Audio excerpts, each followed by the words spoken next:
Alright, welcome everybody. Our video is coming on. There we go. And welcome to another Eric Flight production. I guess we call it production.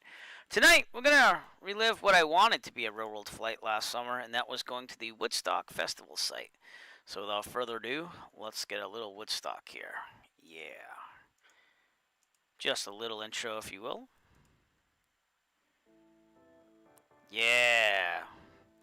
So anyways, you might or might not know, I am a music teacher by day, and I was really into trying to make us a rock guitarist in my 20s while teaching music.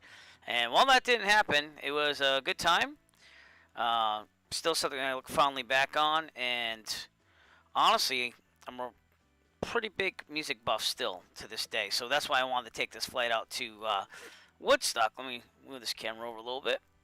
There we go. I want to take the flight out to Woodstock Festival site and check it out. So, without further ado, though, let's turn this down just slightly. And we're going to take the G1000 version of the 172 tonight because I have the December 26th event called the Cannonball Run, where we're going to take this out from JFK to LAX with as quick as we can. Hopefully be first and win a Thrustmaster TPR rudder pedal set in the whole thing of it. I downloaded a new checklist just for the G1000 version. When we do the Cannonball Run, I'm not going to be focusing on that. It's going to be all about just getting there, so it won't be realistic as that much at all. Just haul butt, get to LAX, and hopefully you're first there. So I have planned the whole flight out. I've been testing it out here and there offline, and it has been one heck of a practice already. So tonight I just wanted to make a nice easy flight. I haven't even done any flight logs or anything like that. We're using Microsoft Flight Simulator only for traffic, and the weather, seeing that it's pretty bad here in real life from Plymouth, I just set it through Rex Weather Force for the fair weather day dynamic weather preset. So we might see some clouds here and there, but most likely it's going to be calm winds and pretty clear. So that is what we are looking at, and that is what we're going to do. So without further ado, let's get this thing started. All right, fuel should be on. It was on. All right, it defaulted to on. Well, very good. Seat track backlock, avionics bus 1 and 2 are off. Autopilot, wow, and alternate static are off. Throttle 1/4 of an inch. There we go.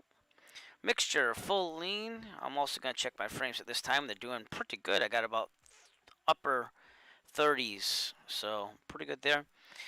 Mixture standby battery test and arm. Well, we're going to test it. See that light come on? That's for the avionics right here. And then we're going to arm it so that way it's good to go. It's actually running on battery right now. Engine indicating system. Bus E volt should be 24 minimum. That is correct. M bus volts 1.5 or less. We're good there. Battery S amps -5. It is discharging because we're right on battery for the avionics. Standby battery, verify it's on. I don't know quite how you do that, but I'm going to take it like it is because it's draining right here. So probably because it's this S maybe. I don't know, but we're going to go with it. All right, clear prop, master on, beacon on. Fuel pump should not be on. It is not. Okay, so now we'll fuel pump. And 1, 2, 3, 4, 5. Full lean, pump off. And with that, we are going to go max start and mixture rich. Clear prop. We are clear, except for that aircraft, which we're going to just ignore. And here we go.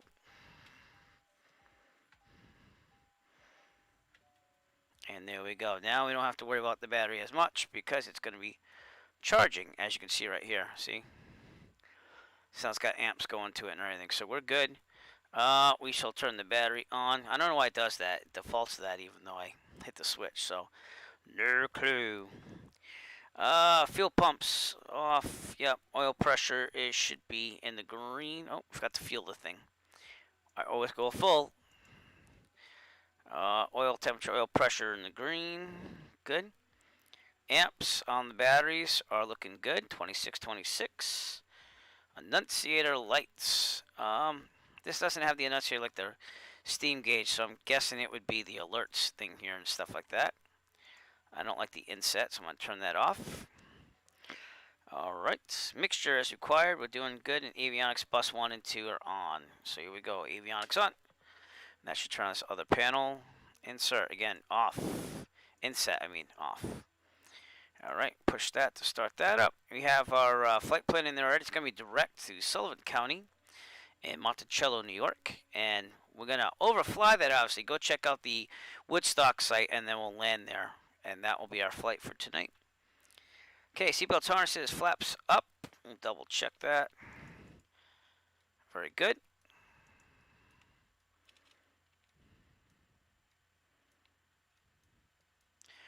Alright, heat vent defrost, I believe in this it's not going to be that hot, but it says outside air temperature is 14 degrees Celsius, which I think is going to be fine. Let me run a quick little 57. Yeah, put a little heat on. There we go. Alright, ATIS 135.625.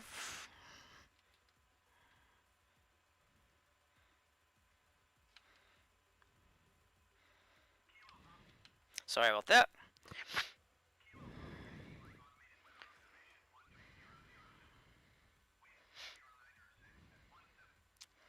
Something in runway 6.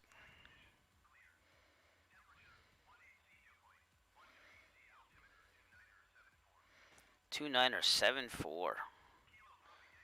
As long as that's correct, we'll double check that. That doesn't look correct, so we're just going to go with this for now. I don't think it put the pressure in, because again, I'm using Rex Weather Force, so that's just the way it goes for a while. Alright, transponder, we got to set that up. Transponder, we're going to Alt, VFR, it's all good. And transponder, taxi lights required. We'll turn on the lights we need on landing, taxi, nav for ADSB, that's what we're pretending. And other than that, we're good to go to runway 6. We're clear on our left. This aircraft's going to wait there for me because it's not that smart, nor is this one on the right. So, oh boy. Alright, so it goes out and to the left. There we go. Brakes are good. We will do the run-up, but again, when I do the cannonball run, I will not be doing any of this. It's going to be all about speed and getting from JFK to LAX ASAP. That is what we're going to worry about the most. Departing runway 6 here. See, now the pressure adjusted, and now it's good. So when you use Rex Weather Force, it will not inject the pressure until you move a little bit, which is not awesome, but, you know, it's what you have to do, so... Real world weather, the ceiling's down to 200, I believe, last time I checked.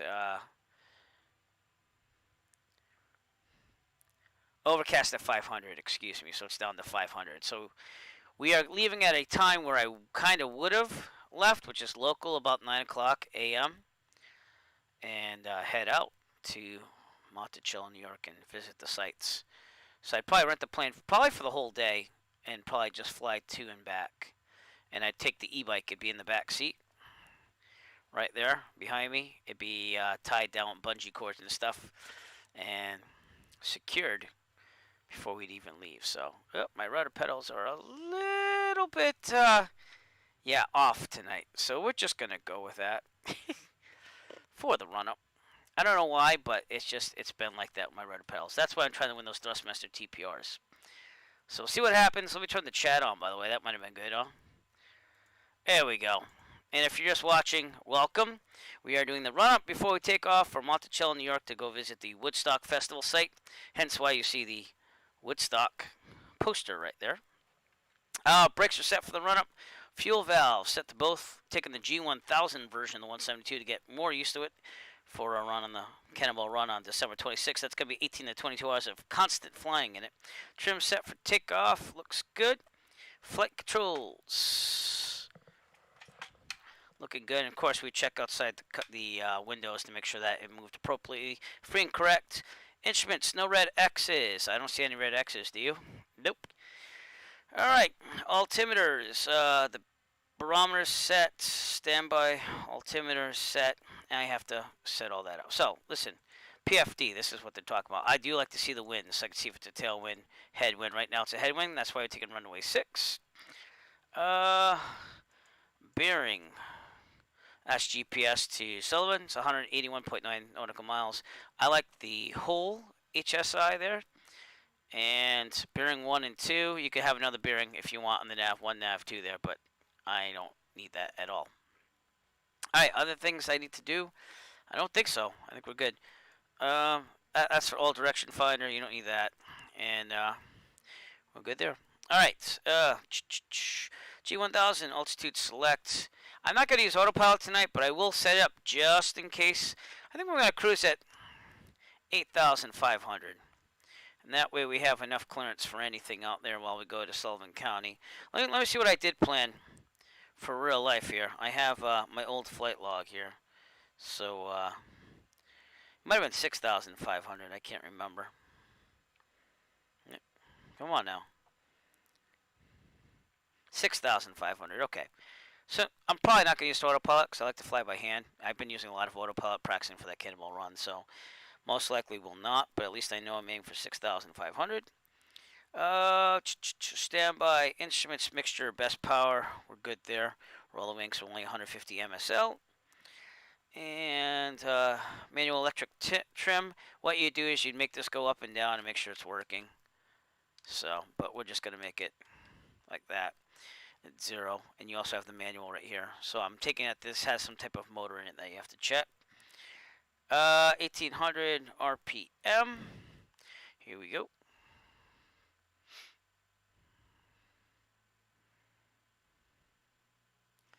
And we'll check the mag. So, again, just like the normal 172, just... Alright, I'm going to go right. Good. Back to both. To the left. Back to both. Alright, vacuum looks good. Alright. Engine indicators look good. They're all in the green. Amps and volts. Charging slightly. Yep, exactly what you should be doing. Annunciators look good. There's nothing going on here. Batteries armed already. Idling. And we're making sure that this falls down to about 575, 675. That's what it says at least. I don't think this models it that well. I mean, it's close though. So, that's close enough. I'll call that good. Alright, mixture, lean to check. We're not going to worry about that. They're all friction lock, comm nav set. It is. We're not really going to use much for comms tonight. I mean, I might use the Microsoft Flight Simulator, but I'm not going to do flight following or anything. Cannonball run, not using any of that. FMS, GPS, verified GPS 2 available on the aux GPS page. You can see that. We're good to go. And CDI soft key, which would be this thing right here. So I believe that's what that is. Alright. Pre-takeoff, blah, blah, blah, blah, blah. Rotator 55, climb at 74. And I'll just brief it. So, alright, if we are on the takeoff roll and there's a problem, emergency, mechanical emergency or otherwise, and there's enough available runway ahead of us, we'll abort takeoff and land directly ahead in the runway. If we are under 850 feet and there's a problem, mechanical emergency or otherwise, we will take a turn to the left and land downwind on the taxiway, the grass, the runway, whatever's available to actually, we will not. We will land directly, have no more than 30-degree turns. Best glide speed is 68. If we are above 850 feet and there's a problem, mechanical emergency or otherwise, we will take a turn to the left, land downwind on the taxiway, the grass, the runway, whatever's available to us. Best glide speed, again, is 68. And I did have to use that recently in the sim, by the way, so it was good to go over that on the brief. However, that was when I was testing out the range of this thing. So, alright, we're very good. We're going to land with no takeoff with no flaps. Again, rotator 55, climb at 74. If any of you would like to fly with me on Microsoft Flight Simulator, feel free to load up at Plymouth or even Taunton, Kilo Tango Alpha November, and that will be heading out west from there, because that's all I'm using tonight. No VATSIM, wasn't going to do flight following anyways, so we're good. You can see that there's some clouds out there with this fair weather, so we'll have to keep an eye out on how high or low they are, and we'll go from there. In the real life, I look over here for downwind, base, final, and crosswind. No one's there, so I'd call it, and I'd go Plymouth traffic, Cessna, 9er Echo Foxtrot, departing runway 6, departure to the west, Plymouth. And here we go. Forget that. I'm just going to do it my way. I don't feel like dealing with the ATC. It's pretty bad, Microsoft Flight Simulator. Taking runway 6. Again, emulating what I would have liked to have done this summer by going to visit the Woodstock Festival site out in Monticello, New York. Okay, we're on the middle. On the floor, here we go.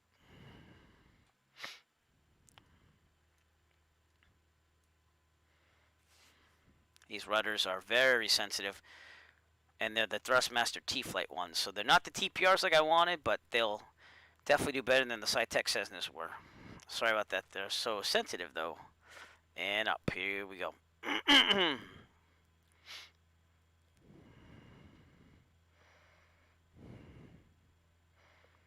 There we go. On our way. Get to pattern altitude. We'll take a turn to the left after we make sure it's clear and head right on course here. I have my EFB that I use in real life, my Avere app here, and that's working too, so we're all good.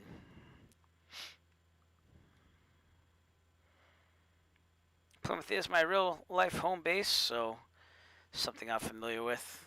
Going to Monticello, not so familiar with, so we'll see what happens.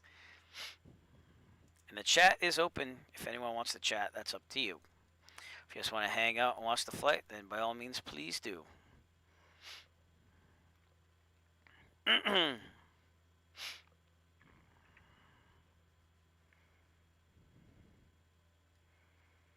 Out in front of us is Plymouth Harbor, by the way. That's where the Pilgrims basically sailed into Plymouth, and that's why Plymouth is popular as a tourist summer attraction, and also during Thanksgiving when there's non-COVID times.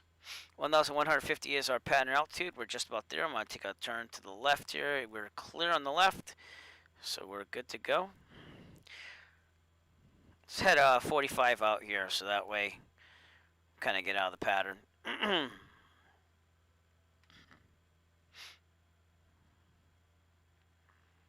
Yeah, we're going to be climbing to 6,500 tonight.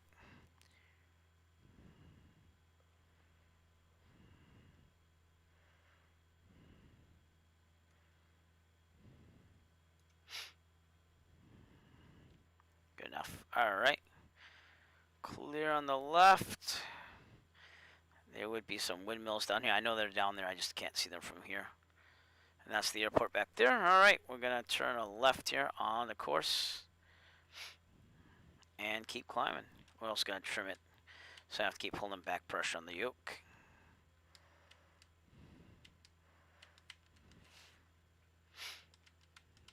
But working very hard for the Eric Flight channel here.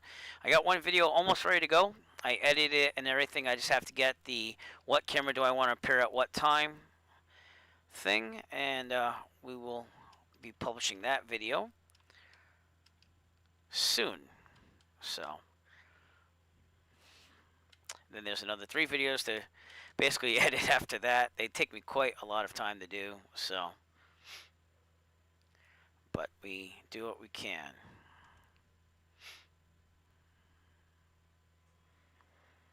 All right, 281 says is about my bearing here, so let's get that where it needs to be. And Monticello, New York, here we come.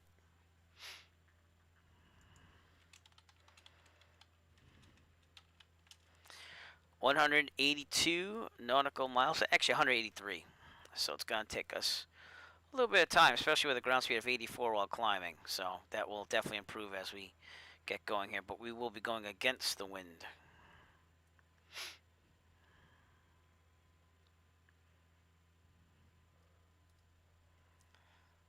Plymouth's right there. Does very look much like the real life one, except for the buildings, because they're all default. This right here is an old campground. I used to go as I was a kid, and we used to swim in this pond right about here. So whenever I fly out of Plymouth, out of runway 33, which is, I don't know if it's open yet, but they had to close it down for taxiway work because this is going to be off.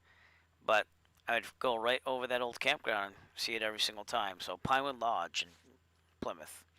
Pretty nice campground. My aunt owned the trailer there, and I'm going to start leaning out some mixture for maximum RPMs, seeing that we're over 3,000. Probably lower the nose a little bit too for enhanced cooling, better visibility over the nose, right about there. Whew, gotta sneeze. If I sneeze, I apologize. And here we go, off to the Woodstock Festival site.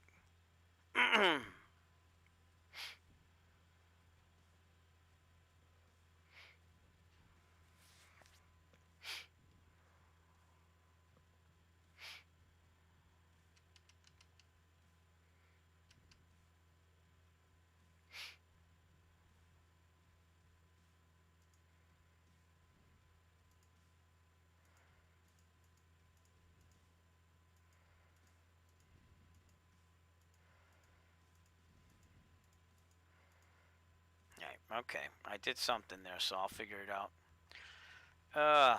There's something to get rid of this thing. I think it's the CDI. There we go.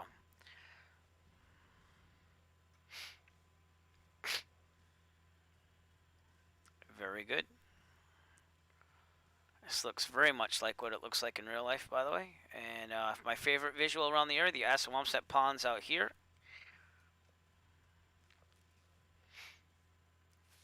You'd probably be calling for flight following right about now in the real world, but again, we're just going to kind of go for it tonight in Microsoft Flight Simulator. That sim didn't have tons of traffic on it, and just didn't want to bother with it. So, again, I will be taking December 26th and devoting it basically entirely to flight simming that day as we do the Cannonball Run, which is a cross-country flight literally from JFK to LAX in this plane. That's what I've chosen. It's a general aviation plane. It's a contest for glory. I'm going to be streaming the whole thing, 18 to 22 hours of flying straight, December 26th, and hopefully getting there first, because then Microsoft is giving a prize of a set of Thrustmaster TPR rudder pedals, which are the rudder pedals I really want. Again, kind of using the Thrustmaster T-Flex now, and they're okay. They're very sensitive, though, and not very lifelike at all, so I don't know why my beacon's not on, because I did switch it on. There we go. And other than that, we're good. But we're going up to 6,500 right now. Should be out of class Bravo and everything. We're going to be over class Charlie in Providence, so it's just basically a straight shot. We'll be over class Charlie at Bradley International in Connecticut, and just a straight shot over. We'll overfly Sullivan Airport, which is where we're going, and we'll visit the Woodstock site. We'll probably get very low for that, and then head back to Sullivan County and call it a night. So we are approximately an hour and 48 minutes out, but that ground speed is going to pick up as we get to altitude here. So Assawamsett Pond in the distance, and Taunton, probably the closest general aviation port to me, is right past us over here somewhere. But I have more video coming out. Again, it takes me about a good 8 to 10 hours to edit one video now on the Eric Flight channel.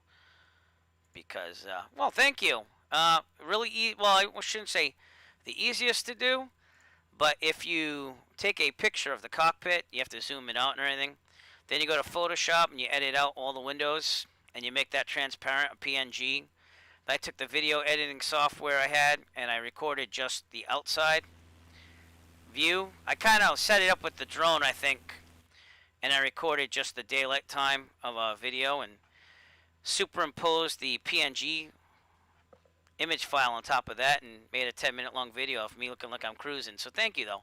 It took a lot of work, but it's not the hardest thing to do. The hardest thing is lining it up with the camera, honestly. So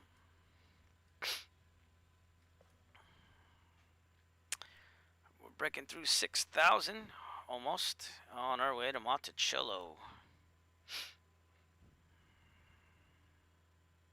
And we are hand flying this. I'm tired of using autopilot. So yeah, slowly. And I tried it in I tried to be authentic. I got the C-172 and I got the drone and moved it backwards so it trailed at the same speed as a cruise on a 172. So, yep. I also have a nighttime version too, but we're flying day on the sim, so. But tonight I've also got Christmas lights too. I made this. It's a little cheesy though, so I'm gonna just Gonna leave it off for now, but it is what it is. But we are going to the Woodstock Festival site. Yes, this Woodstock, ladies and gentlemen. That Woodstock right there. So, I'm not going to need the audio, but you can check out some video of what it looked like back then in 1969. That's them getting ready for the Woodstock Festival right there. And much like back then, I believe it is very much a farming type place now. So, okay, I'm going to level out here, trim out. Probably build some speed first before I call it there. Trimming is the hardest thing in this thing, but I'm using my thumb just like I would do here on the yoke. That's what I'm using. So, I'm going to go back to 2,500 RPMs, which is where I aim for in real life. So, no need to push it tonight. And now we're leaning out the mixture ever so slightly while also trimming down.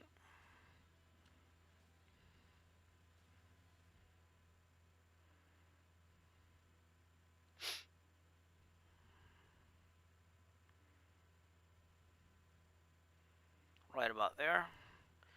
Go down to 2,500 and we're good. All right. Now let's see what that lands us for altitude. Ground speed of 108 knots. Our updated time of arrival will be 1 hour and 35 minutes. So somewhere around there. An hour 30, hour 40. That's the traffic jam, Woodstock. So we won't have that problem tonight.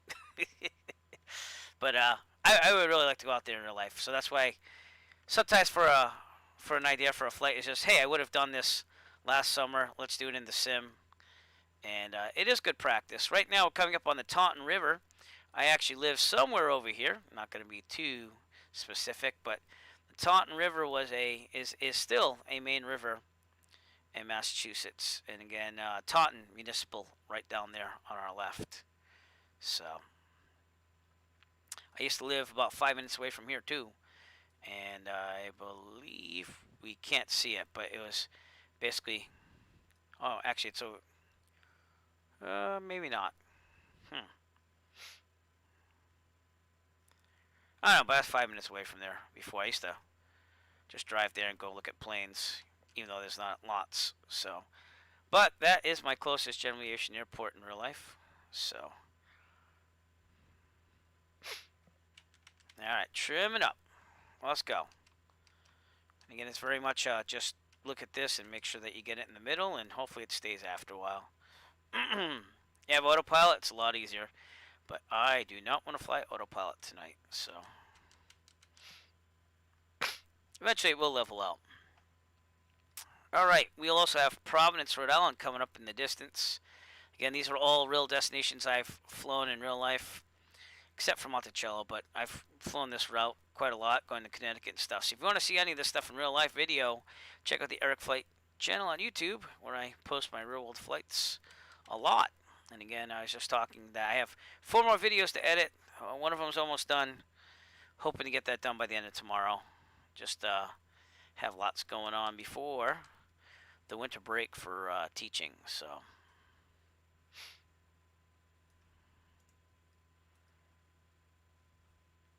I'm gonna have to start having some of my viewers choose places to go for flying. Tell me what you want to see. I know I have one I have to look at still, but it is what it is. Alright, let's enjoy the sights while we're here. Again, Taunton River, going out to the distance. Providence, Rhode Island out there on our left. And we should have Attleboro coming up off our right eventually, so.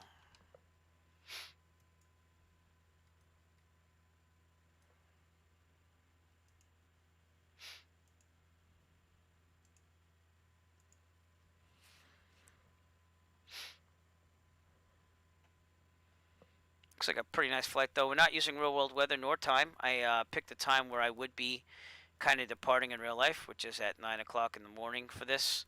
Make it a whole day trip out there. The weather is provided by Rex Weather Force. Again, I'm just using one of their dynamic weather presets. Just a fair weather day. Nothing too harsh or anything. Because real life weather right now, last time I checked, had overcast at 500. Now it's scattered at 800, broken at 1,500, broken at 2,300. That would have been better, but still would have took away from us. Let's see what the real world weather is in Monticello. Rain, fog, overcast at 500. So now you see why I had to kind of force the good weather onto the simulator, but it is what it is. Providence, Rhode Island out in the distance is starting to load.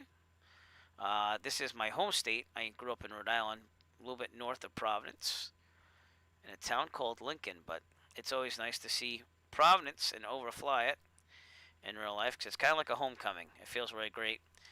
And Rhode Island is the smallest state, so sometimes if you get high enough, you could see the whole state on a very good clear day. So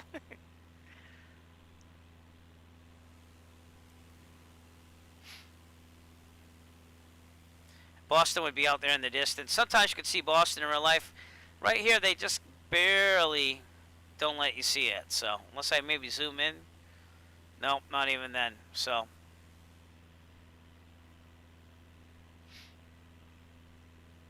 very good. Coming up on the northern part of Rhode Island here, you should see North Central State Airport coming up, and probably want to turn more on to the route here. Again, we're hand flying this whole thing, so 111 knot ground speed, not too shabby. If any of you would like to fly with me on Microsoft Flight Simulator, I am on the East server, and your best bet is probably to load up at Kilo Sierra Foxtrot Zulu and join me. So, it's kind of weird. Right in town where I am, we had like little snowflakes and nothing, and it didn't really stick.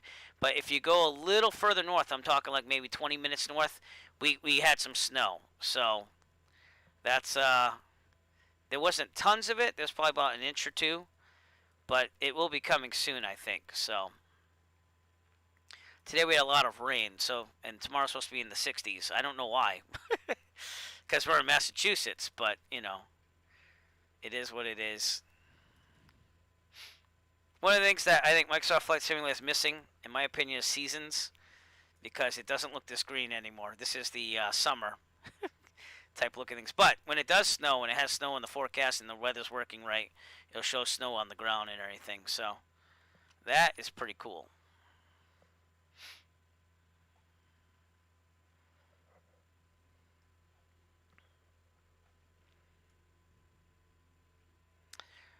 Wisdom, where are you from, and do you have snow on the ground?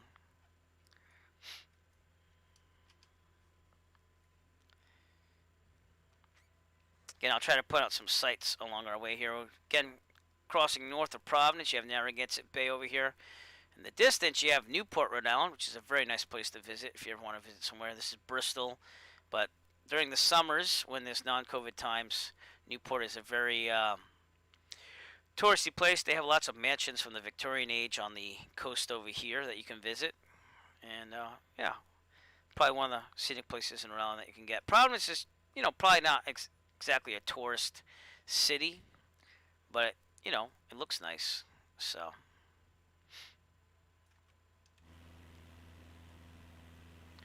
there you go. Providence, Rhode Island, everybody. Right out there in the distance. And yeah, yep.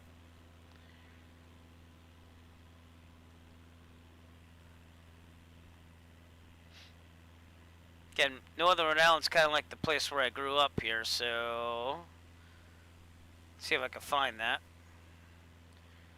Looking for this big pond in Lincoln Woods. Oh, out there in the distance, maybe?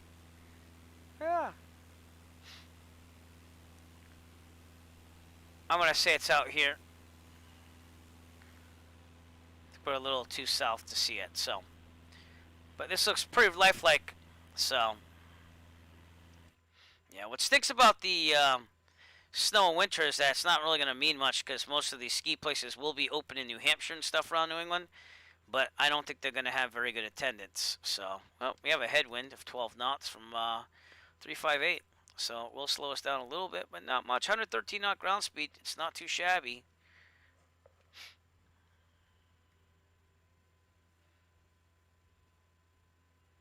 but I used to teach south of Providence and Cranston. And then I moved to Massachusetts. So good detail down here. We're on ultra settings, by the way, for Microsoft Flight Simulator. And since I got rid of the NVIDIA broadcast software and had to reinstall Windows entirely, it's been working pretty smooth. I mean, they've been patching it here and there. I got about 30 frames right now. So I'm not complaining. That's what's streaming on the same machine. So.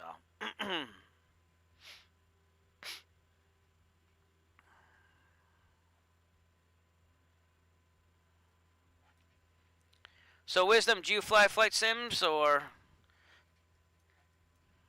are you a pilot? Tell us a little bit about yourself if you don't mind. And if you do mind, then don't answer that. Got some railroad tracks down here. This is the mall downtown Providence.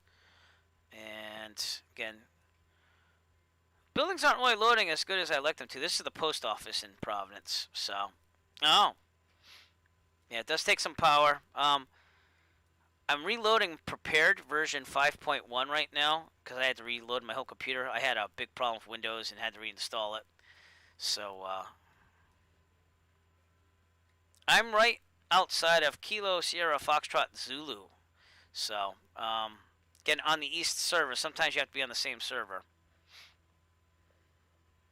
So I'm also going to turn more on course again because I got lost. Look at that Providence here.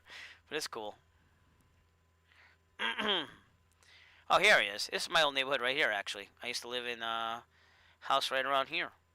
So that is cool to see a Microsoft Flight Simulator. My father still lives there to this day. This is Lincoln Woods State Park. You can see that there's a beach. They let you swim in that pond. It's not the cleanest thing anymore, but back in the day that was cool. And I used to sneak into Lincoln Woods here and there. I used to go through these houses here and sneak into the park and go in there. So it's good childhood growing up. TF Green Airport is the major airport here. It should be somewhere down there. Usually you can see, oh, there it is, right there in the distance. So that is the big airport around this area, at least for Providence, other than Boston. So, yeah, Wisdom, is that your username in Simulator 2? I'll look for you. Again, right above right above North Central State Airport, Kilo Sierra Foxtrot Zulu. Still haven't landed there in real life, but I will someday, soon. I'm supposed to fly for real on Wednesday. Yeah, I'm not seeing you yet, so you're at 3,000. Are you this guy right here? Is it Zomtress?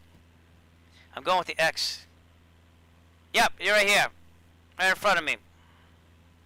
I'm Eric Flight US, so you can't miss me. I'm off your, let's say, 5 o'clock maybe?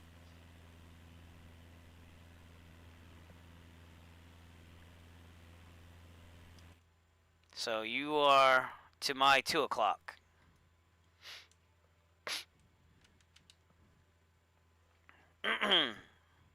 We should be bearing about 280 according to my GPS. Yep.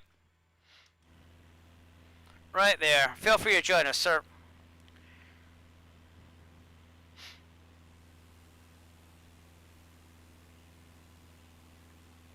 Check out Woodstock together.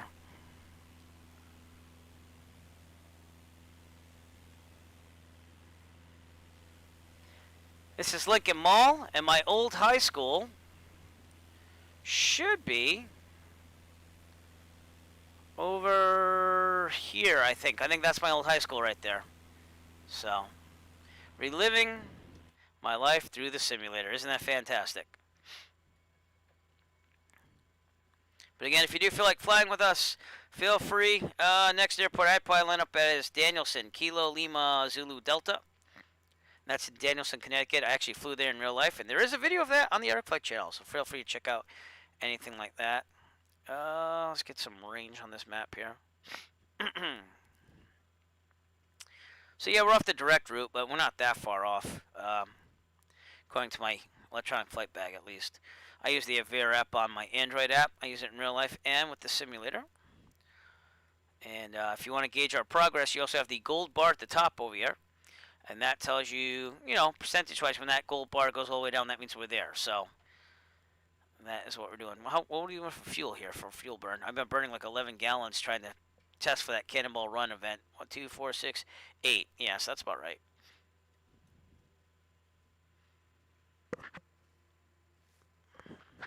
And we're on our way to Monticello, New York to visit the Woodstock Festival site. Something I wanted to do this past summer but couldn't due to COVID.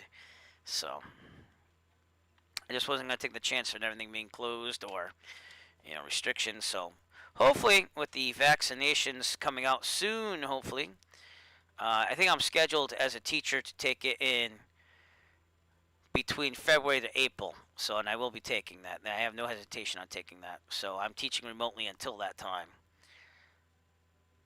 Over here is the Situate Reservoir. That's the main reservoir for the city of Providence and other towns around it. So that's where we get our water from. I'm just a private pilot, though. I'm trying to build my cross-country times, and I'm a teacher during the day to actually pay for everything. I'm a music teacher, so I teach band, but I am a private pilot. Yep. So, again, building the cross-country time, so something like this would be fun in real life because you can go visit somewhere and actually, like, have some fun with it. I take the e-bike with me. I put it in the back seat. I have a folding e-bike that I'll take with me, and I would land at Sullivan and take the bike out and go visit, so.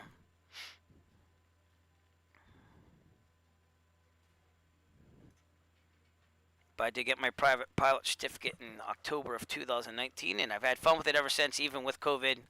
Not much you could do when you get somewhere, but it's, Oh, you're one of the cool guys then, tuba. Tuba's awesome, man. You gotta be like your own man on that. Yeah. I tried convincing one of my trombone players to take up tuba. I'm in a really small town with a small band, so I was like, can you please use the sousaphone, get the tuba going on, so that way when we march in the town parade, you can use it. And he tried it, but he never really warmed up to it, so it takes a lot of strength for the air to get through, you know? Huge instrument, so yeah, we're not even close to that. I call us a parade band. And even then, it's been quite a while to turn around the morale of the band because it wasn't a very popular thing. And we're still kind of small, especially with COVID. We're small. My high school band's down to 22. But I was averaging about 32 to 35. And again, it's just a small town. So, but I do have a couple kids going to senior districts in Massachusetts and one that's going to audition for all states. So I'm getting somewhere. Euphonium, beautiful instrument. Yeah. That's usually what I start my kids on if I have them going that way. So, the baritone horn. Yep. But they all know I'm a pilot too. Of course, they always ask, "Oh, hey, can you take us up sometime?" And I'm like, "No, not at all." So, some of them even pop up on the stream from time to time. So. In which case, I mostly just ban them because, you know, don't take chances on any of that. So.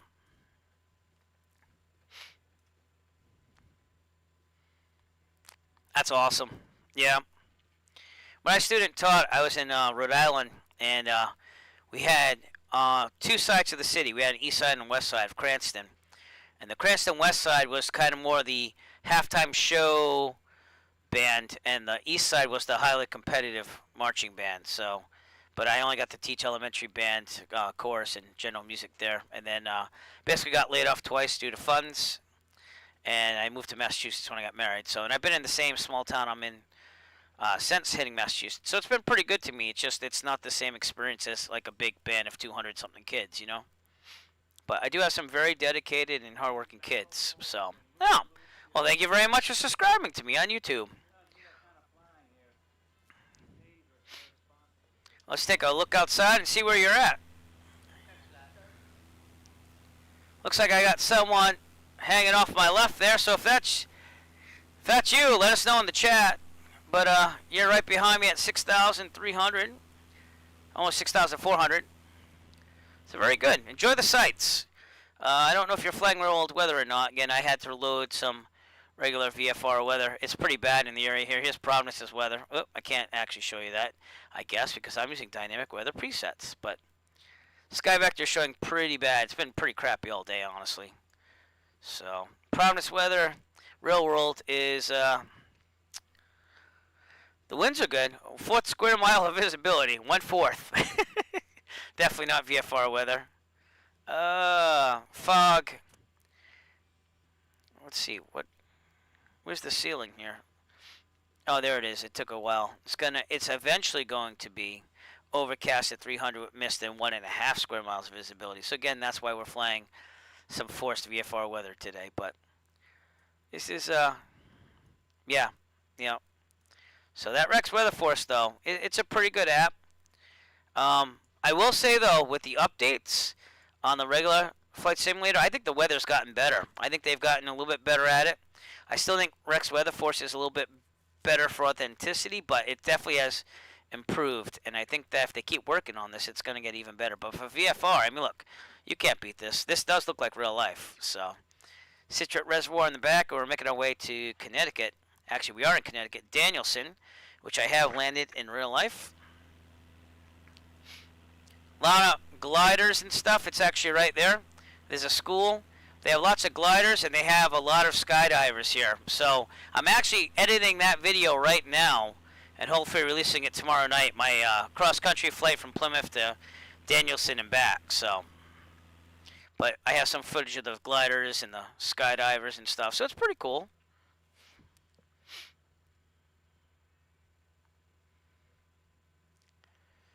But also, I had like a flashback because when I landed there, I was like, geez, I could have sworn my aunt and uncle used to live back here back then. And sure enough, they did. They lived at the assisted living across the road from there. So, yeah, I was more of a prepared user. I could never get FSX to work good on my system, so I kind of switched to prepared as soon as I could. And ever since, though, I've been using this just for the VFR aspect of it all. I did like around the USA flights for like the whole summer into November. And that's all archived on my AirFlight channel too as well. It's like over 100 hours of flying. But I started in prepared, and then when this came out, I started using this from like El Paso on, going around the perimeter of the United States. So we got a little of everything, even some snow at the end. So, but that's Danielson, Connecticut, right there. Very lifelike. The if I remember right, the windsock was off and stuff like that, but everything else looks pretty good. Yeah, I have to take out the mods, unfortunately, for the Cannonball Run. But, like, I got light mod. Like, these lights look a lot better for the 172. So, again, just crossing over Danielson, Connecticut right now. And, that was a nice place to land. I mean, it was very quiet other than the gliders and the skydivers. But the skydivers would come in over here and land in the field over here. So it was a good time. It was a nice, quick, easy 53 nautical mile cross country. So it was cheaper, and I took the 172N in that. So not anything with like a G1000. I've never flown a G1000 in real life. So again, I'll be doing the Cannonball Run on December 26th, and I'm taking this plane, so I'm trying to use this more and more. And I'll probably be using an autopilot the whole way because I'm supposed to fly from JFK to LAX with stops whenever I can. I've already planned out the whole thing. I got some backups just in case, but it's going to be 18 to 22 hours of flying on December 26th. And being a teacher has its privileges because I'll actually be on vacation. And I got clearance from the wife to actually do it, to try to win some Thrustmaster TPRs. But we'll be streaming the whole thing here on December 26th. So if you're not doing anything or you want to tune in and maybe have to wake me up from a nap or two, join us on the 26th for the Cannonball Run.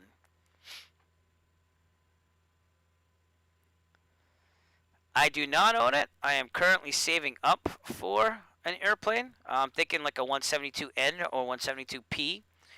But I fly 152s and 172s in real life. I trained on the 152, and I basically got approved to rent the 172s after. I just, for insurance purposes, I can fly anything legally under 12,500 pounds, but most places will not rent with you unless they get like you to show that you are adequate with the aircraft for insurance purposes.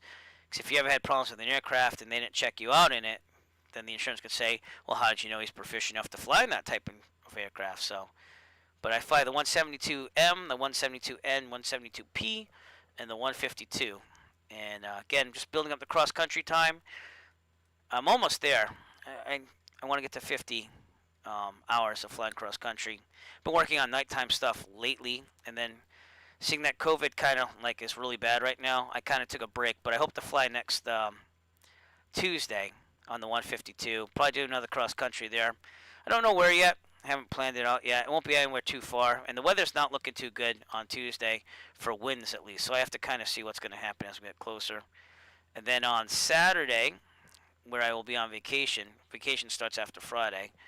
I'll be taking the 172P model, and again, I'll probably be doing cross country. I don't know where yet, but be doing that hopefully on Saturday. So I plan like 4 flights or so over vacation. So we'll see if we can make those happen. And you always overbook in case of weather and stuff. So. Alright, we are an hour out, believe it or not. So we might actually make the return trip too. So I haven't decided that yet. But it looks like Steve Rings is with us. So Steve, if you're with us, thank you so much. Arrow over. You kind of look like you're with us. So thank you for being with us. Zomtris is definitely with us. That's Wisdom SP back there. And yeah, enjoy the flight, guys. And ladies, if there are any ladies out there, because I can't tell by all the usernames.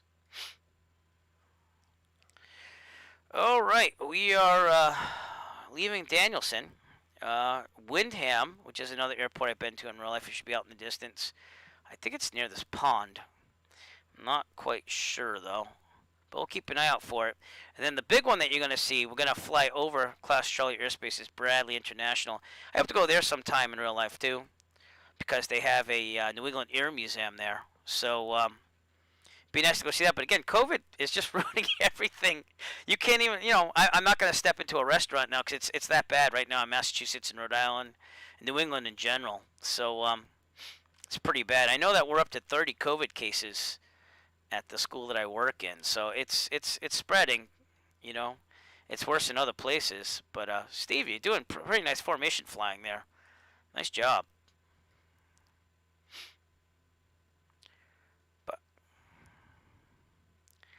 They are working from home, and I'm basically doing what we call a flip model, because I'm teaching remote from home too. Basically what's happening is there's a hybrid model, so half of them are in there in school, and half of them are out of school, and they get to choose what they want based on their feelings of safety. And what I'll do is, I have this program called Smart Music. It's all cloud-based software. It has all the band music on it, so they play with like a virtual ensemble. And I will go over one-on-one with remote people while I watch them in class after I teach like the lesson, saying, all right, let's go over the music. And, oh, we also got like this pep band song. Let's do that song together. And they'll record it on Smart Music and submit it to me. And it'll line up with the background recording. So I'll make it into like a virtual band. That's pretty much what we're doing in band, other than like we just got done with districts and stuff. So the more advanced kids want to do that, my honors kids. So they are half and half, and some of them are full remote, and it's all over the place. It's not it's not the most ideal for anybody, but I actually have more resources I feel at home than I would have in school to teach, because it's just the same thing, because some of them are out, some of them are in, and then the next 2 days, like, the other kids are in and the other kids are out, but some stay out entirely. So it's all over the place. But it's very political right now of what they're trying to do, and despite anyone's feelings, it's very much political on decisions that states are making on education. So that's all I'm going to say. We're not going to take a side on anything here. But I did ask to teach remotely. So I have 2 kids and my wife, and the kids usually get watched by my in-laws, but my wife had to take like time out of her work. She's a teacher too. So she took 12 weeks. She's going to be going back in January probably, and I will be here, and hopefully she doesn't get it, and we get the vaccinations as soon as we can. Again, February through April. So, and then I'll be going back into school because I feel okay with that. As long as I'm vaccinated, I feel like okay going back. I'm still going to probably wear a mask and everything, obviously, but it'll just be the same thing, just the other way. You know what I'm saying? I'll be teaching and meeting with the kids that are remote one-on-one and helping them out in class a little bit, but no one in my school wants to cover band either, because Massachusetts now allows them to play indoors 10 feet apart, but no one wants to cover that at all, and I can't blame them in a way. So we're kind of stuck with only playing outside, but they can't really play outside anymore because it's too cold. So yeah, they do in smart music. Yeah, it's like a professional recording of them playing in the smart music, and then I mix it all together. They wear headphones so they hear it here and they play with it. It records only them, and then I put it all together in a digital audio workstation and make it sound like a band to the best of my ability. So not the most ideal, but it does work. And they're supposed to be giving me their final takes by Friday, so I'll see them twice this week. And then Friday they give me the final takes, and then it's up to me all weekend long to mix them and master them, and hopefully get some photos and video of them, which I already asked for. We'll see if they give me any, and we'll make it like a slideshow with audio. So, but my YouTube skills will come to use there. So, all right, we are heading direct with Bradley International. Going to be off our right up ahead, so we'll try to take a look at that. Take a look outside again. It's holiday fare. I have Dvorak's Symphony No. 9 mixed in with God, what is it called? God, now I'm gonna draw a blank. But I got some medleys and stuff like that, and some combinations, and it's mostly just fun holiday stuff. I had to make the levels easier too, because they are working remotely from home, so they won't have. There's no way to run a full rehearsal with the guidelines that the state gives me. So. But they seem to enjoy it. I had a lot of compliments on the music.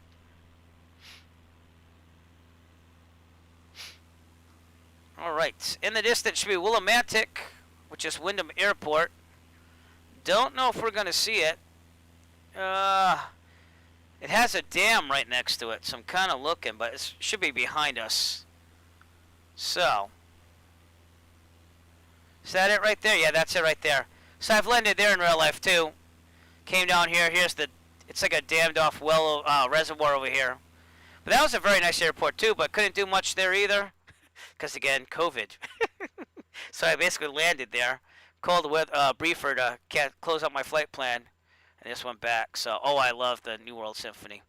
Yeah, they did like a interesting medley of it. It has like holiday music intertwined with it. So it was cool. But again, I had to make the music a little easier for everyone to digest, because when we were forced to go remote last year, I had some really good level music for the kids that was hard, but it was doable if they practiced. So, hey! Well, thank you very much to Lord Chaos 7 for following on Twitch. Hope you're enjoying the content tonight. So, let's just fly a flight I wanted to do in real life and have fun with it and chat along the way. So feel free to chat if you'd like to, or if you just want to kick back and watch, go ahead. Or you could even join us. Awesome. All right, if you want to fly along with us, I'm just giving updates because sometimes people want to fly with us. You could take off from Hartford Brainerd Airport, Kilo Hotel Foxtrot Delta, and join us. We're on our way to the Woodstock Festival site in Monticello, New York. And we're going to be there in about an hour. So, should be good.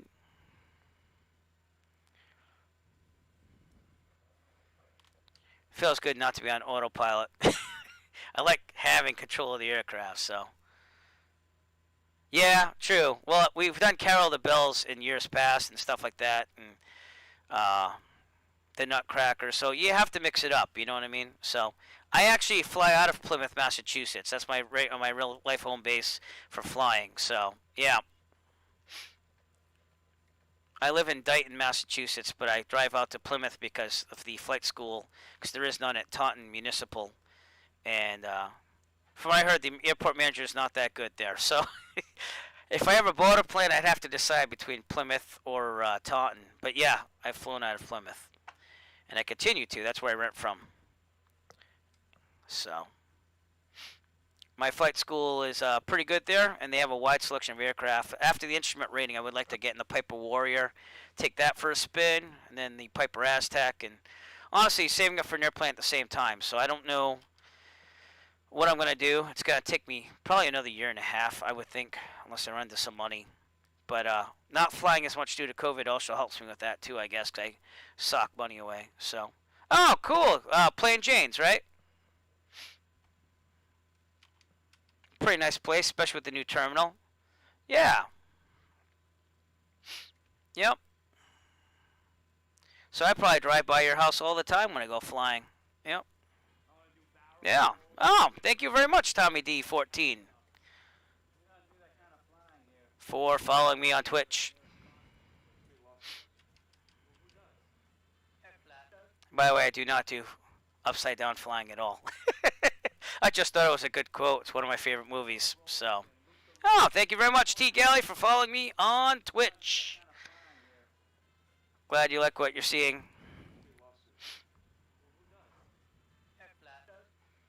Yeah, but Plymouth is probably, if you ask me, one of the better airports in the Massachusetts area. So, no. Well, I guess it did that twice. So thanks for following twice. Or is it Noog? No, I got Noog and T Galley. Yep. Well, there you go. So, I don't know much about the football program. I coached youth soccer for the first graders when COVID wasn't a thing. So, the sub button is if you have to go on YouTube and just search up Eric Flight, and then I'll subscribe there. But I got some real world videos of me flying out of Plymouth there. So, if you really want to see what it's like flying out of Plymouth, that's the place to go look. I did all my training there as well, so. But all right, we're coming on the outskirts of Class C. We're way above it. The ceiling's at 4,200, hence why we wouldn't have to call or anything in real life. Probably be a good idea to get some flight following though, just to make them aware of where you are and what you're doing. Well, thank you very much, Lord Chaos. So, I don't know why it didn't. Did it just pop up? I don't know if it popped up for you. There's supposed to be another notification there, but if not, I'll have to look into that. I had to reinstall Windows and everything last week, and it's been a pain ever since. But let's see if we can see Bradley International, and I should be off all right. It's actually right there. They have the, oops, sorry. They have the New England Air Museum just north of that. It's a pretty nice place to visit. I want to go there sometime and actually visit when, you know, today they had Santa Claus there, but it wasn't enough of a reason. Plus, I had to wrap some gifts. So, oh, cool.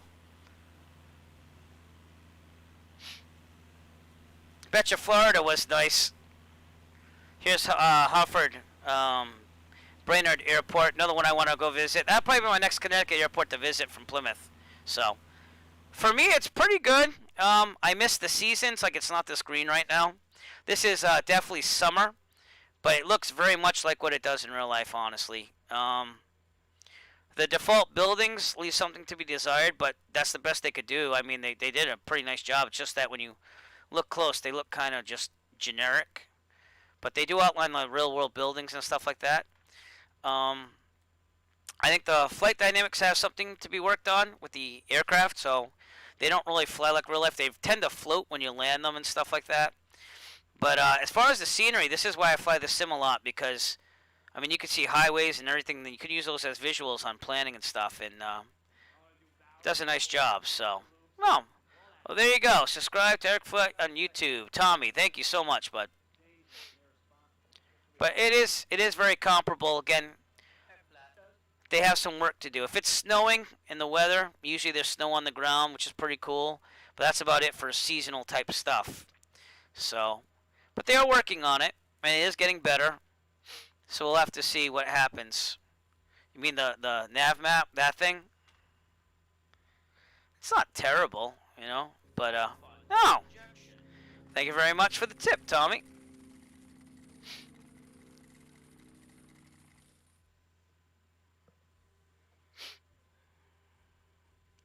So yeah, I mean, you know, it's a map. It's I mean, on my electronic flight bag, I just kind of have the sectional map. So when I use it on my tablet, this is what I bring in real life too. It goes on my knee pad, and I follow that just as a backup. So, but we are crossing what I believe is the Connecticut River, and all the way down there is an airport called oh god, what's it called? Dude, this is wrong. Chester, thank you. Which is probably the farthest east I've been in real life for an aircraft, and that was a tricky landing. So, thank you, Nuke, for your tip of $5. Really appreciate that. Again, we are going to Woodstock Festival site out in Monticello, New York. Here's a little video, again, of the Woodstock Festival from 1969. You can see that's very rural and very farm-like, which it is today, too. It's built up. They have a performance center there now and everything for bands, but obviously they're not doing much of that right now. But we're going out there to see it, because that's what I wanted to do this past summer before COVID kind of ruined every little thing. So, but tips are greatly appreciated. Thank you so much. Not required at all, and they will be put to good use on renting planes and making more videos on the Eric Flight YouTube channel. So, thank you very much.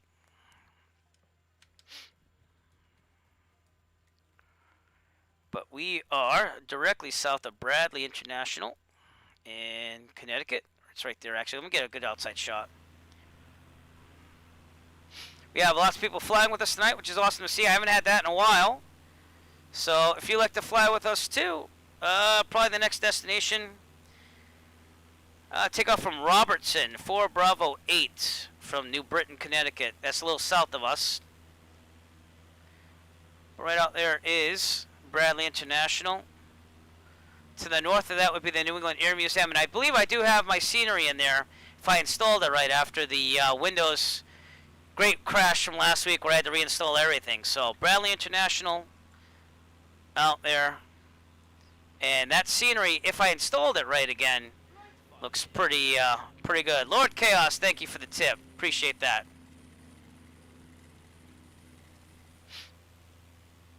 Connecticut River, just going the whole way, all the way out to the coast there. So I don't know if they have a 747. I'm not much for airliners anymore. I used to do that in the late 90s, early 2000s. That's how I got started in simming. But ever since I pursued my private, I mainly do GA. They have the Dreamliner. I could double check for you, actually. Give me a second. No one's really made a lot of aircraft for this yet. They're starting to now. But I don't think the 747's in the default planes. And there's also 3 different versions of this. I have the Premium Deluxe, I think it's called. But the Airbus 320's in there. They do have the 747. I stand corrected. The 747-800 with the Premium Deluxe edition. So you'd have to buy the full-out version like I have. And the Dreamliner. Here's some turboprops. The Beach King Air. Again, these are aircraft I tend not to fly, but they are there. And the jets. Citation Jet. Citation. The Pitt Special. The Baron. Bonanza. This is more my realm of things. The 152. The 172 we're flying tonight. Again, it depends on what edition you buy. And obviously they charge you more money for the Premium Deluxe, but I just went all out because I use this like all the time to keep my flying going. Here's what we're flying tonight, the G1000 version of the 172. The Cirrus, which I love flying too. My last stream was in the Cirrus. The X-Cub, which I hope to plan on flying in the future more. I did some testing on it for an event that I'm going to be flying on December 26th. The Diamond DA40, I actually tested that out for the event too. I'll be doing more flights in different aircraft. That's my goal for 2021 at least. And then the Diamond DA40 with the TDI system. So yeah, they have a 172 steam gauge, but again, you need the Premium Deluxe for that. So, and that's usually what I fly. Again, I'm flying the G1000 because this is the plane I will be using in the Cannonball Run event on December 26th. If you don't know much about that, I can get you more information. Anyone can join it. And it's 18 to 22 hours of flying, though, because you have to fly from JFK to LAX on December 26th, starting at 8 a.m. Eastern Standard Time. So let me see if I can get more information on that for people. I'm sorry if that went off for a second. There we go. I gotta search for it. So I'll get you a link though, and I'll put it in the chat. Oh, there it is.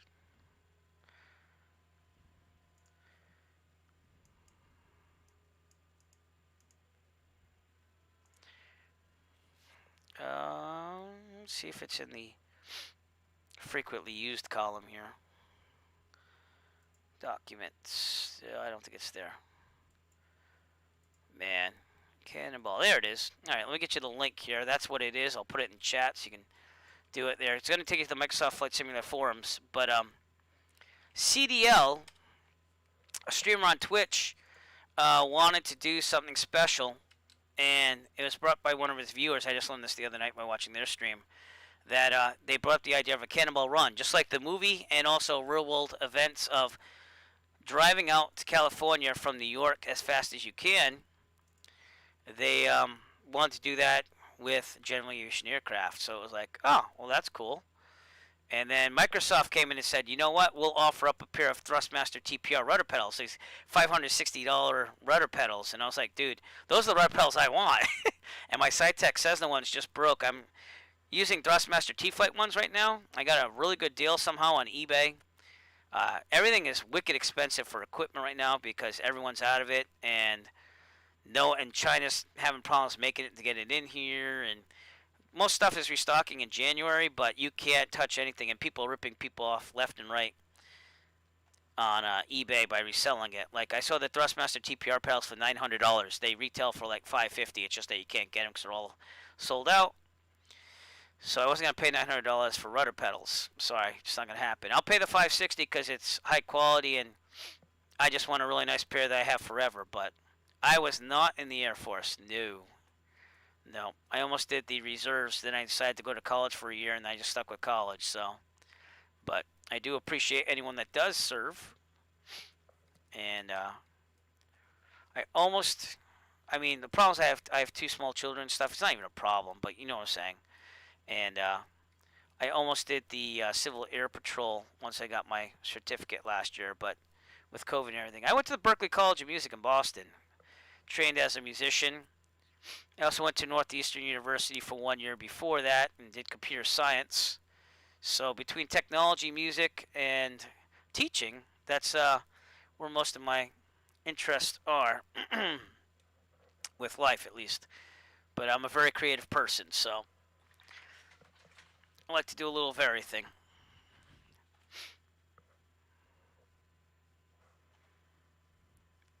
All right, we're 45 minutes out, believe it or not, and we're right outside Torrington. I don't know if that's New York or Connecticut, but I think we're right on the border, to be honest with you. Maybe not. No, we're not there. We're still in Connecticut. So we're right outside Torrington, Connecticut. If you did want to join us, there's not a lot of airports to pick from out here. Western Connecticut's a lot like Western Rhode Island, and the fact that it's very rural. But I did not study any aerospace related things. The only thing I did was I've been flying the sim since I was like 18, and then when I had the means to actually get a private pilot license, my wife calls it the midlife crisis, I actually did it. So I am a real world private pilot. So my glizzy personal record. What do you mean glizzy personal record? Computer science was cool. I liked programming. It was coming to the reality of sitting there in a computer lab for 48 hours straight one time with total coffee and the shakes, and basically saying I can't do this for a living, because a lot of it's deadline based. It's not, oh, you work 9 to 5 and you come home and done. And that's not a lazy thing to say. It's just you have a deadline, you meet it. They don't care how much you work, you know. So I was just like, I'd rather just be creative by myself. So I have no clue who you mean by glizzy, by the way. No clue. Maybe I'm just too old for that. Flown any famous people? Not really. No. Nope. Have I performed with famous people? Well, I got my degree from Steven Tyler of Aerosmith at Berklee. He was the honorary doctorate that year. And I've played with, not with directly in the band, but along with the Katie Malua band. Who, no one knows her here, but she's huge out in Europe. She was right up there. She actually like hosted on their version of American Idol and stuff. So That was quite an interesting thing. Um, I mean, I've met famous people, but not really like, oh, hey, hang out with them and everything. So,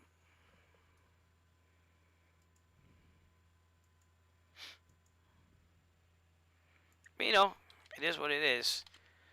Uh, Closest I came was my band was basically getting interest from Interscope Records and Sony back in the day, in my 20s. We're no longer close to that anymore, but you know, that's about as far as I got. And then the band broke up. Not due to I was ready to go with it, but my main instrument's guitar. So.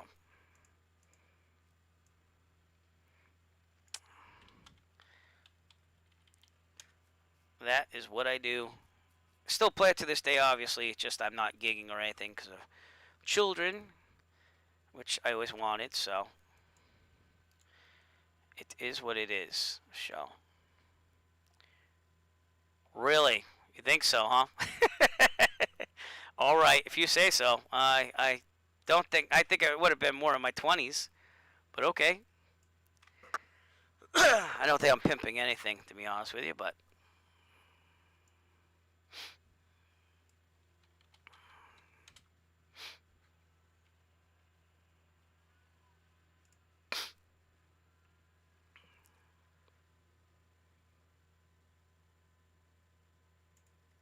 all right, let's get a look outside the aircraft, shall we? Torrington, Connecticut, right here.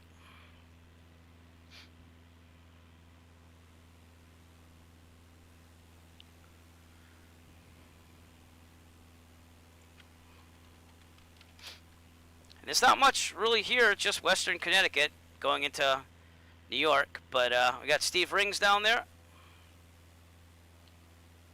Zomtress, you're behind me over there. And I think that's all we got left here, but thanks for coming along on the ride tonight. It's always more exciting with more people. And we're right outside Northfield coming up on our left over here. So, yeah. Music was my life. I actually didn't do simming or gaming that much. I mean, I really went all out for quite a number of years. Then I did the cover band thing, and it's fun. I didn't mind it at all. It had its fun things, but it's nothing you're gonna make a career out of, especially in the Northeast. So it's just the way it is. So the sub button. What do you mean? Well, I need to have average 3 viewers per a broadcast. So if you look at the number of viewers we have tonight, I'm getting closer to it. I have the amount of subscribers I need. I mean, the followers I need, just not the average. But we're almost there. So I'm hoping to actually give you more interactive stuff. I mean, besides the subscribing and stuff, I really don't do this for money. And any money I do usually get, like your tips tonight, will probably go into it's going to go into my flight fund. So that's where it goes. And again, I'm saving up for an airplane on the side too. So, you know, I figure I'm gonna be flying the simulator either way. So that's why I just kind of say, hey, why don't we just show it and stream it? I've been streaming since June. So, but thank you so much to is it Shvili? I want to say Shvili for following me on Twitch there. Very appreciated. So, but again, I'd sim either way. I've been simming since I was 18, and it helps me practice cross-country flights and stuff like that. Gets you prepared for what you're going to see. So I've been on since June. And I actually started with my Around the USA flights. For the second year in a row, I planned flights to go around the United States. This year I went around the perimeter, so it took me a little longer. So from June to November, I flew around the perimeter of the United States in the simulator and streamed every single flight. I'm also a member of the Virtual USA Flying Club, so I also have like events in between. Today's event I couldn't go to though, which kind of stunk. But I had to do some family duties, so that's just the way it is. There we go. That's a little too bright. There we go. But seeing that I had time tonight, I was like, I'm gonna stream tonight. It's been a while, so I have a honeycomb alpha yolk. You know, you cannot booze and cruise as a pilot. I guess as a sim pilot you could. In my advanced age, I'm really not into that anymore. I will say, being in a rock band in the 20s, if you call that boozing and cruising, then did enough for that back then. So, and even then, I wasn't overboard with it. You know, like the music always came first. So, booze and cruise. No, tend to actually try to be healthy nowadays and try to keep my medical as a pilot. So, really interesting. But then you gotta wonder if someone's gonna actually get in there and. Oh, we didn't have tour buses. We weren't that popular. It's a lot different in the music industry nowadays. Like you drive yourself through. I remember gigging in, was it Vermont one time, or it might have been Maine, and I drove all the way up there. This is in the middle of winter. Going up there wasn't a problem. We played the gig, and they paid for overnight accommodations for us at a local like little hotel. It was pretty nice. And so we woke up the next day, and I was with my now wife, who was then my fiance. Yeah, I'm driving back, and there's snow everywhere. I mean, like snow, and like you wouldn't believe. And I have a 4x2 truck, because I thought I was gonna end up in California after Berkeley. And yeah, so my wife's there sleeping because she didn't sleep that well. And I'm driving down the mountains, of Maine, because you're going over New Hampshire and stuff like that. And I'm literally sliding down, and the rear of the truck's going sideways. And it's like, home, it's gonna be okay. Don't say anything. So it's all good. So yeah, we have stories still. As far as the tour bus though, like we drove in a pack, but we had to take like my truck, and my drummer had like a U-Haul type trailer on the back of his truck, but his drum set took up most of that because he had a small one. So like, it was fun. Again, can't really do half what I did back then, which is like eat fast food all the time, and especially if you want to keep a pilot medical. So I'm not a big virtual reality guy, only because I haven't really tried it. I'm used to having all my controls here with the yoke and everything too. So, I mean, would I be up to trying it? Yeah, I'd try if someone gave me a chance on it just to try it out. I don't want to go buy all the equipment for it.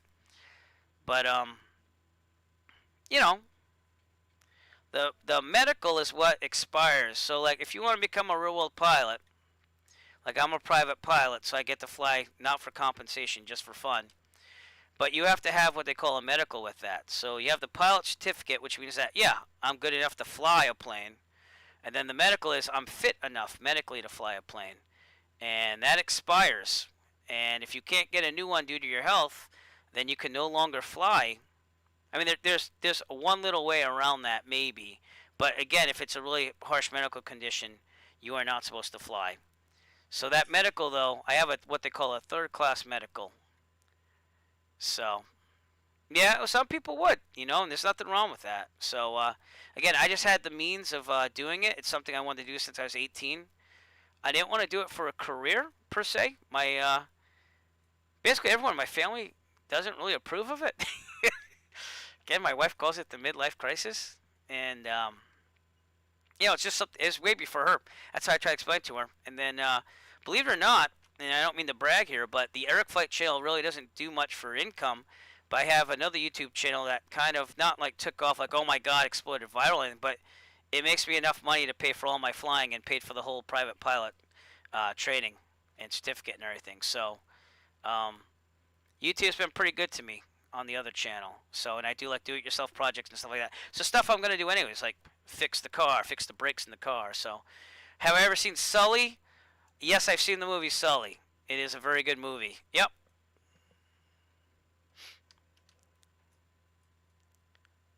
But I like to think that I'm not gonna go all out with the sim with the three. I mean, I have a 3 monitor setup, but I'm not gonna put like a whole cockpit in my house. I think that my wife would probably divorce me at that point. But she puts up with it. She won't fly with me. She won't let the kids fly with me. But I have friends, and during better COVID times, at least, I do take them places, and we go, and I let them fly the plane a little bit, etc., etc. So, it's fun. Taking the 152 out by yourself, just having, it's kind of like it's a way of relaxing, if you will, So, in between the chaos of teaching and family, but it does, you have to schedule things, Midlife crisis. You'll get there if you're not there already. So it's funny because when I found the means to do it. And my instructor actually worked with me. He was a teacher at the same high school as me. He's retired now, but he does the instructing still. I already knew who I was going to go with, so I had to. Flight's a good movie too with Denzel. Yeah. Now, if you're wondering whether it's good to booze and cruise, that's probably a movie you want to watch right there. Then that kind of answers it, right? All right, we're right outside Poughkeepsie. I can never pronounce this. Poughkeepsie, New York. Be coming up on our left up ahead. Denzel Curry. What's that mean? What?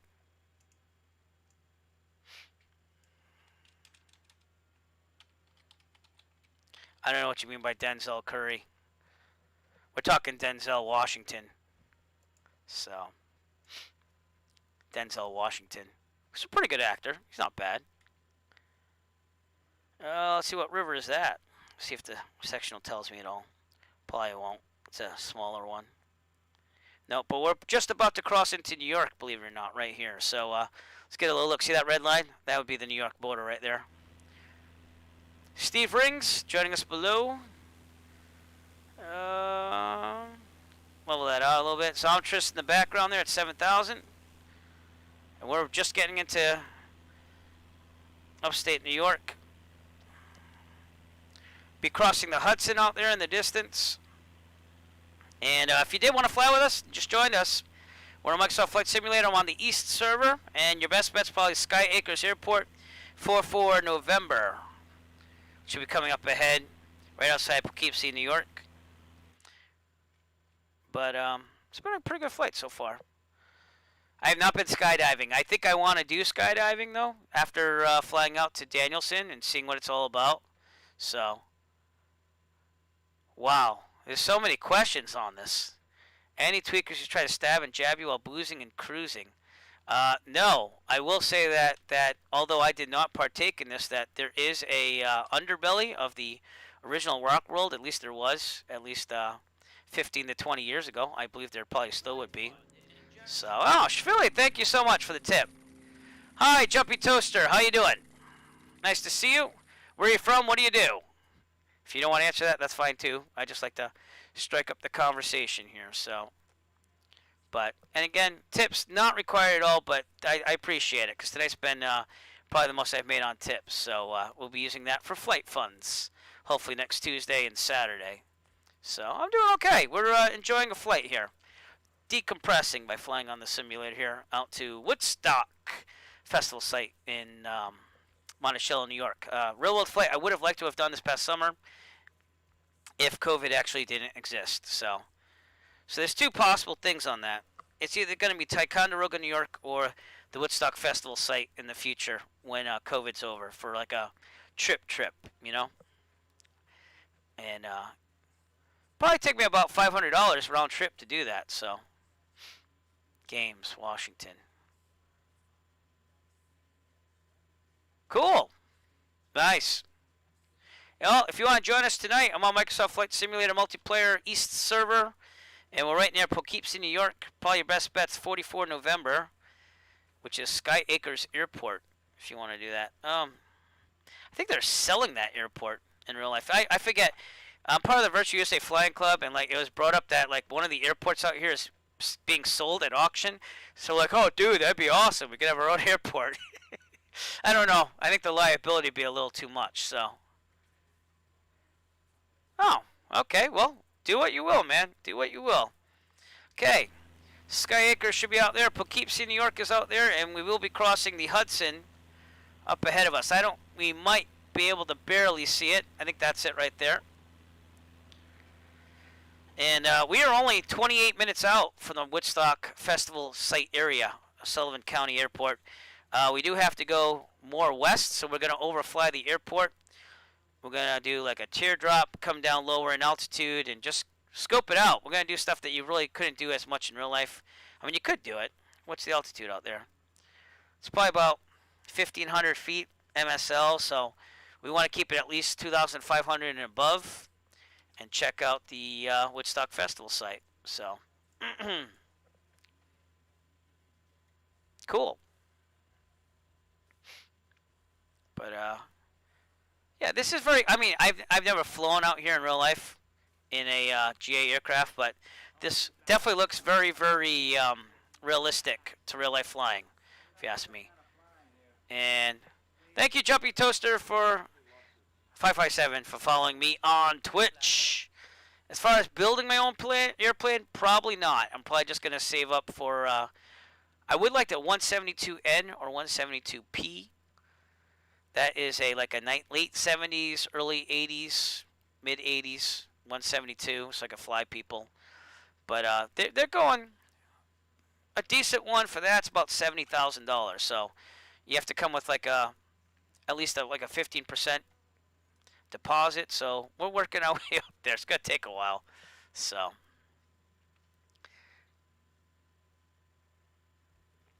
I do. I just fly for fun. Yep. So yep.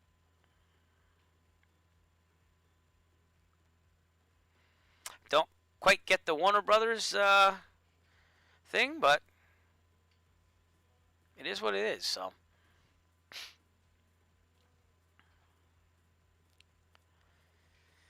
25 minutes out from Woodstock. Again, I'll put that video up there for you. A little video view of what it was like in 1969 at the Woodstock Festival right there.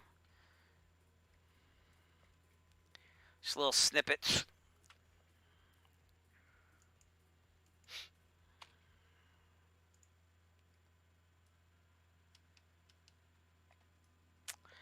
And we will probably start a little descent there. Pattern altitude at Sullivan County is 2,400. But again, we're going to go past that. So I'm probably going to cross at like 3,000 or so. And we'll cross the Hudson a little bit. Probably get towards Resnick, November 8-9er airport. And then start a descent down to about 3,000. Take a look at the sights. So, but I researched it a little bit. Again, in real life, what I would have probably done is flown to Sullivan County Airport.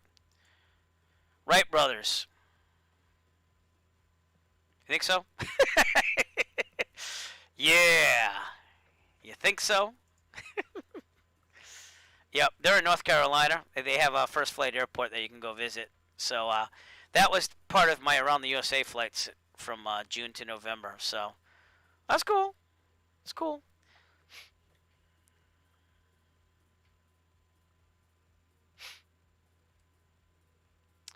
Monkey soup.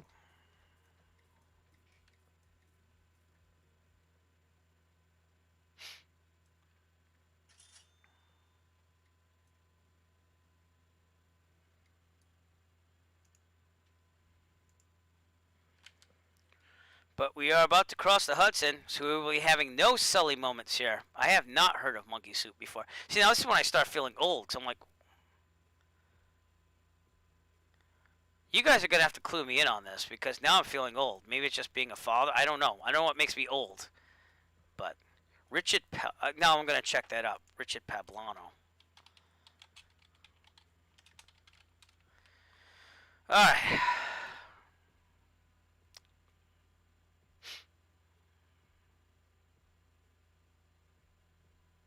Looks like there's a case attached to it.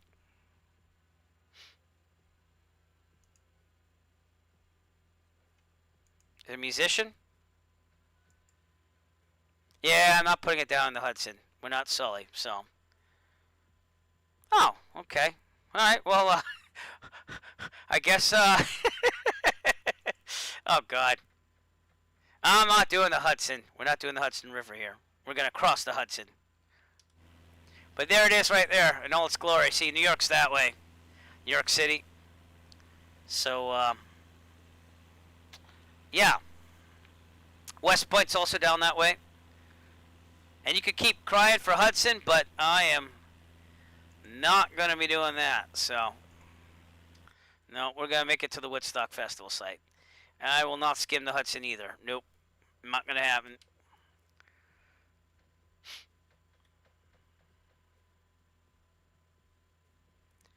I don't think I'm going to skim it.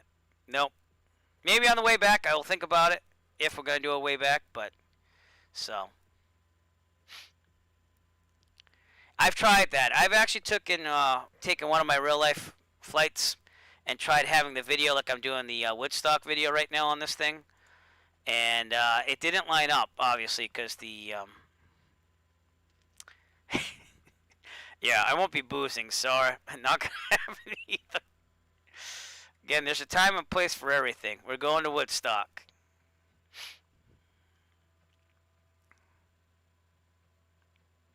But we'll check it out. Maybe the satellite imagery will show the peace signs that they usually cut into the field that they have right here on the video. So I don't think so. Oh God, that would take a lot, especially being a teacher and knowing that students could show up on the stream, which has happened on occasion, and then we ban them. So not out of malice, but out of just don't want to deal with anything. So yep, not going to infringe on your rights to do that, of course. But yeah.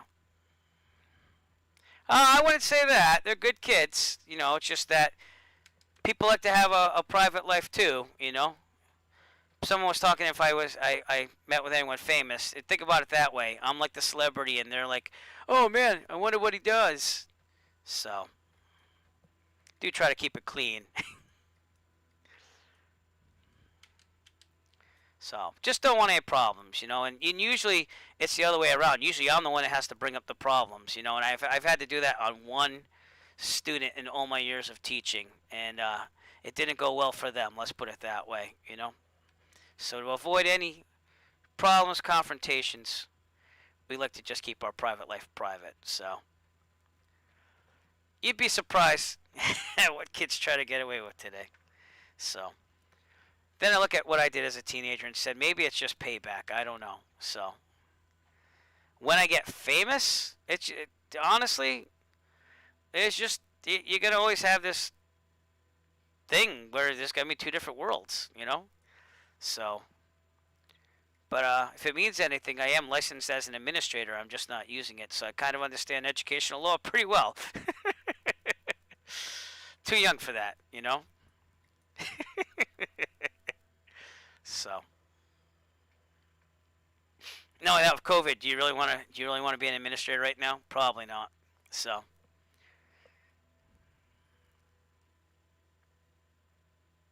Hudson right there. I don't think that's the Tappan Zee. I think the Tappan Zee is further down, if I remember right. Yeah, it's further down. But not me per se. Massachusetts, where I teach, they're having all teachers have immunizations February through April. So I said on the way back, Lord Chaos, at least let me get there first and explore Woodstock before we potentially die. In the simulator, that is. I'll tell you what. I'll swing back after, and we'll skim it. All right? Because I know going under a bridge. I tried that in Niagara Falls on the sim.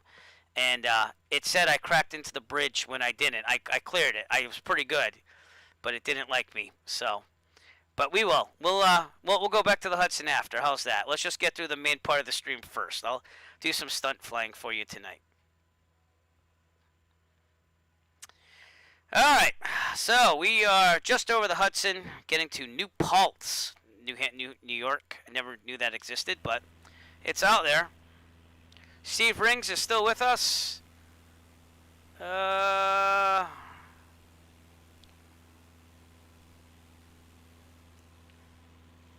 Don't see my other friend there, unless he's lower than me. Oh, there he is. Soundtress right there. And we're flying out to the Woodstock Festival site. I don't know if it's all bridges, but I couldn't fly underneath the Niagara Falls Bridge. So I'm talking the one that crosses the border. So, but I will skim it for you guys. Just let me get to the main content tonight, and then we'll do a special offshoot just for you on the way back. How's that?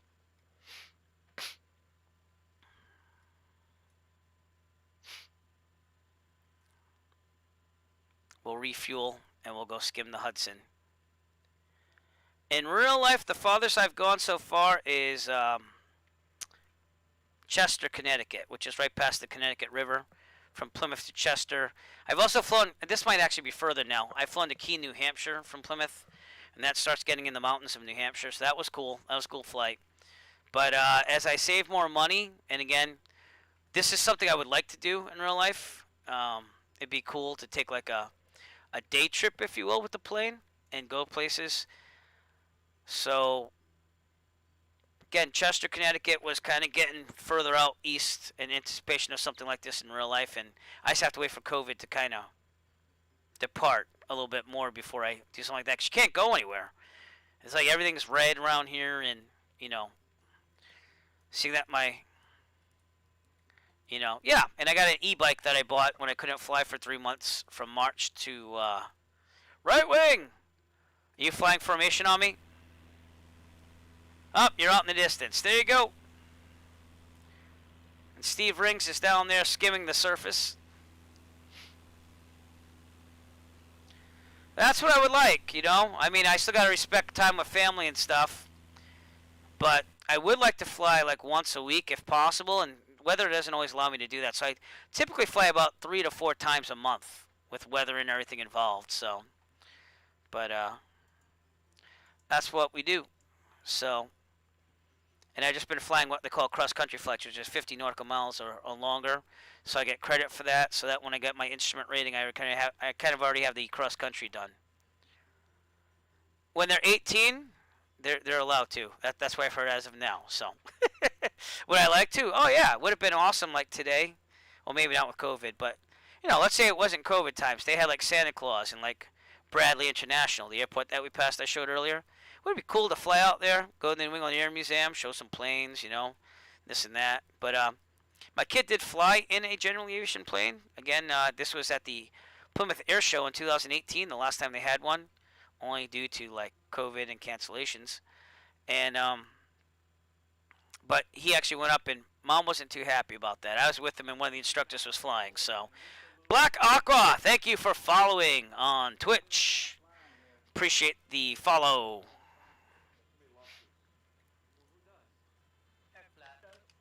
Alright, so we're getting up on Resnick here, November 8-9er, which is probably the last airport that we're going to overfly before Sullivan County, which is right outside the Woodstock Festival site. In fact, if you look at the sectional, which is the map that we look at when we fly for those non-pilots out there, you really can't see this because it's on my tablet, but it's here. This is what I fly with in the real world.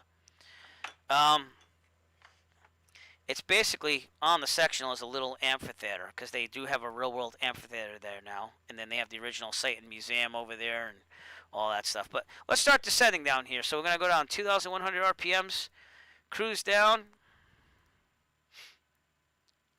and get ready to overfly the airport around 3,000. And then a little west of that will be the Woodstock Festival site. So, whoa. My rudder was a little sensitive there. Or it was wind, I can't tell. So, I think that's my rudder, though. That's how sensitive these things are. I have to watch out where I put my feet.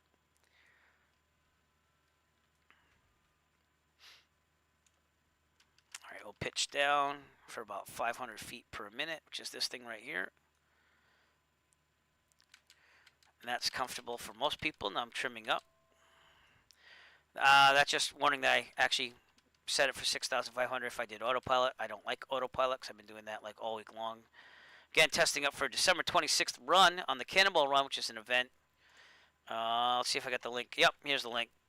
So if you wanted to check that out and you are a Microsoft Flight Simulator enthusiast, you can enter that event as well. It's a 18 to 22 hour flight, I'm estimating there, from JFK to LAX in a general aviation only aircraft. And luckily I have vacation, so I'm able to do it. And Microsoft has sweetened the pot. Microsoft has actually said that the first person to reach Los Angeles will win a set of Thrustmaster TPR rudder pedals. So we shall see what's going on with that. I'm also testing out.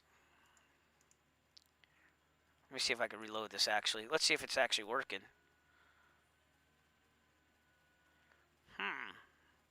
No, it's not working. Why isn't it working? Oh, well. It's supposed to be working.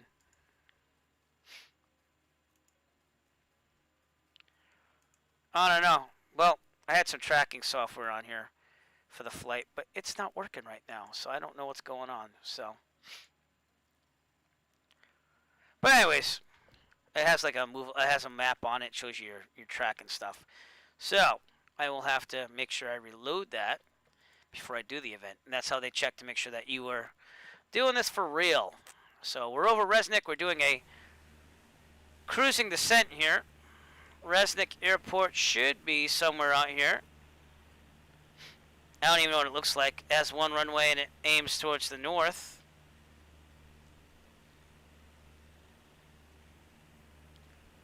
I think it's this one right here. So that's Resnick.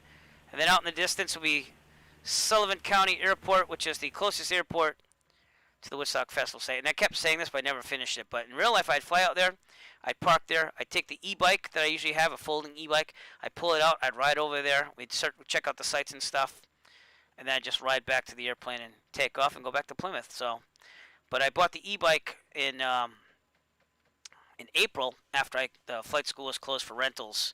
So I took my money and put it on an e-bike for exercise and also have something to use to travel on when going to destinations with the plane. So kind of wanted to do, I don't know if you know Adam the Woo. Kind of wanted to maybe not be as extreme with like every day, like making a video, but like kind of like that. You know, like you go fly out, you have some fun, you show people some sights and stuff, and then you blog the whole thing, and you know, it'd be kind of cool to show like that on the Eric Flight channel. So, and visit places. I know in Ticonderoga, you know, obviously they have Fort Ticonderoga. They also have like a mock-up of the Star Trek bridge. Did I just drop the Woo? I did. I dropped Adam the Woo. He's amazing. Love his YouTube channel. Yep. Love Adam the Woo. In fact, when my film was out, we went out for a family vacation. Last one we took, we went out to Disneyland in 2019. I was like, dude, if you like are going this day, let me know, cause yeah, Adam the Woo does kick ass. Yep, it's amazing. You know, again, musician, did the punk scene for a while, and it's not a lifestyle I could live again because I have a wife and kids, but it's fun to see him, you know, live it up the way he wants to. So, yeah. So yeah, I'll drop him all day because I've been watching him since like almost the beginning, honestly, of his channel, and it's cool, you know. You did? Where'd you meet him? He seems like a pretty chill dude, you know, to hang out with. So. But yeah, we didn't get to meet him, but he did give me like a thumbs up or something on that comment. So, but I had my my 7-year-old son, and I was like, you gotta watch some of these videos with me. So he thought it was cool too. He's very much into to Roblox now and all that stuff. But yeah. So, but I'll tell you, Disneyland, expensive. 2019, summer 2019. It was pretty expensive. I you know, and I'm from the East Coast where things are expensive, but LA definitely took the cake on that. I could go to Disney World and spend a little bit less, and I actually like Disney World better. I'm not saying Disneyland's terrible. It's got that historical factor to it, but I do prefer Disney World just a little bit more, not a lot. So, Sullivan County, 9.5 minutes out in front of us. We shall see it coming up on us, and then we head west like we're doing right now, and we will try to find the Woodstock Festival site. So, shouldn't be hard to find, but you have to know what you're looking for. So,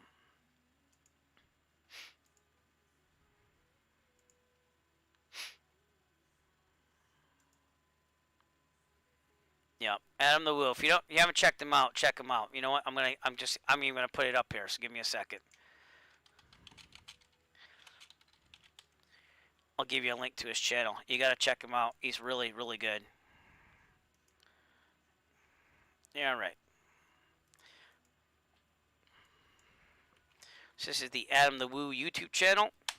And no, I don't get paid for saying that. He's just that good. So, very entertaining. This last video took a massive monster truck ride through the central Florida woods and swamps at the showcase of citrus. I haven't gotten to watch the last two, by the way, so don't ruin it for me. So,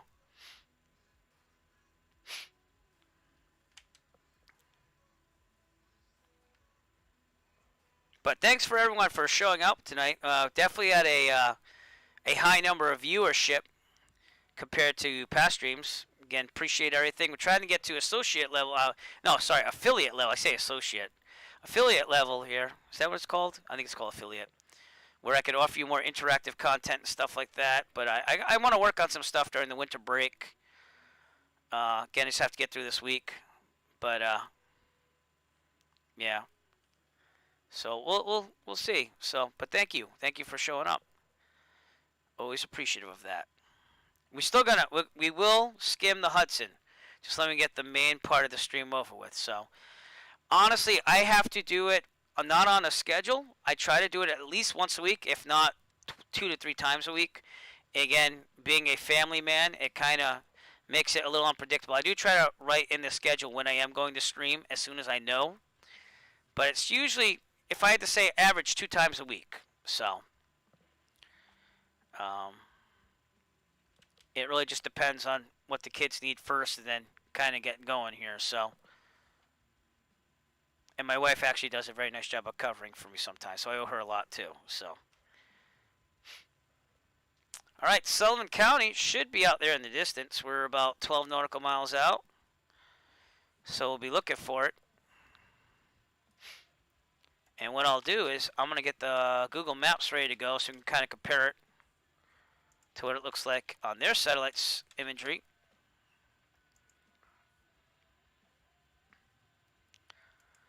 But Sullivan County looks like this on Google Maps. And we are right about here right now. Actually, we're a little bit back here. So we're like right past Woodbridge. We're going to overfly it and then see this pond right here? I'm going to be looking for this because this is the Woodstock Festival site. This is that pond where they went naked and bathing themselves at Woodstock in. And then the stage was located right here. And this is the main area where they all camped out and stuff right here. So this is the Bethel Woods Center for the Arts. They built a performance center there. But they have like a bunch of things. About 5 minutes to the airport. So I'd say give me about 15 at most to see Woodstock. So, but I'm also going to trim up and increase the RPMs because we're at 2,500. It's about pattern altitude. So, should be about 3,000 to overfly the airport in real life. So, give me about 10 to 15 minutes. And we'll be looking at Woodstock. All right. We will be skimming the Hudson after due to viewer requests, but we're going to have to head back that way after. So, I am going to give a landing, though, at Sullivan County. We'll refuel just to have it, and then we'll head back to Plymouth. I'll skim the Hudson, and we'll fly back to Plymouth. And that will be the end of our stream tonight. So, all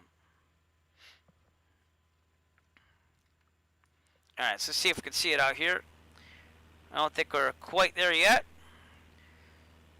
Steve Rings will probably see it before me. And Zomtrish, you're just following me, so. But this is that pond right outside of Woodbridge that I showed you. So we're getting there.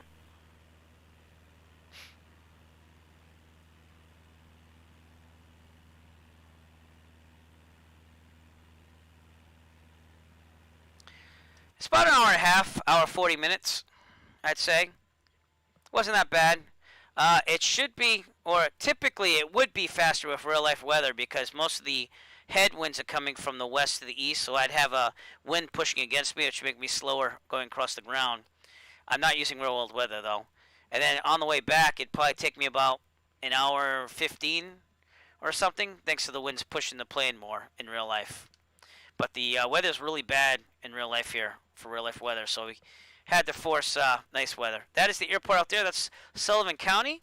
We'll be landing after we overfly and look at Woodstock for a little bit. So we're almost there. Literally, Woodstock's out here. So, or the Woodstock Festival site, I should say. Did not take place in a place called Woodstock. I can't remember what it was. It's White Lake, New York, I think it's called. So, but you can see it right here on the GPS too. Sullivan County Airport. Nice area though, very rural.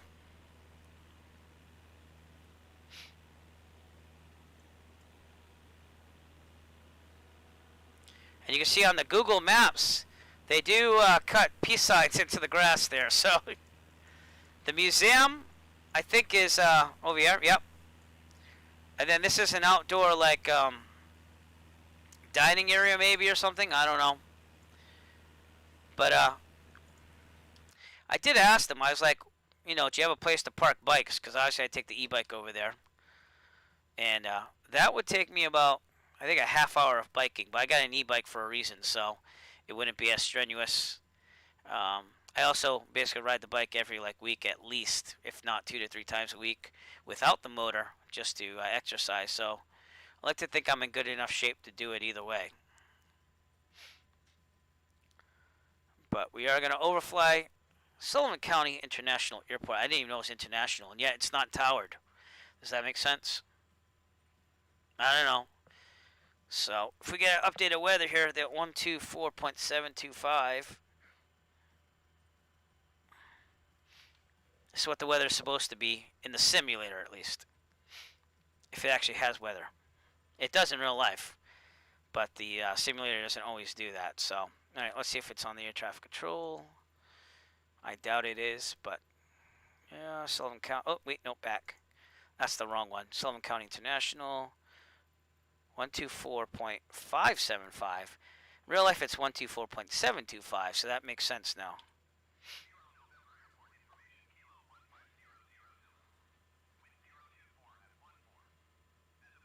All right, 024. So when we come back, we will land at runway 33 because the winds are favoring. That's the runway we're going to do that. It's gotten better. The real world weather has gotten better with the updates, but I do use this program called Rex Weather Force, which does a little bit better job. Again, I had to force clear weather because the weather out here is terrible right now, but they have live weather as well. See, in real life, it's all rainy and cloudy and stuff around the area. So, yeah, it's gotten better. It's not perfect still, but it's gotten better. That's about how I can describe it. So, all right, now we're looking for that pond here. Oh, sorry. And what I mean by that pond is, again, sorry about zooming in and out. I'm trying to do Google Maps here at the same time. Here's the airport that we're overflying. We're going to look for this pond. Again, this is the waiting pond where they used to do all the naked baths, bathing, if you will, during the festival. And then this is the field right here with the stage site right here. So we're going to overfly and just keep heading west and look for this pond. So right now, this is that pond that's to the southwest. And then it should be out here somewhere. So we're going to keep looking. It's not that far out. This might even be the site right here because I think this is the pond. So keep an eye on it. I'm going to also trim down and get low. I'm thinking about 2,500 is the lowest we can go. Legally, about 1,000 feet above ground level is where you want to be legally, especially if there's houses. You can go down to 500 legally. That's supposed to be in sparse, non-densely populated areas. So you probably could skim it at 2,000. But let's see what we're dealing with here. Yeah, that's definitely the pond right here. So this is the Woodstock Festival site right here. Coming up right here. We'll take a couple of swings around. So again, play that Woodstock video to show you how it was like, what it was like back in 1969.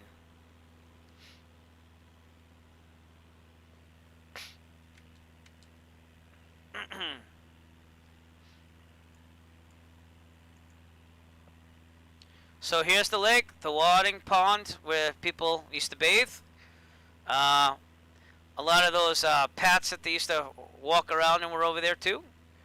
Then the main festival site, I'm going to slow down just a little bit and pitch up.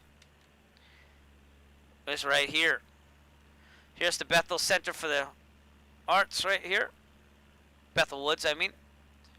But we're going to overfly. The stage is right here. And you know what I can do? I can pause the sim right over, so we can take a look at it.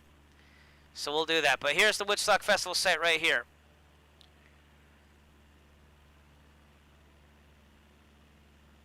And pause.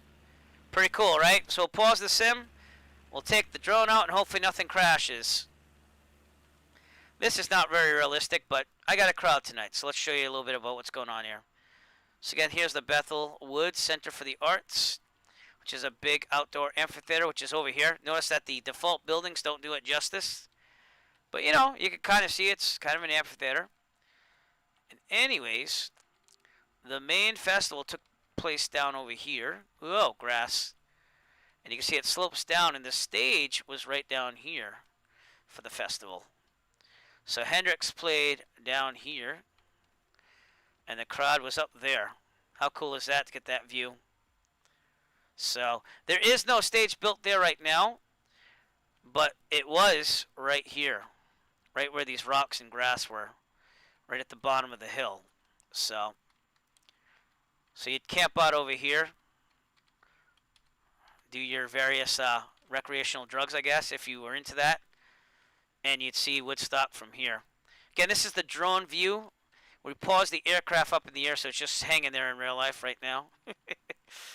I believe that over here in real life, they won't show it on the simulator, but there's an actual monument. It's like a little plaque, if you will. Let me see if I can get that plaque and show you what it looks like. Oh, I'll probably pop. Yep, here it is. All right. So right here where I'm looking, it would look like this. This is where the stage was. This is that field I just showed you, and they do let you go out there in real life from what I understand. But they have it as a music and arts fair held on August 15, 16, 17, 1969.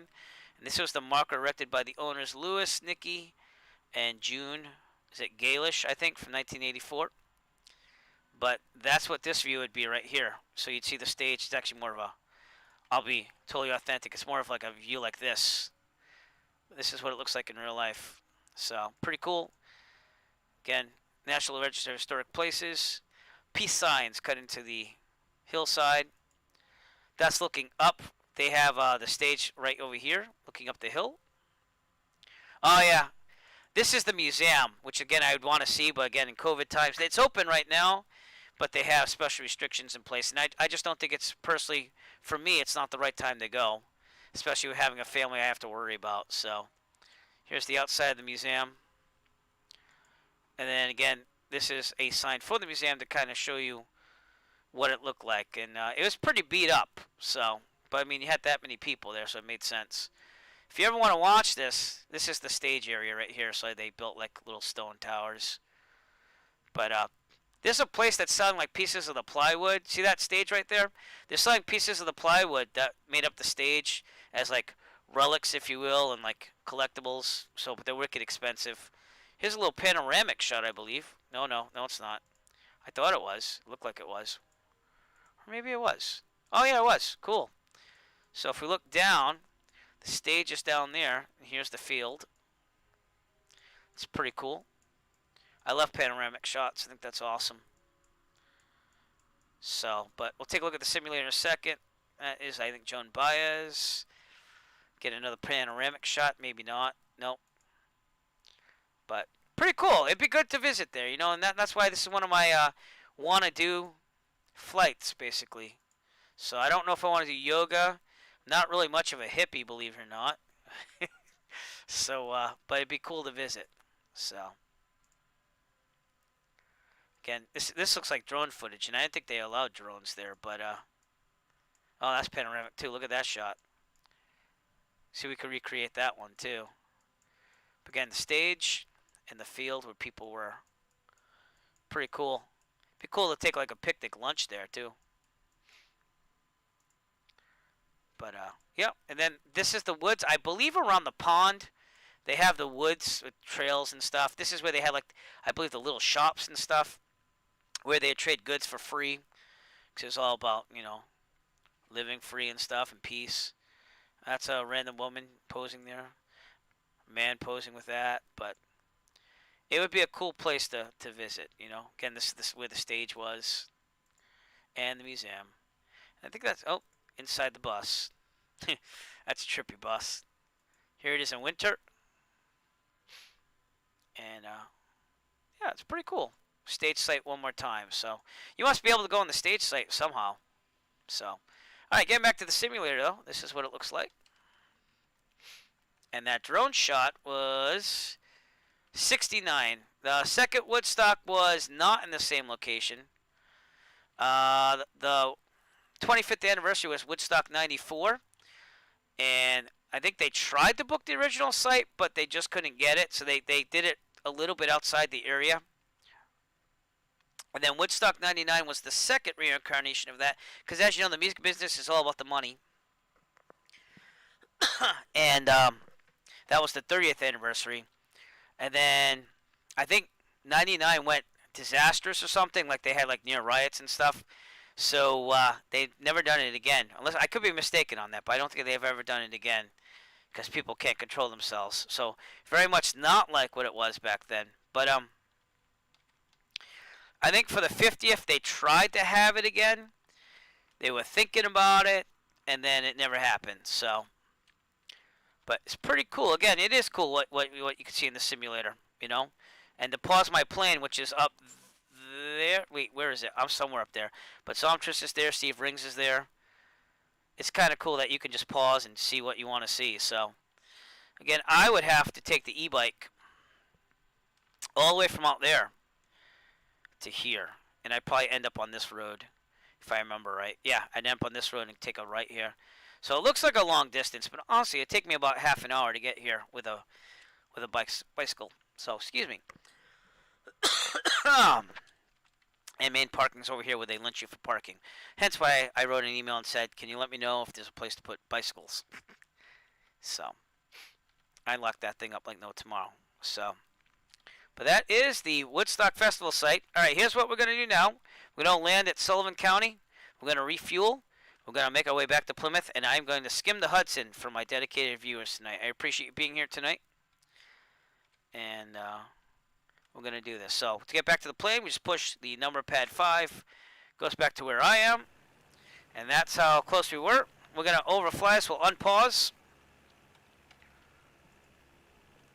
Without the drone. And there we go. We'll overfly Woodstock.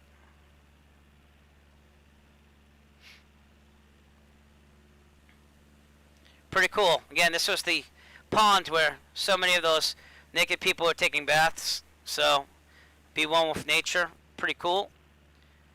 And then, even on the outskirts, they had like the man that owned the place. I think he lives somewhere over here or in the back here. I can't remember. But he's long gone. And they've sold out a lot of the places. So, alright. We're going to get a little more situated again. We're going to get my RPMs up because we're getting very slow. And we are going to bust a left turn, clear on the left, back to Sullivan. And what we will do is we'll set up probably a left base for runway 33 at Sullivan. So that's what I'm thinking. I'm going to use my GPS to do that. So if you guys want to land with me, just line up behind me, and I'll get you back there. So, but pretty cool what you can do with the simulator. Look how big that crowd was on that video there. You know, that's a view from the stage. So, and most of those people are volunteers, if I remember right, too. So, pretty cool.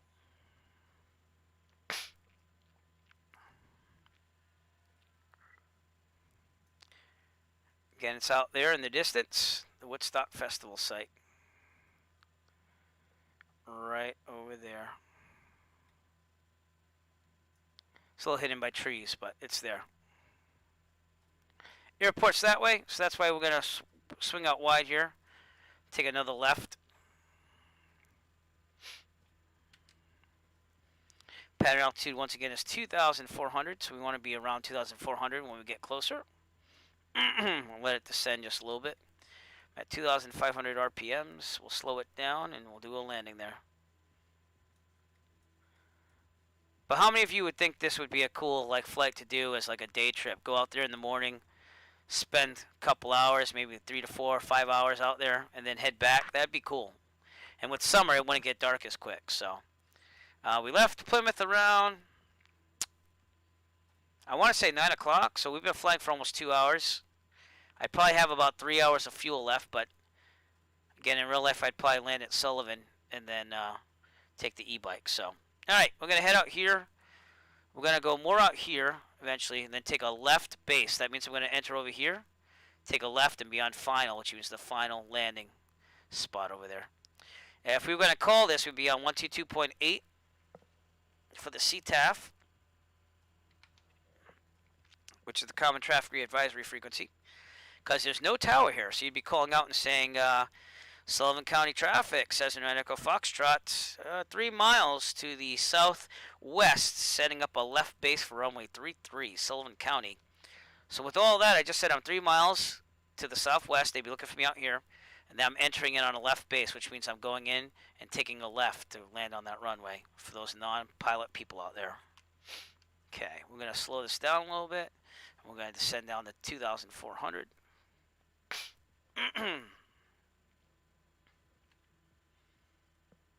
But it's not that bad on the mountains and stuff here either, you know. So it's not like a lot of things you have to worry about when you get out here. It's pretty flat. The elevation's up, so. Yeah, well, Golfer, again, if you ever want to work on that, you let me know. We can set up a time. The Virtual USA Flying Club, I actually did like a clinic, if you will, where I flew with a couple of our members to get them used to non-towered airports. So I don't mind if you ever want to get that going sometime. But Sullivan County's out there, and we're entering on a left base. And everything here is just communicating on the radio and letting them know where you are and where you're going, so they can look out for you and you're looking for them too. So in real life, I'd probably do what we call a left 45 and enter at a 45-degree angle and go that way, because it's the safest way, because then you can see any traffic out there. But seeing that I'm on the sim and we want to save some time to skim the Hudson for some of our viewers, we're going to do a left base right ahead and then turn left to go to land.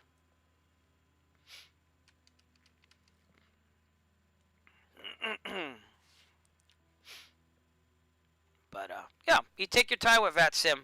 Go to a non-towered airport, and I mean, you could kind of look at some of the Eric flight videos. Someday I want to do some tutorial videos still. I just haven't had time. I've been trying to edit my real flight videos, and this past one's been kicking my butt. I've been working on it for like 8 hours already, and I'm just about done with it. So, but making some tutorial videos about like communicating. I did try one time, but then I forgot to unmute the microphone, which kind of stunk. So it was what it was.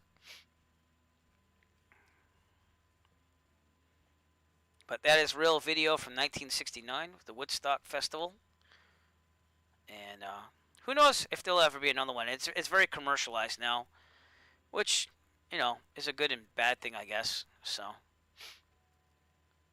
all right. So here's where we call out and we go. Sullivan County traffic, Cessna Echo Foxtrot, left base runway 33, Sullivan County. So, yeah, but you could just log on there in a non-towered airport, and I could like spawn in with you, and I could just kind of like be like the guy on the ground, because they won't bug you. You don't have to contact them on non-towered airports and stuff. It follows real world policies. So, all right, we're gonna go down to 1700. This is what we do in real life. That slows us down enough. We wait for 110 knots. Then we put 10 degrees of flaps, which are these things. They let us descend and slow down the plane to land, and I want to be about 80 knots or so. I'm going to turn final.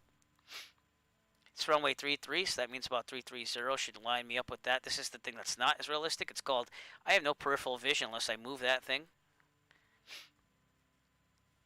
And here we go. We're a little bit high. I can tell already, but we'll be okay. Here we go. And at this point, I'd say Sullivan County traffic, Cessna Echo Foxtrot, final for runway 33, full stop, Sullivan County.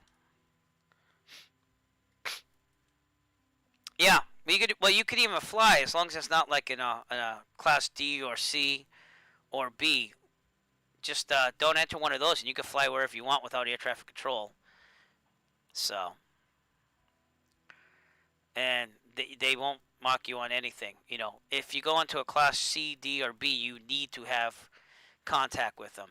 If you're outside of that, you're all set. Like if you go to Plymouth, where I always start, because my role at base, you don't need to contact air traffic control at all there. All right, we should be about 1,500 now, which I should have done on base, what I wasn't thinking. And we put in another 10 degrees of flaps because we're in the white arc here, which means that we can deploy more flaps. And we want to land at about 65. So as I get closer to the runway, we'll do full flaps. All right, full flaps now. It should slow us down. We're going to back off on the RPMs. Notice that we're continuing to have a graceful fall, but we want it to be about 65 knots as we land. So all VFR. Yep. VFR. I had to force VFR weather though. All right, throttle's out so we can slow down more. We're just going to float in, keeping that about 65 as we line up to the middle here. Looking pretty good. We're going to even it out here, so we're going to fly level for a second, let it bleed off some speed, and then we're going to flare back slightly. This is floating a lot more than real life, by the way. And there we go. Nice, easy landing. My rudder pedals are doing some funky things because they're very sensitive. There we go. We are down. Flaps up. And we'll get off at the next taxiway. Welcome to Sullivan County, Monticello, New York, everybody. Get ready to refuel and then take off back to Plymouth and skim the Hudson.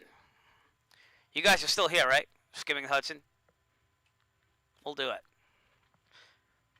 Follow this yellow line off the runway. Again, my rudder pedals are sensitive. I'm still working on the sensitivities. So bear with me as I do that. And there we go. Yeah, all right, good. I'm just making sure you're still with me. Let me refuel first.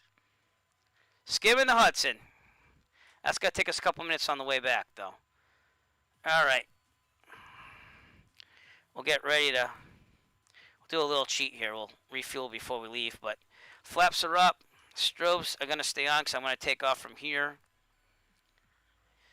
And trim set for takeoff. I'm just doing the post-landing checklist here, and that's about it. I leave everything else on because I usually do in the real life too, except for the strobes. But we're going right back up. Wow, did you forget to refuel? So I'm going to refuel right now. That only used about 28%.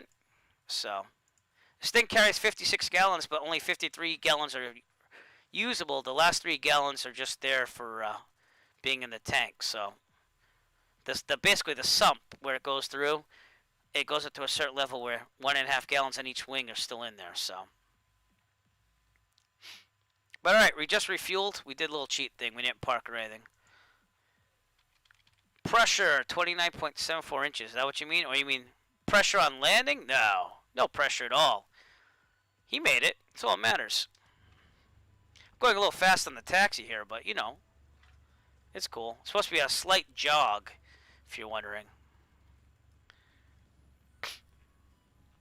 But all right, we'll depart runway 33. We'll head back direct to Plymouth, but when we get to the Hudson, we will skim it for some loyal followers here tonight. So 12% isn't terrible. I mean, typically the low fuel light will go on with 25% left. And you definitely don't want to be in that in real life. But, you know, I think I've done that once. I went flying for like 3 hours with my friend, so. All right, let me load the flight plan here, the reverse flight plan. And then we'll depart here. I'm going to stop right here. Oh, plan, load, reverse. And that's the cool thing about the electronic flight bag. So it does reverse there. I probably should have stopped there. All right, we're good to go. Again, I would be more parked this way to see no one on downwind, no one on base, no one on final, no one on crosswind. And we'd call out like so. We'd go Sullivan County traffic, Cessna Echo Foxtrot, departing runway 33, departure to the east, Sullivan County. Then we give a minute just to listen, make sure no one's there, and then we take the runway. Okay, we're going to rotate at 55, climb at 74. To pattern altitude, which is about 2,400. Pressure in the fuel tank, it does need to be pressurized. It has a vent that fills the air and pushes the fuel down. It's gravity fed. This one has a fuel pump on it though, so for fuel injected, I don't think it's like the ones I fly. I fly carbureted ones, so it's gravity fed there. But the fuel pump probably has something to do with it in a fuel injection engine. So, all right, here we go. Full throttle. Heels on the floor. Rotate at 55.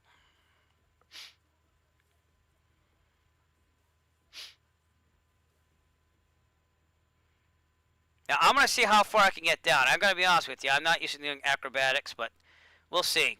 The last time I tried to go on the bridge at Niagara Falls, it got pretty bad, so. And it wasn't my fault. I was going to clear it. It's just that the simulator didn't like it, so.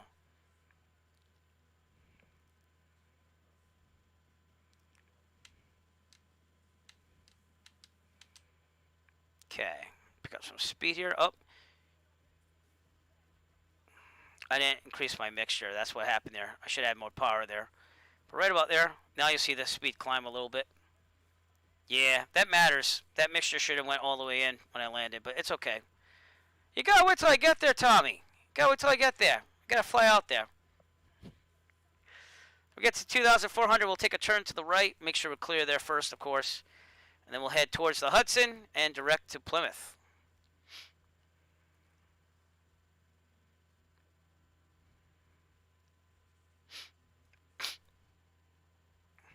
But typically you'll have about 5 hours of fuel, estimating there, on a Cessna 172 with a full tank. So.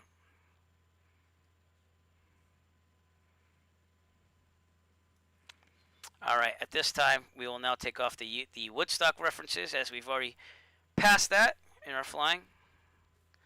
I had 2 guys, I think. 2 guys that I'm flying. I just invite everyone, and it is what it is. We're coming up to 2,400. We're clear on the right from what I could see. Usually rock the wing up a little bit. We're good. And turning to the right. But, yeah, it's been good. Alright, this is for you guys. It's nice to be wanted. Alright, we got to turn to about 98 degrees here. So. And I'll let you know when we get to the Hudson. And we'll see what we can do. So. Now, we're not going to skim for half an hour straight, by the way. I'll give you, like, maybe 5 to 10 minutes at most. Just to let you know. We're going to make a time limit now, because I know that you might be asking me to do all these weird tricks on the way back. So. Bearing is 9 or 8. Let's go back direct to Plymouth, which will go right across the Hudson as well. So. We'll probably be traveling at 5,500, descend for the Hudson. Give you a little Sully moment, and then we'll move on. So.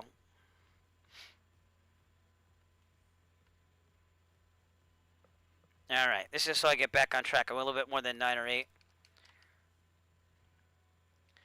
And again, we'll level off at 5,500. Not that I have to do this, but I set the autopilot for that just in case if I want to.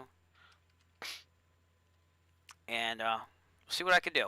It's going to be interesting.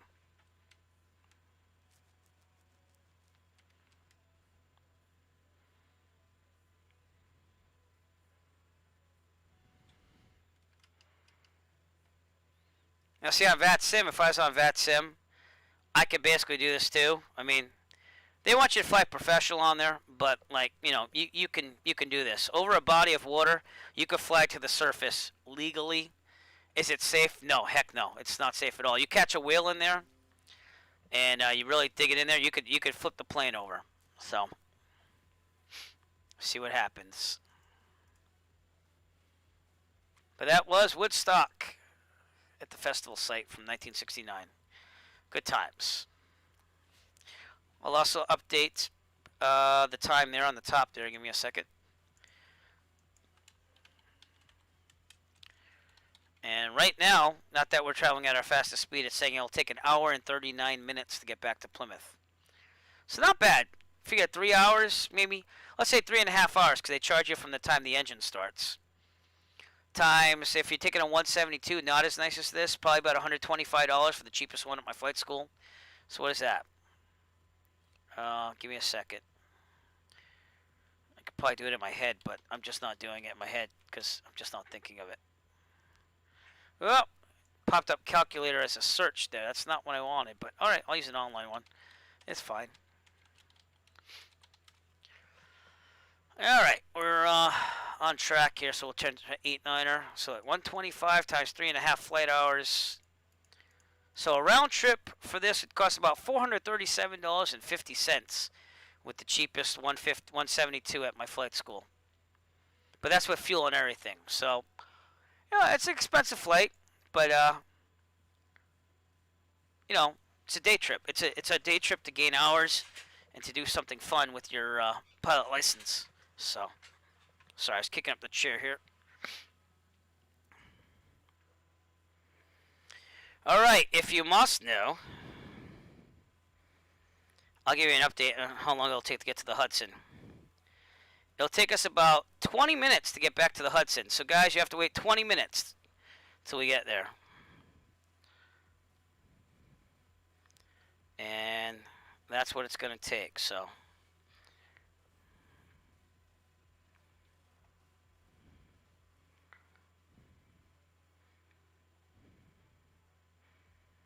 about 20 minutes till we skim the Hudson.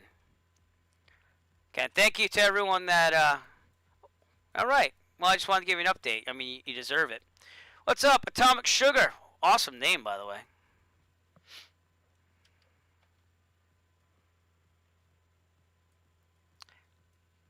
But we have a viewer requested, let's skim the Hudson on the way back to Plymouth, so I'm going to do that. Again, guys, I do appreciate you tuning in tonight. I can't tell you how much I appreciate that.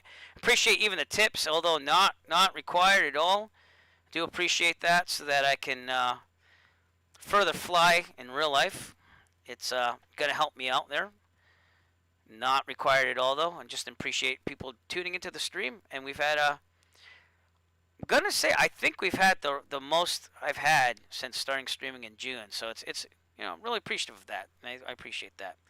So I'd like to dedicate this future skimming of the Hudson in about 18 minutes to you loyal viewers tonight, staying on the stream.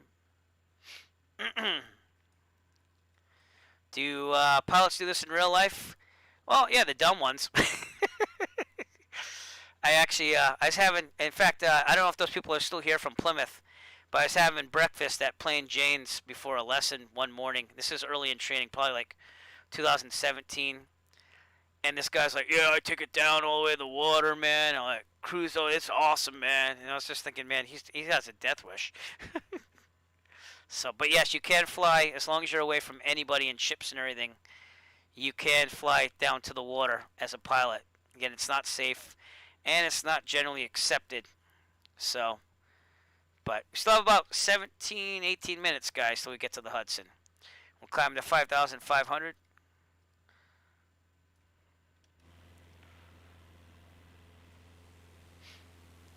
Well, like I said, you learn by doing. So, I don't eat there often. I'm going to be honest with you. I know it's a great place. I know that they serve good food. Due to COVID, I'm not going to be eating anywhere out at restaurants lately. I also find that airport food typically is more expensive, which is fine with me, but Plain Jane seems to be kind of expensive for what you get. It is high quality, though. So, I mean, I'll go maybe 3 or 4 times a year on flights. I really like Martha's Vineyard. That was the last place I really got breakfast before before COVID kind of shut us down. So I'm using a yoke. I'm using the Honeycomb Alpha yoke, and I use the keyboard for like little commands and stuff. But I'm all decked out. I got the Saitek radio panel, Saitek switch panel. I have a throttle prop mixture Saitek one, which they don't make anymore. A trim wheel, and I also have a throttle quadrant for those planes that don't use a Cessna push and pull throttle prop mixture. So, yeah. But yeah, there's things, I mean, part of the private pilot training is risk management, and I will not ever be skimming water in real life. I'm very conservative when it comes to flying, because I have a family and something to live for. So it is what it is. I like to come back alive every time, so that way my wife is never correct about it being dangerous. Never mind, I'm not going to get into other people of the family, but they basically told my kids it's not safe to fly to keep them away from flying. So, I like to prove them wrong. Statistically, flying is actually safer than driving, by the way. I just want everyone to know that for the record. Statistically, it's safer to fly than drive, and it's probably because not anyone can just become a pilot. You actually have to study and do all this stuff for it, Never mind the check ride, which I thought I failed, but I didn't. So. Oh, thank you. Well, thank you. Thank you so much. And I have taken friends and other people up. It's just not family members. So I'm trying to get my father to do it. He's in his 70s, and I'm like, before we leave this earth, I like to take you up. So, but it can't be during COVID because he does have some medical issues with that. So, all right, we're gonna trim down here, get to 5,500. Remember, it's gonna be an odd plus 500 feet going to the east above 3,000 feet as a VFR pilot. And those clouds are staying up above us, which is great. Yeah, no, he's not. No, he's not like on death's door or anything. He just has conditions where if he got COVID, it'd be really bad, So, yeah. Atomic Sugar, thank you for the follow on Twitch.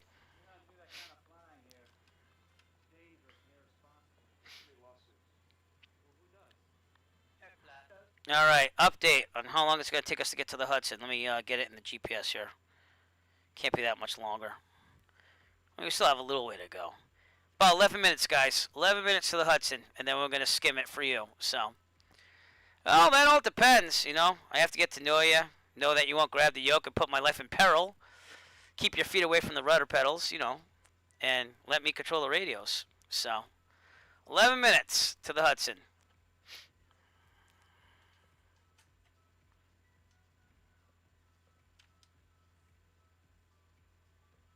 Should be about 2,500 RPMs. That's pretty much where you want to be in real life, right around there.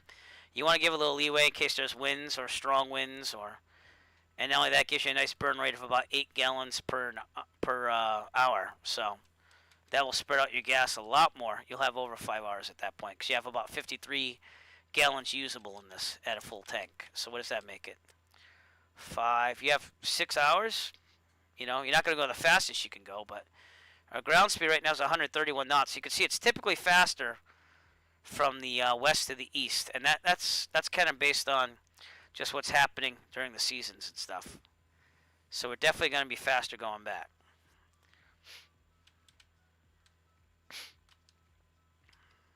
But I'm going to keep it pointing to the Hudson, by the way, on the electronic flight bag. So you have about 9.5 minutes now. We are passing Resnick Airport again, November 8-9er. Right down there. We got little hills out here. Nothing you can't handle, but that might be the Hudson out there. Not totally positive about that. But I guess we'll take a right, head towards New York City on the Hudson, and skim it. That's what I'm thinking.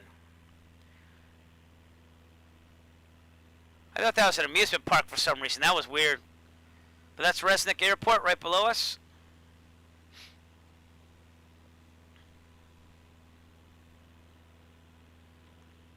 Beautiful scenery.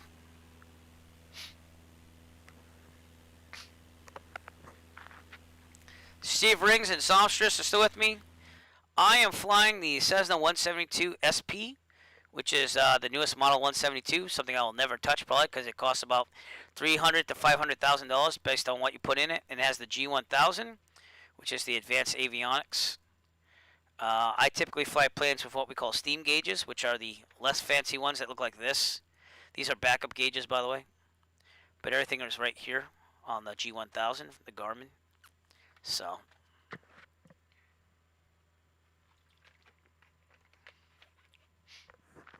and the planes I fly aren't as nice as this one. So, I'll try to see if I can get a picture of the cockpit of one of the ones I fly. Alright, Hudson in 9 minutes. 9 minutes.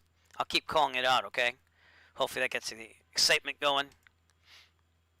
We're going to pull a Sully. We're going to skim the Hudson here. But let me see what I could do here.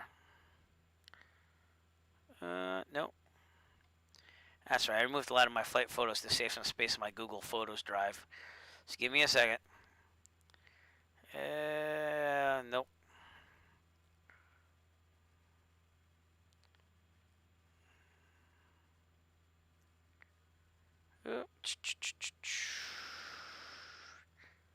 Try to find one that's like a cockpit photo. But if you want to know what New England looks like in the fall, here's some real life pictures of flying over my house. And obviously, I'm not going to point out which one's my house, just out of security reasons. But this is my neighborhood. This is me flying the 152 over Dayton, Massachusetts. But this is in November, so you can see like it looks a lot different than the summer, which is what the simulator emulates. It's very green out here and lush, whereas in the fall, in New England at least, this is what it looks like. You have your reds, your blues. There's a lot of leaves off the trees and stuff like that. So it looks very comparable though to what it is, you know. And the Woodstock site kind of showed you that too. So, but share the cost with me. Share the cost of flying. Goffo, where are you located again? Is it upstate New York? I can't remember where you are. I have someone in the Virtue USA Flying Club that's trying to convince me to fly out to the Cleveland, Ohio area and back. So that'd be about $800 to $900 round trip. So you know it's all good. Oh boy. Thank you. I built the computer in 2019 with my 6-year-old after having gaming laptops that I'd use for work and play. But Hudson, 7 minutes. About 7 minutes to the Hudson. You can actually kind of see it, I think, out here. So we'll take a look at where we're at. I'm going to start a descent right now, though, to about 3,000. But, yeah, it took a while to build a computer. I had to do some financing on stuff, but I have like 0% financing. I think I just paid off everything, honestly. And I mine Bitcoin whenever I'm working and stuff. So it kind of paid back for the video card on that. Bitcoin's been going through the roof lately, so. But, well, you know, like I said, secondary source of income helps, and that's YouTube for me, not the Eric Flight channel. I want to make that clear. I don't make any money on the Eric Flight channel other than the nice people that tipped me tonight, and that's about it. So I just make the videos on the Eric Flight channel more out of a labor of love. If I ever did get to 1,000 subscribers, obviously I'd monetize it to have even more money to go on more adventures and film it and share. But I have another YouTube channel that I do, so I don't know the family up there. Like, I know my family descended from there, and I know that there's some relatives out there. The unfortunate thing is that's my father's side of the family, and there was some weird things that happened with his father that kind of made us not associate with that side of the family, like, to the point where even like my uncle, his brother, went up there to visit just to see what they were like, and I was like, I want to go, and my father's like, I don't want you to go, you know. So it got a little creepy. New Brunswick, St. John, it's a nice place to visit, so I'd have to see. I'm not really to go to Canada. It's a little more intricate. I'd have to go through customs and stuff, and I have my radio operator certificate. That's right, Quebec City. That's right. We talked about that. We talked about French and stuff. I remember that. But I have the things I need. I even bumped up my insurance so I could fly to Canada someday, just so I had that option. But I'm not really there yet, and it really depends on COVID. But at that point, I'd probably have to say to my family, hey, do you want to go to Canada with me? Get in the plane. Because that would be, I don't know. We'll have to see. So, I learned to never say no. You know? But family comes first, obviously. But if you ever do come to the Boston area, that would be a different story, so.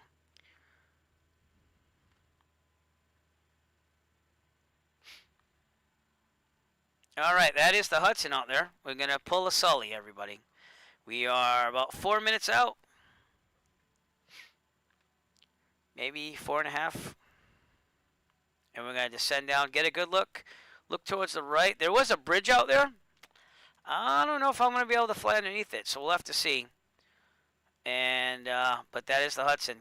If you keep following that, it's going to go to New York City. So, and again, this is a viewer request. Skim the Hudson, and I'm obliging. But we're gonna take a look at what it's all about first.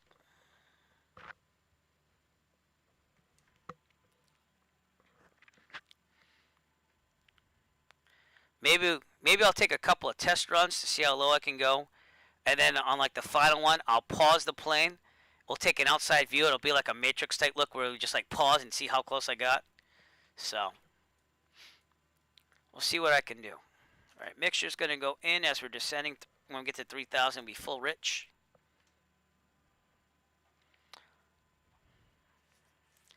Well, I think it's winter. You know what I mean? It is what it is. I'm ready to go with a snow blower, which usually I just kind of typically do it by shovel because I like the exercise. But Toro actually contacted me because my other YouTube channel and sent me a snowblower to review last year, and it's a really good one too. I like Toro a lot, so I was honored to do that. But you know, it is what it is. Snowstorms are snowstorms. I grew up playing hockey in New England, so it's not like I wasn't used to snow. But you know, take it as it comes. So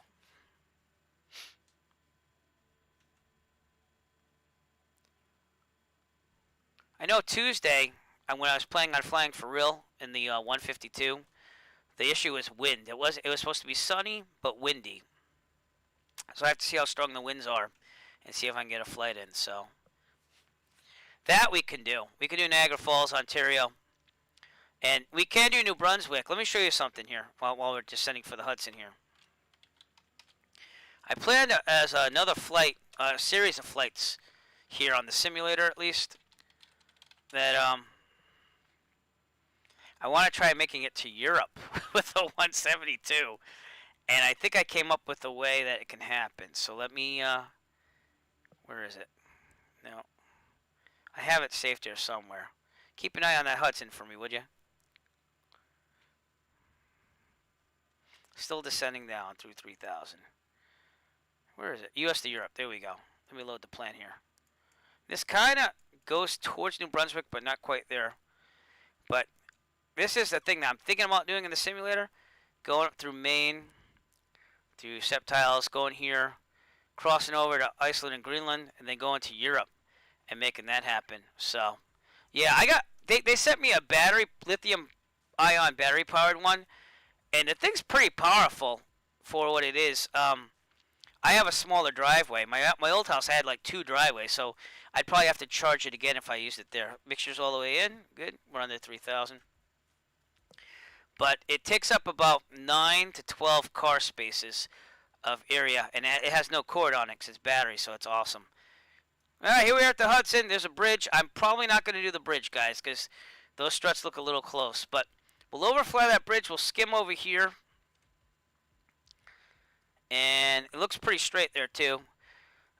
Reasons why you might not want to do this in the real world. One, you catch the wheel in the water. You could just basically flip the plane over and die. And it's over water. So if you capsize, you're kind of screwed. 2, you don't know if there's going to be electrical wires going across. And 3, it's just not smart. But we're going to do it for you. So here we go. Cruising descent down to the Hudson. We're going to pass that bridge and kind of skim right here. So I don't know if I'm going to be able to touch the wheels down to the water because I'm probably going to die if I do that. I'm not very experienced at this, so, and rightfully so. Trimming down. 2,000 feet. Speed's looking okay. Ground speed's 124 knots. So let's calculate that to miles per hour in case I slam into the Hudson.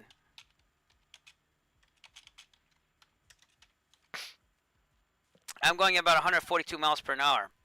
So with that, we do not want to hit the water. That would be bad. All right. Sully moment. The engine's fully out. The throttle's all the way out. And now I'm gliding. Best glide speed 68, by the way. So if I was in an emergency right now, I'd pitch for 68 knots. Like this. Airspeed's first. I'm also thinking about best place to land. So I'm thinking, oh crap, where am I going to land? Well, you can see you want to stay away from people and stuff, and there's no real big open areas, which is why Sully had a problem. And this is the Sully moment for my most treasured viewers tonight. So here we go. All right. With that, he decides to go into the Hudson because he has no other choice because he doesn't want to hit people. He's got lots of jet fuel because he just took off. By the way, this Sully moment brought to you by treasured viewers of the Eric Flight channel. Thank you, treasured flight viewers, Eric Flight viewers on the stream tonight. All right, we're 1,000 feet. I might be able to do that bridge. I don't know. I'm probably not going to do it because I don't want the sim to crash and then start over. But here we go, guys.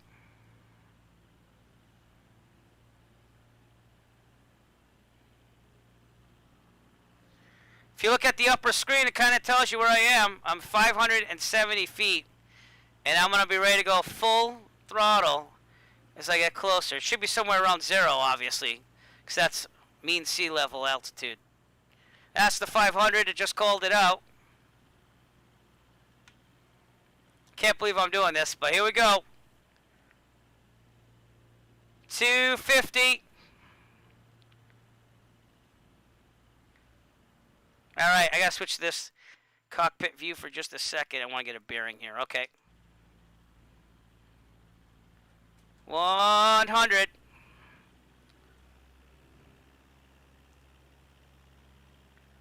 $90. I'm going to go easy on this. 100. I'll try to get to 50. I think that's what I'm comfortable with. 80. Oh, crap. 70.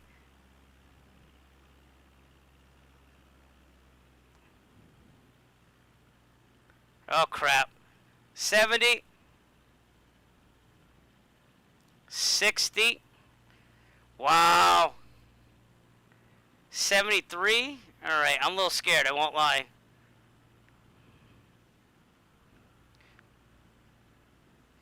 50. 40. If I see a shadow, I'm pooping my pants.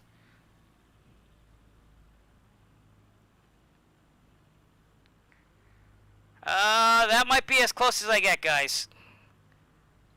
30. 30, 30, 30, 30, 30, 30, 30. Riding it.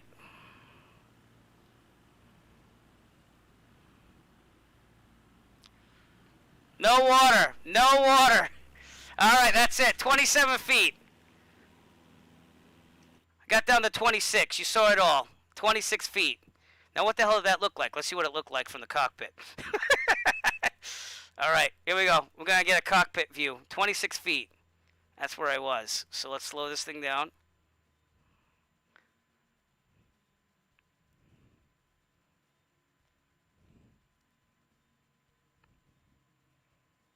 Frames are getting really bad low, too, so I don't know. When they say low and slow. All right, I got to let go here. See, I'm a little nervous now. So now in the cockpit's a little 70. God. All right, we'll try to get to 30. At least I have, like... Steve's beating me, by the way. Steve is totally beating me, by the way. There we go. I'm at 20 now. Steve, you're doing good for me. You're giving me a visual to follow here. I'm at 10? No, it says 51 feet. All right. Oh, I forgot to reset the altimeter. Jeez, that could have been bad. Steve is pretty cool. I'll give it to him. But I'm also not dumb. And I'm also getting towards stall speed in the 40s. So...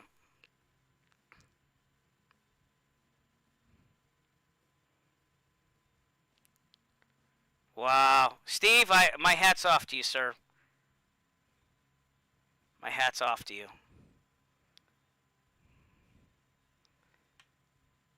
I can't do it. I can't do it. Wow. Let's get a side view really quick. Yeah, if you're flying like this, you're probably shitting your pants right about now.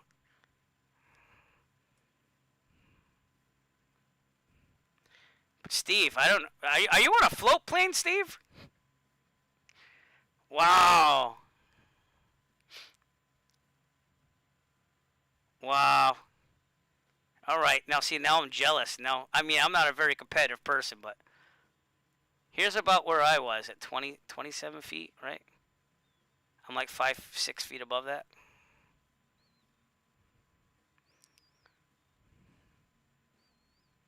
So we're skimming. Oh yeah, that might be it too. I have damage turn. I have realistic settings. I like to live dangerously.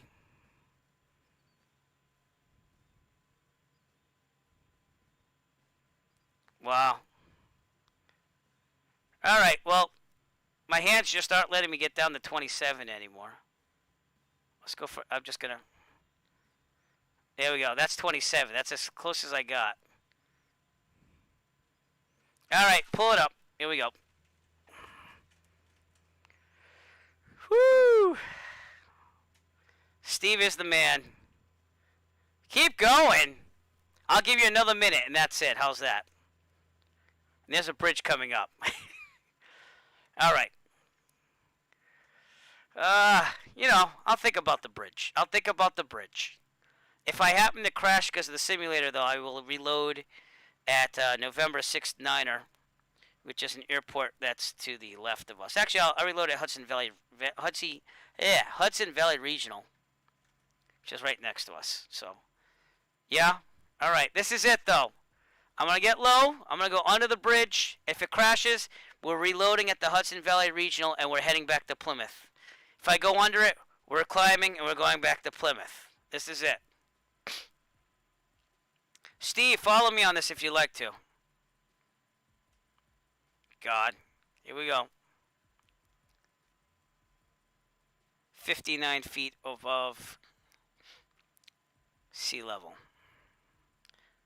See, but you can't really tell if the Microsoft Flight Simulator got the elevation data right, you know? Just saying. All right, now, this bridge seems... Does it look like it's sagging to you? Like the middle looks like it's lower to the water? Well, let's see if he does. I have no qualms. Steve, please do. No doubting. Anything is possible if you put your mind to it. All right, here we go. Get some speed so I can kind of glide in there. Oh, this is going to be tough, guys.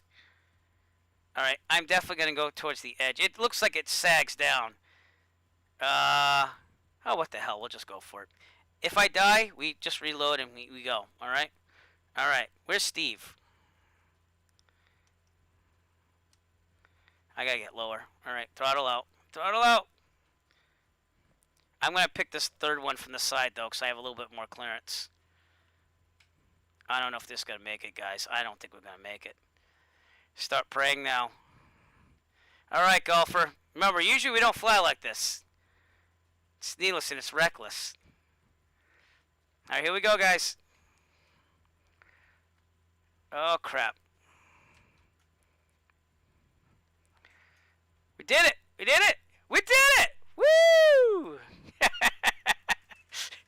Wow, we did it. All right, I'm climbing again. We're going to Plymouth. I'm getting a call from the FAA any second now. Any second. Steve, nice job. What the heck? Oh, did he wipe out?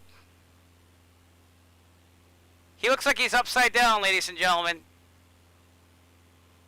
Steve is upside down. Wow.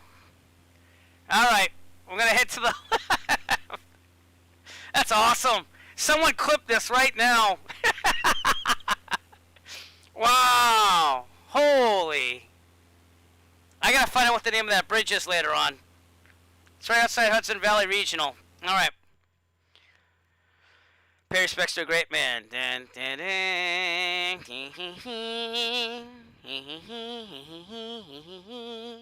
All right, we're going to climb back up to 5,500 full throttle.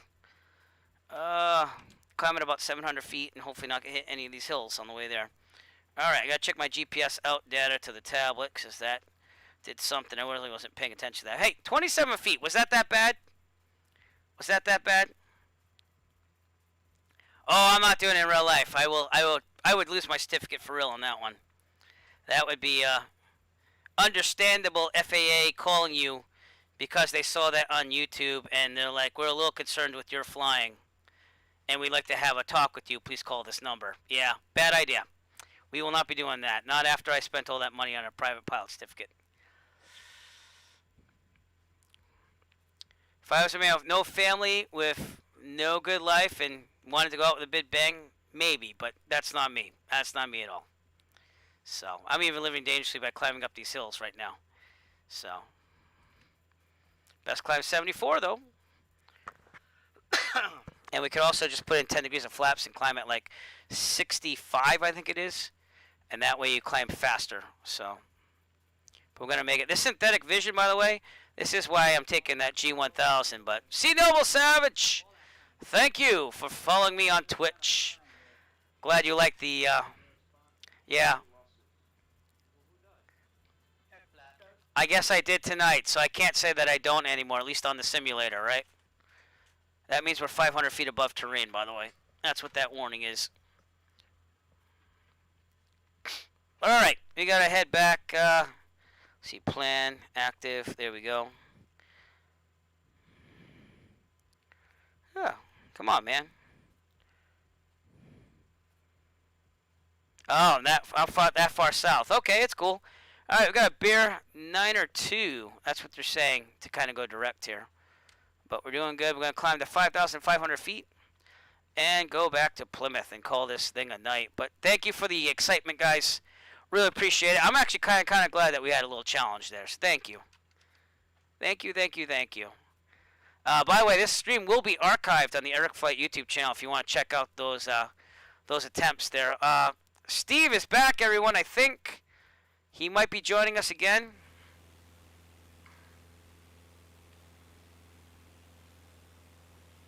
And Somtress is out in the distance. So, no, it won't let you clip. I probably don't have a setting when I left it that you can clip. Damn. Well, I'll tell you what. When I get the replay on the Eric Flight YouTube, I will separate that clip and post it to YouTube and try to upload it to Twitch if that's possible. I don't even know if it's possible. So, let me see what I can do on my end of things here. Give me a second.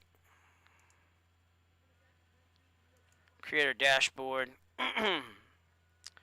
Streaming tools.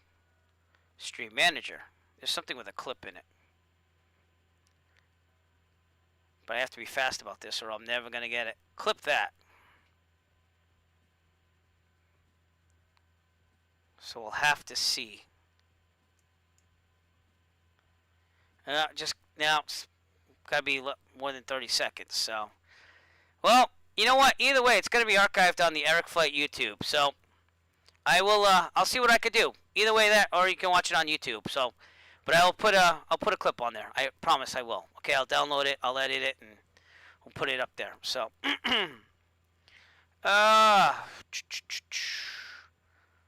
yeah, I gotta get better at this Twitch thing and on the other settings and stuff. Like most of the stuff you see on the stream, that's all like Photoshop and a plug-in for Fly Live and stuff like that. So, but we are back, going back to Plymouth. We are south of Poughkeepsie, New York, and south of Hudson Valley Regional. Kilo Papa Oscar Uniform, which is off to my left.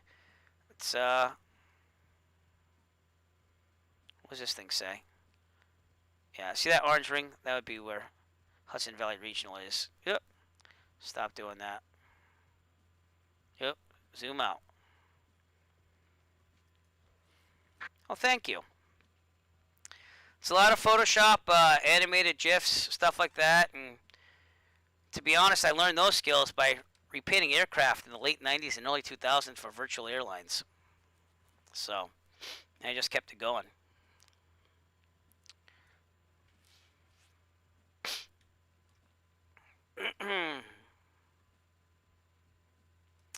All right. Should be about an hour and a half to make it back to Plymouth. But again, we're only at 100 knot ground speed because we're climbing, so it'll probably be more like hour 15 minutes, hour 10. And we'll get the winds when we're there. And sorry about my allergies, but we'll find out what it's all about. I'm going to take a sip of iced tea because that was making me sweat a little bit. Yeah. All right.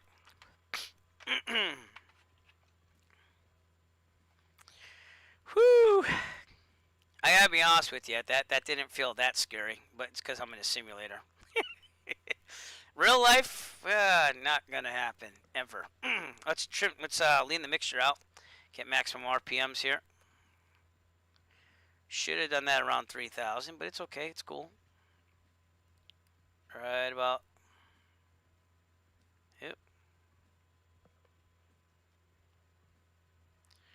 And when I'm doing that cannonball run on the 26th, it's all about speed.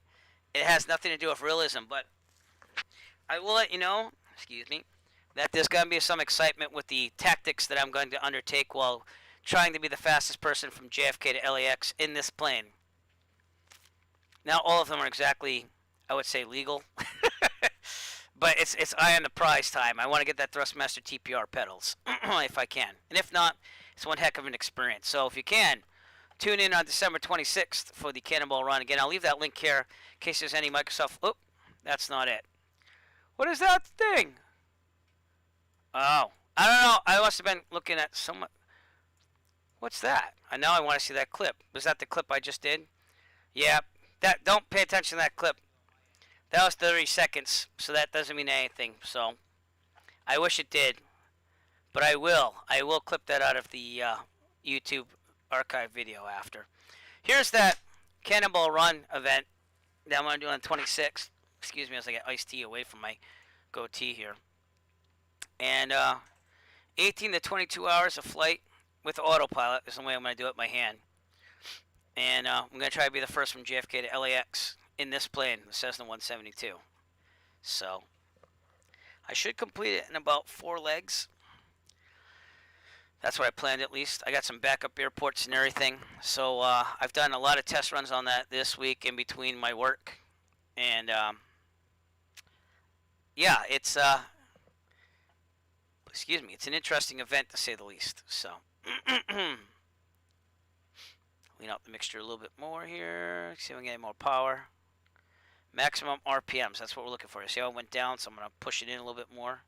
Get back to 2,620. Yep, now it went down again. All right, we'll pull it out now. There we go.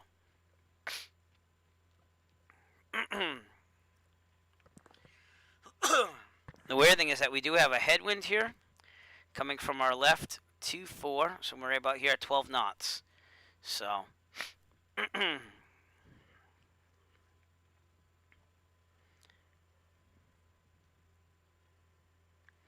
and we are currently outside of Stormville, November 6-9er Airport. Off our left, right there, I believe. Is that an airport? Oh, yeah, it is. Oh, looked weird for a second. And sorry about the allergies. But Arizona. We'll be flying in Arizona in the Cannonball Run. I'll give up that piece of my strategy, but I can't give up too much, so. I mean, I guess I could go back after and maybe clip it from Twitch. That's what I'm thinking. So. But regardless, I will get that. That was epic. That was very epic. Alright, we got to trim down. Back up on the RPMs here for a second. Get this thing to 5,500. And again, thank you for your support tonight. That is why I did that silly thing I would never do in real life.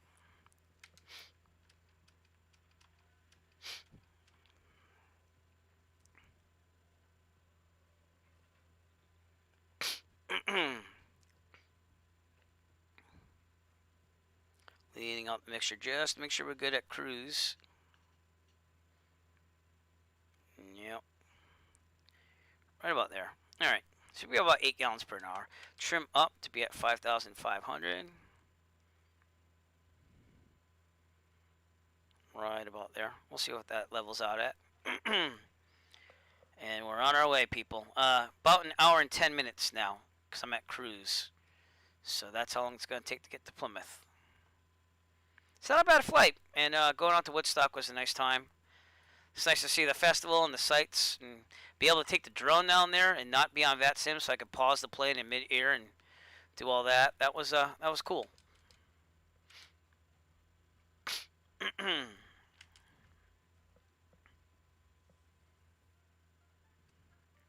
Niagara Falls, we'll do that on a stream someday too, though. We will do that. So, again, who was it? Is it Golfer? Golfer talked about me going to the Montreal, Quebec area, and I will be doing that as well. It'd be emulating a flight that I would do in real life, again in non-COVID times, and visiting land that my ancestors came from, and they came from Nicolet, which is north of Montreal, kind of in between Montreal and Quebec. So, but they have a Trois-Rivières airport out there that I would like to land into after I land in Montreal first for customs, and we'll emulate that on the simulator. So that'd be kind of cool. And yeah, but I hope that you enjoyed what you saw so far tonight. I know it gets a little dry with just the flying part, so I spiced it up for you tonight. Things I can't do in real life.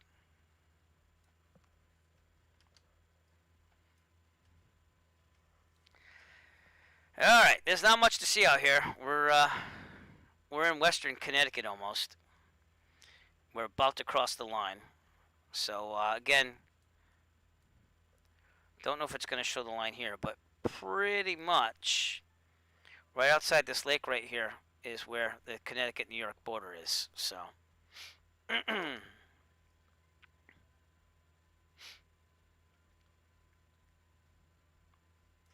all's well.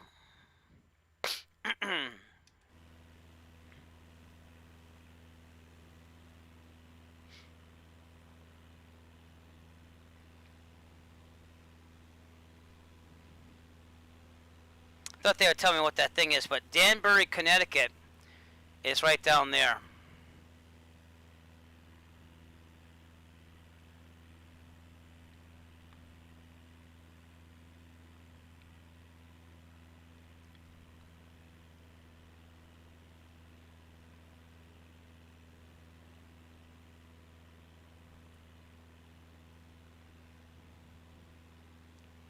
Pretty nice scenery. This does look very realistic for a summer. And I'm hoping that Microsoft will come out with seasons sometime. That would be awesome. So, that would be awesome.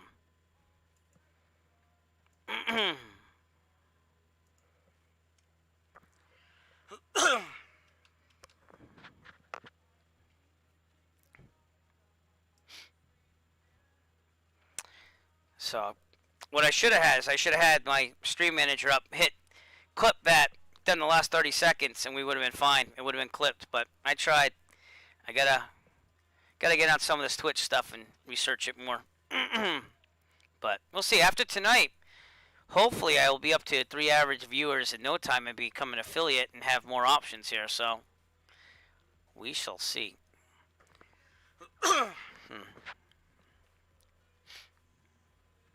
Hour and 4 minutes to Plymouth.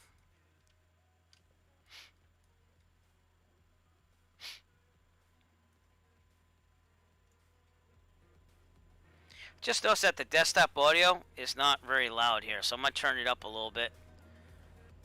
Let me know if it gets too loud, because just noticed it was down quite a bit. Weird. Microphone was good, I tested that, but you should be able to hear a slight dull roar of having headphones in a cockpit right now. So, I think it was right about here. Because when I go outside, the plane gets really loud. Let me know if this is too loud. You can still hear me, it should be good. Just louder. So, good. Alright, I'm glad. Sorry I had it down so much. You can get to hear the roar of the engines. Got kind of a strong wind from our left here. It's pushing me a little bit. 12 knots. Yeah, it's coming right off to the left. So.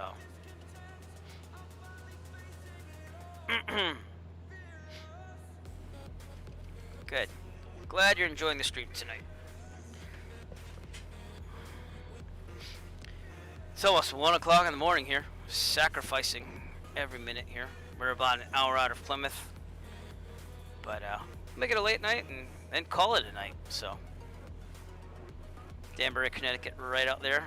And we should be flying into New Britain, Connecticut and stuff. We might see Hartford off to our left. Up ahead too as well. So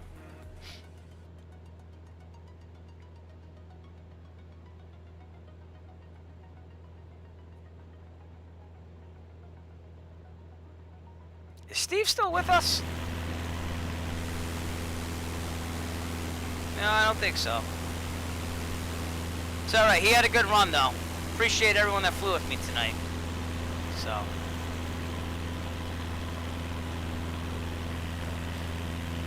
So if that was you, thank you for flying with me tonight. It makes it more interesting than just flying by myself, so. Alright, not much to look at still. We're just out in the boonies of western Connecticut.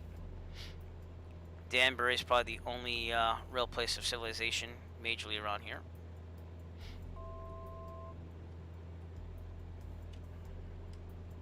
Well, thank you, and I appreciate the tip, you know. I mean, I probably could have been coercive with that without tipping, but I do appreciate the tips, so thank you.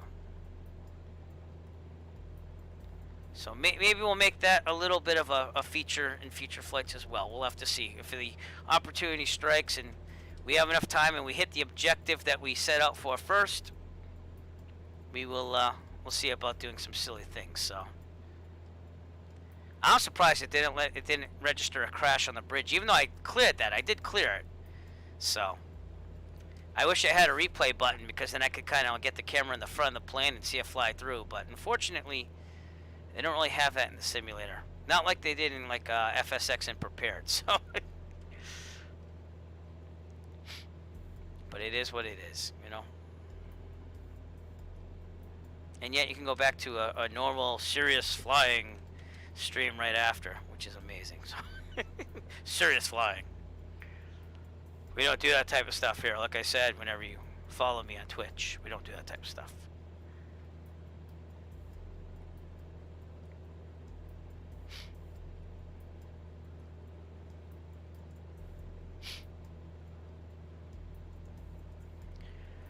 All right. So we will be coming up on Waterbury, Connecticut, off to our right. Ahead. I think it's somewhere around here.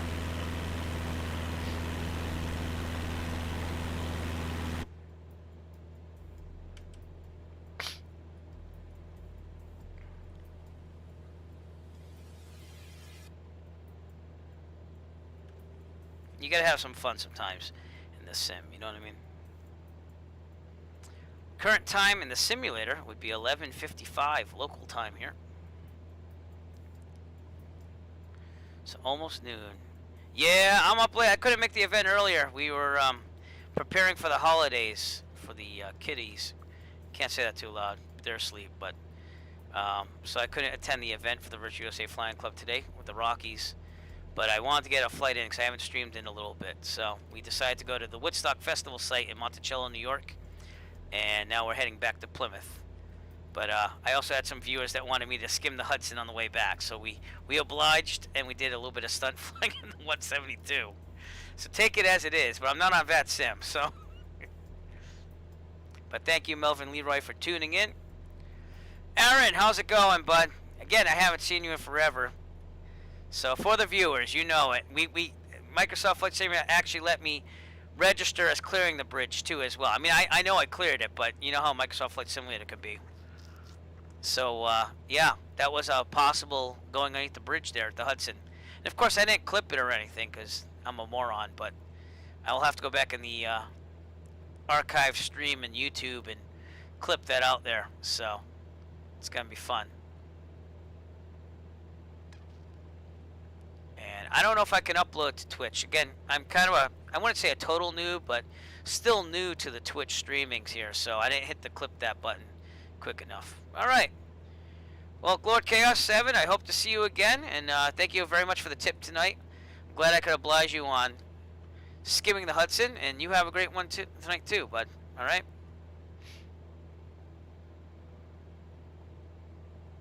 But yeah, it was funny. We had a Sully moment. We went down the Hudson and we skimmed, and then I got down to 27 feet, I think it said, and then we went under a bridge. Then we immediately went up to 5,500 and turned for Plymouth. And we're about an hour and 2 minutes now out for Plymouth. So it's it is what it is. So we'll be flying for that amount of time.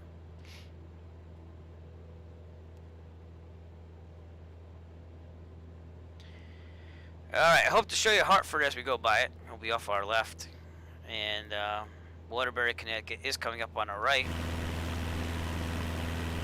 Over here. But I gotta be honest with this, the simulator tonight too, it's been running pretty smooth compared to other times. I stream on the same computer and I'm hitting like 30 frames per second. Lowest is like 23. So I mean, I can't complain about that. It's usually a little worse than that. And since I got rid of that NVIDIA broadcast software for the webcam, for the microphone to be totally clear, it's been a lot better. So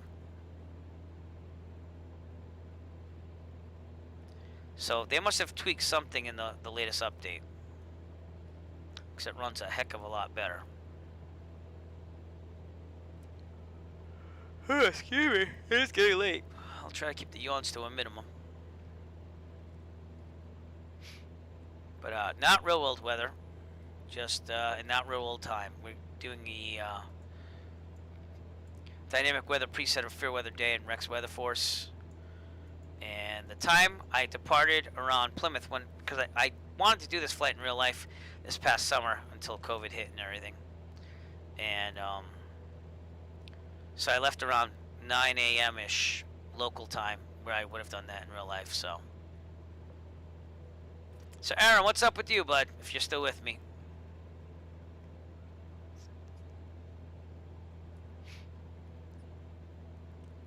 How are things down in the El Paso land?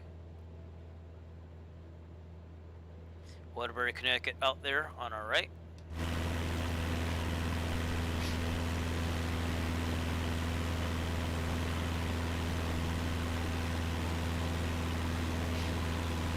Nice golf course down there.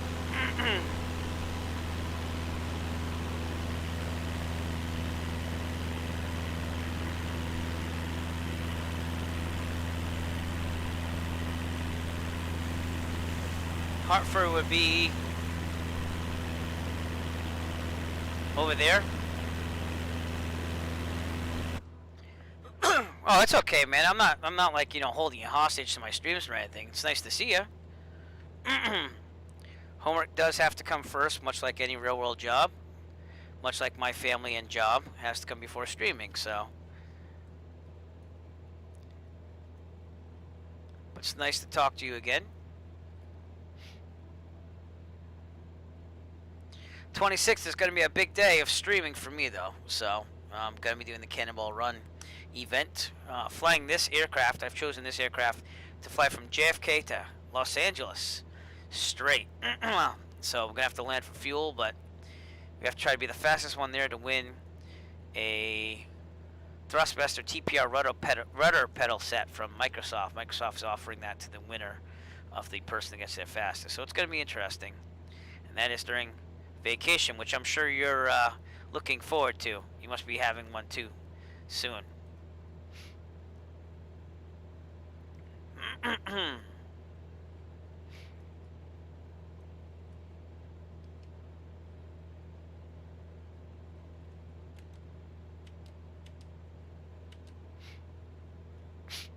Hartford again, coming up off on the left over here. And 55 minutes out from Plymouth. So something tells me my GPS just didn't update right away. Or maybe it did. I don't know.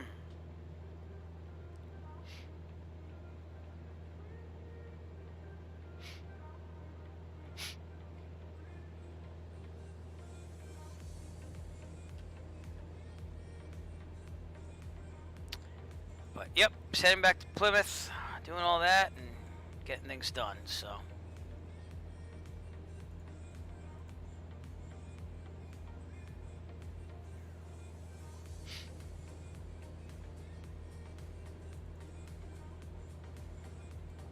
So got some pictures of the event today from the Virtual USA Flying Club. That looks pretty cool. Here's a nice shot. Whoop. See if I can get it up there. I don't know if this is from the event, but that's a pretty cool one.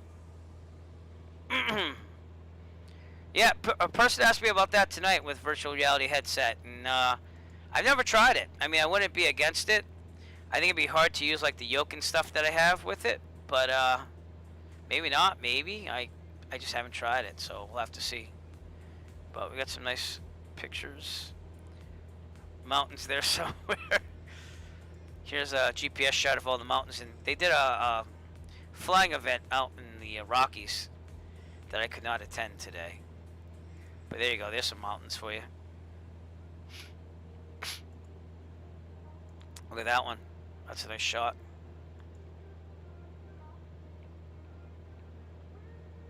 But yeah, cool. Kinda sorry I missed that event, but again, sometimes you just have to do what you have to do. So, virtual reality, I think they're coming out with that halfway through the year, I think it is, or something like that. Or it might be soon. I mean, I don't know. But I don't even have like a virtual reality like headset or anything like that, so.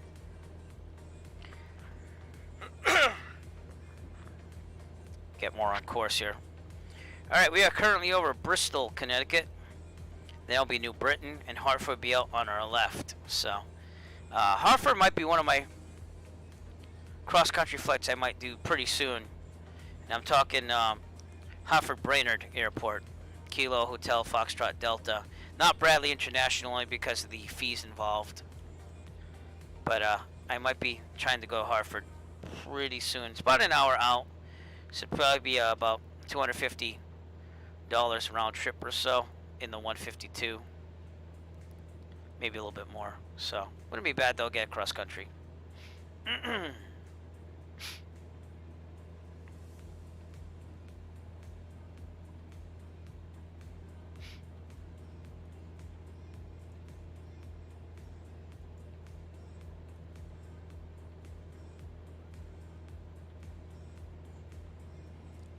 little high. So we gotta start flying out to different destinations though and stuff. So I gotta plan some things. Maybe after tonight, we're doing that little stunt there with skimming the Hudson and flying out of that bridge. Maybe I'll do like a stunt night where we just pick a bunch of different places like the Hoover Dam and stuff and come up with some silly, funny things to do in a 172 and other planes. That's what I'm thinking now. So I'm gonna write that down before I forget that. Wait a minute. Let me write that down before I forget. I'll put on my notepad here. Alright.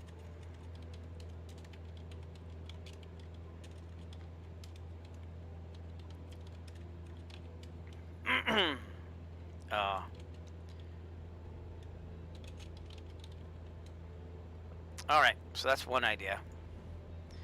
But I also have a flight from Plymouth to Europe planned flight. And it looks like it's doable. It's going to be a little roundabout. But I'd go to Bangor, Maine, land there. Land over here. Land not there. But right on the coast here, which is this would probably be the weird airport. It's going to be a field airport too. So, and then we're going to take off from there. And go to, is that Greenland? I think that's Greenland. Yep. And then Iceland. And then all the way down to Paris. So I don't know. We might try that. We will have to see. And see if that's feasible. I also have to see if all the airports are in the simulator. So like that field airport before I'd cross over. I don't know if it'd be there. So. Very interesting. We'll see. And then our North Pole flight would be cool too. So. Alright, we're over New Britain, Connecticut, right here on our left. And that would be the Robertson Airport right there, 4 Bravo 8.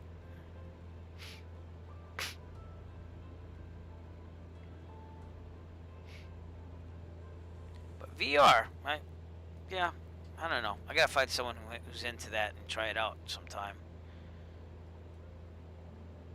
Definitely make peripheral vision better, I would think, because you can just turn, look around, you know, see outside the windows a little bit more like real life. So.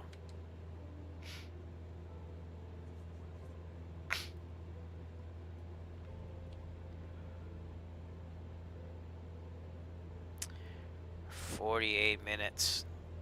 Oh. And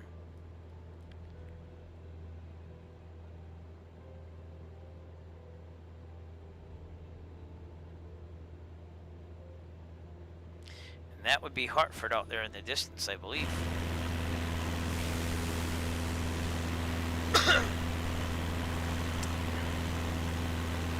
Hartford more out here, actually. So I'm thinking that this would be New Britain, Connecticut still.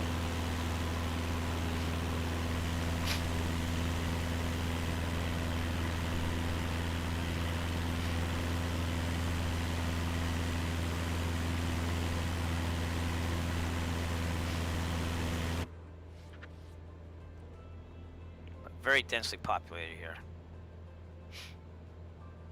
I'm more of a dog person, believe it or not. I have a little West Highland Terrier named Daisy. So, but I'm definitely more of a dog person. It's not that I hate cats. It's just, I don't know, I find them to be a little more finicky, if you know what I mean. So, all right, probably should set this for Plymouth, by the way, too. That might help, huh?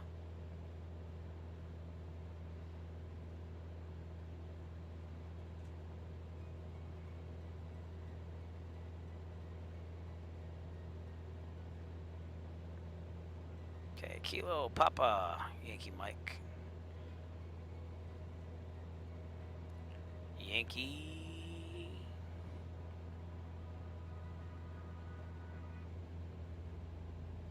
Mike, go. Stop moving. There you go. There we go. I never updated that from New York, but that's okay. It does look realistic. It's looking really good. It's summertime, though. I showed people on the stream.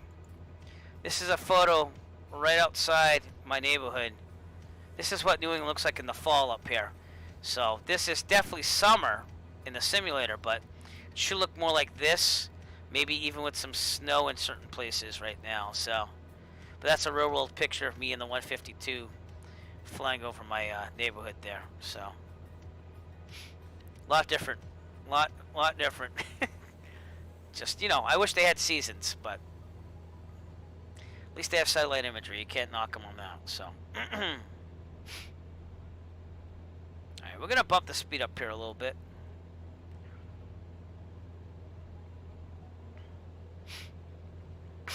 Just so we can get back a little sooner. 47 minutes out.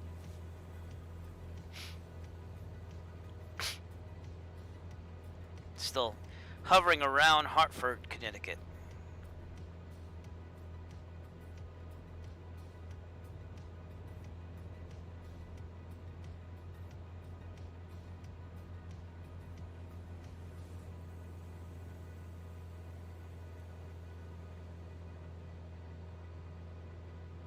We had people riding with us tonight and everything, though, on the way there. It's pretty cool.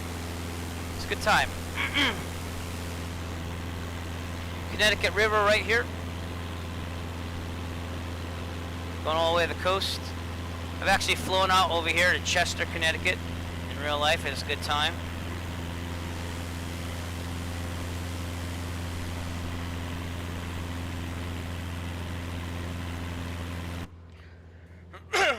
Oh, that stinks. How'd that go for you? It's really rough all around the country. Never mind in Texas. I have allergies galore, so excuse me.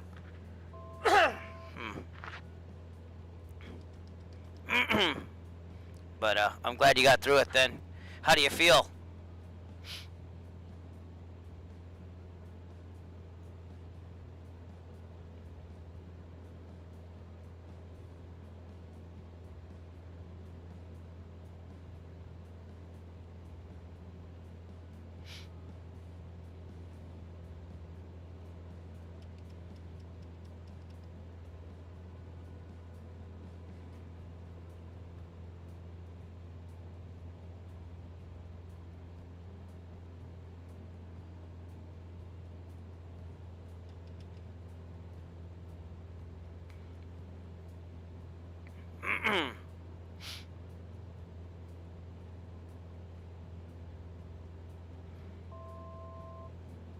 Yeah, I know. I want to be at 5,500s. I'm trying. Trying. Well, that's good. My cousin got it up here. He's a police officer. And my uncle got it. And unfortunately, he was going through cancer right now. So I'm hoping that he's doing okay. Last time I talked to him, he was all right. But it's just tough. So I'm glad you got through it. I am still quarantining hard. And even not doing as much flying right now in real life due to it. So... Yep. Well,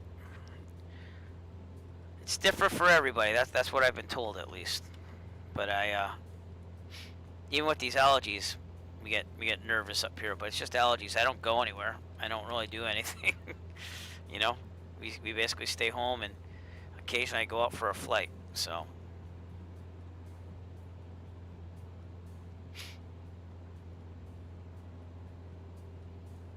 And we also disinfect the plane and everything, and I wear a mask at all times. So, you know, it is what it is.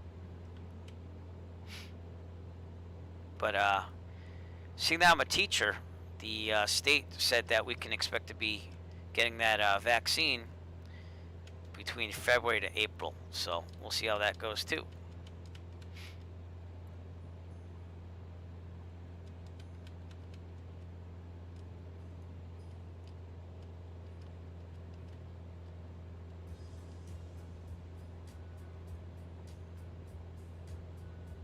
So, are you out? If you're out of school at the end of next week, are you going until Friday? Is that what it is?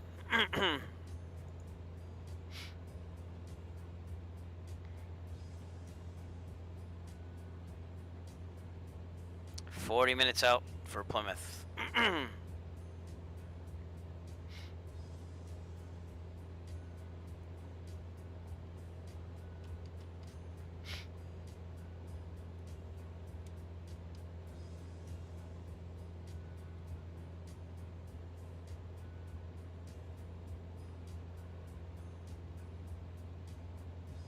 Nice clouds up there. Again, this isn't real world weather. I think it might have cleared up a little bit in real world, but it's still pretty bad out here in real life. It's fourth square mile, 1/4 of a square mile of visibility, fog, and no wind, but just lots of fog and mist and stuff like that, so you can't really see. So not something I'd be in real life. So.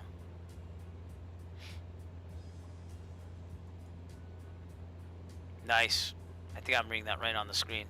Came through faster. Oh, there we go. Yep. Tamales. I love tamales.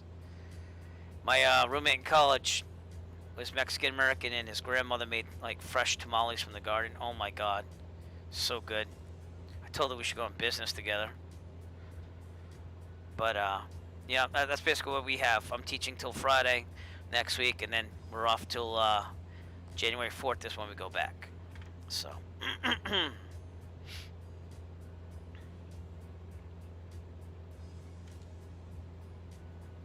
Just hang in there for one more week. I gotta get some iced tea here.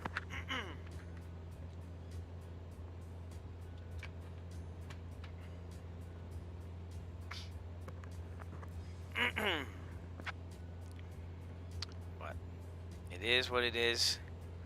And sadly, it doesn't change when you get a job. You know, it's just you work hard, you get paid, and you make the best of it.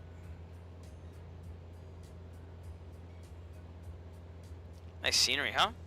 We're coming up on Willimantic, Connecticut, someplace I've been in real life. I actually flew out here to visit Wyndham Airport, so we'll take a look at that as we get closer. We're north of Norwich, Connecticut, which is out there. I don't think it's that close. It's over here. I've actually flown over that too in real life. But Wyndham should be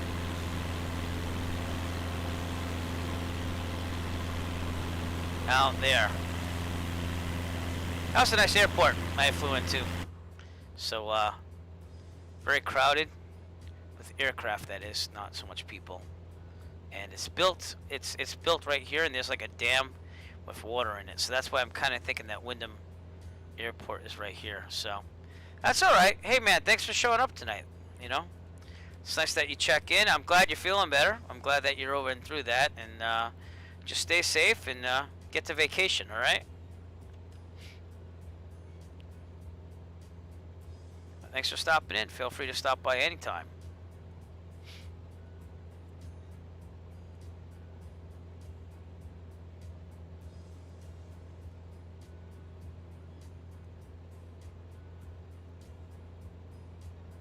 Let's get through the week. That's all I keep telling myself. Get through the week.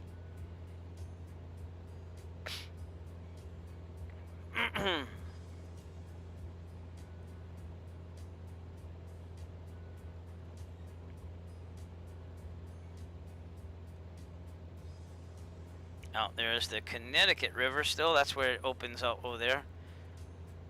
I will. Every time I sim, I just say, hey, can I stream this or not? And so we'll keep doing them. You keep watching them, you know? All right, man. Have a good night.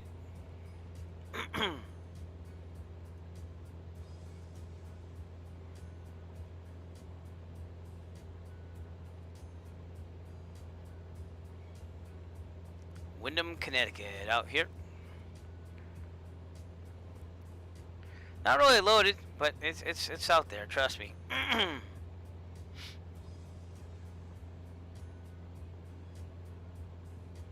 a very nice place to fly into.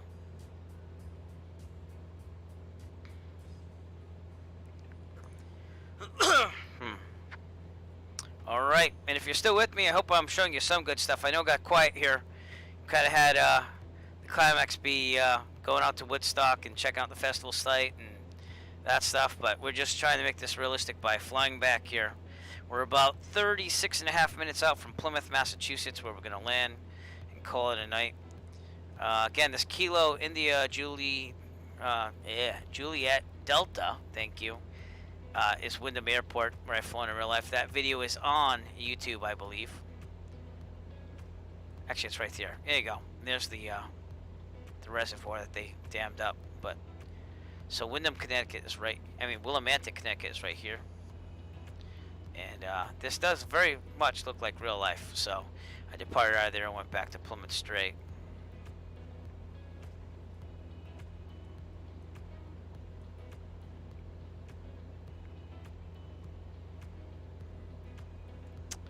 But we are just gonna finish this flight out. So 36 minutes out. And we'll keep looking at interesting places as I see them. When we get closer to Providence, obviously that's going to be a highlight of the imagery around here, at least. If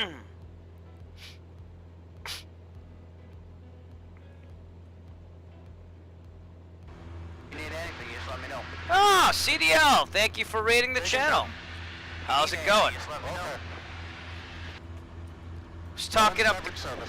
Yeah, that's not included on this flight. Did you pay the extra fee? Hey there, how's it going, Factual Gold?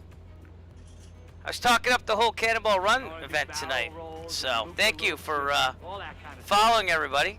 We don't do that kind of flying here. And It's dangerous and irresponsible. we went to Monticello, New York. We're on our way back now. We actually went and visited the Woodstock Festival site. It's a flight I wanted to do in real life this summer, but I never got to because of COVID. So, thank you to CDL for following We don't do that kind on of flying Twitch. here.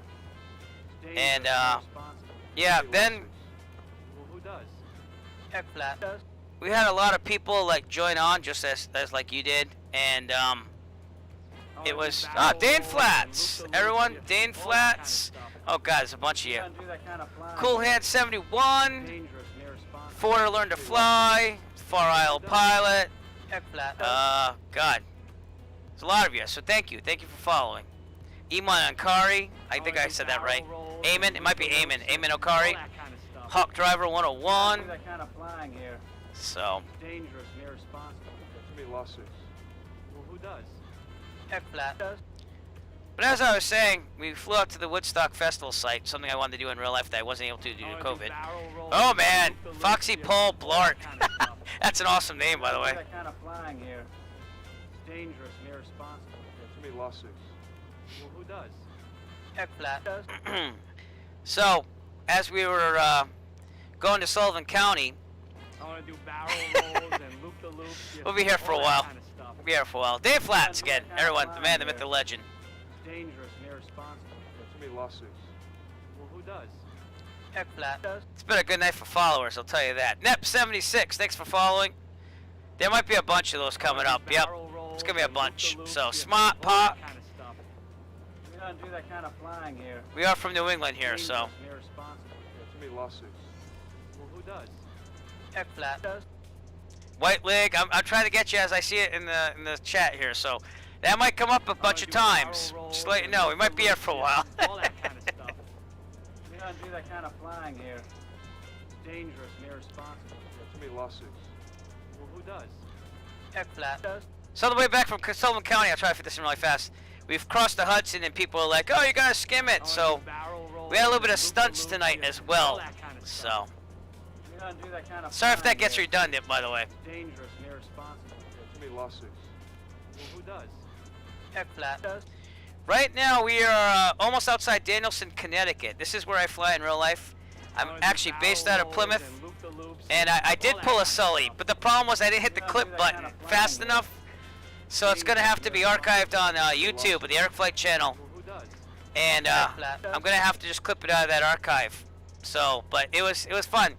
We skimmed. I went down to 27 feet, and I also went under a bridge. And Microsoft Flight Simulator actually let me do the under the bridge thing. It was amazing. I thought it was going to just tell me I crashed, but Well, who does?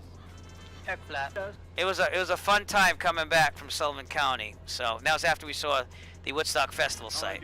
So awesome. All that kind of stuff. White Leg, thank you We don't do that kind again. of flying here. This might take a while. There's too many lawsuits. Sorry, I'm not used to so many followers in fast fashion here. So, but yeah, I'm gonna have to do something about that. Get that little clip there to show. It was a fun stream tonight. But again, we're hitting airports I've flown to in real life. Danielson, Connecticut will be off my left, off in the distance. My old hometown of Rhode Island, the state, is out in front of us. Providence, Rhode Island's here. I grew up north of Providence, so. Oh yeah, yeah. Well, thank you for all the follows, everybody. That was definitely a record for me in one night. I must have gained about 20, 30 something followers, so greatly appreciated. And really wish you were here for the Sully moment, though, because that was pretty cool. But gave me an idea maybe to do like a stunt night on the channel where we just go to a bunch of different destinations and do some crazy wacky things with a 172 or other planes. So I don't know, we'll see what we can do. Right now I'm just trying to fly back to Plymouth, Massachusetts. We're about a half hour out, and I'll show you the sights as we go back if you're willing to stay. But the Woodstock Festival site was pretty cool. It looked really, really lifelike. We compared it to the Google Maps and stuff, so it was cool. Yeah.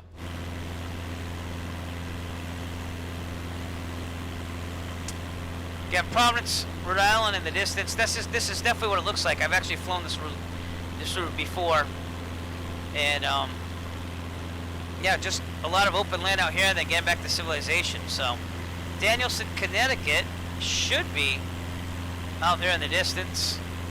Get another real world airport I've actually visited in real life. I believe that's right there.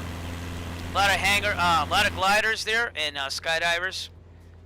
Gliders and skydivers, I got that right. Traffic out there in real life, but I'm finishing up that video right now. I'm editing the real life video for the Eric Flight YouTube channel. It takes me like 8 to 10 hours because I'm redundant with cameras. I have like 3 cockpit cameras, and I have to pick which ones to choose from, what angle. So it takes me a while, but I'm hoping to get that done by tomorrow. So if you want to see Danielson, Connecticut, try to tune in on Monday or Tuesday. Hopefully when I get the video up, you can see it in real life. But that would be out there in the distance. And I believe it's right there, so.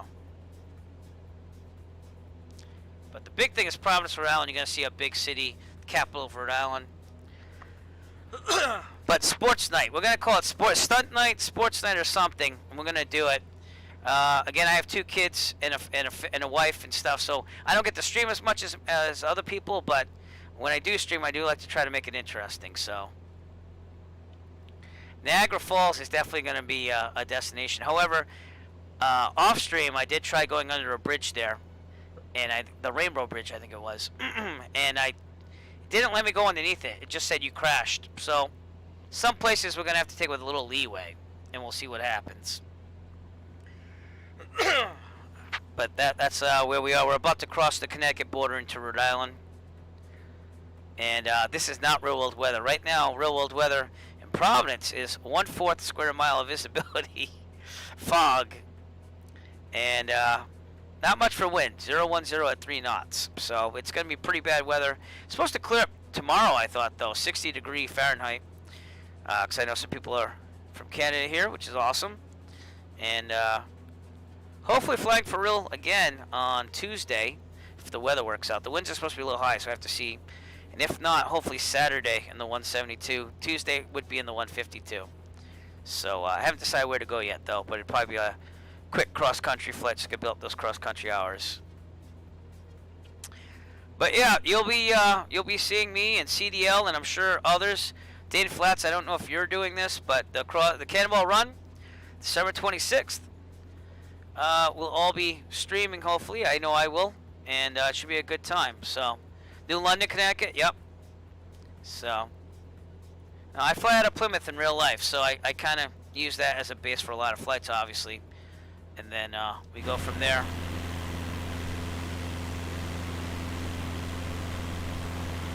Awesome. Well, I'm on vacation that week, so I am a teacher, so it makes it a little easier for me, I won't lie. But I got clearance from the wife to do it. She's gonna be awesome. And the kids might stop in here and there, obviously, during the appropriate hours. And I like to feature them on the stream once in a while. The 2-year-old usually comes up and asks to come up here and then starts playing with the plane, which I cannot let her do. And I'm trying to train her on that now, but she's 2. And what are you going to do, you know? And the 7-year-old, I usually stick him on a headset and do it. But, yeah. Again, I was promoting that all night during the stream here. So if you don't know what we're talking about, and CDL is the mastermind behind this, that's a link to it right there. So, yep. That's awesome. Yep. Either way, it's for a good cause, you know, to promote and everything and just to have fun with it. But I've been working on strategy now for about 2 weeks, and I'm not going to release anything. But, yeah, I've had a couple late nights here, so. And we'll be flying on Orthodox to try to get to LAX. If I don't win it, we don't win, but I'm going to try, so. Yep. All right, cool. Awesome. So, Engel Tinka, thank you very much for coming up to that with that idea. That's awesome. And who knows? It might be an annual thing, but I like that it's general aviation too, you know? So, Richard Trade, thank you for the follow. All that kind of stuff. You don't do that kind of flying here. It's dangerous.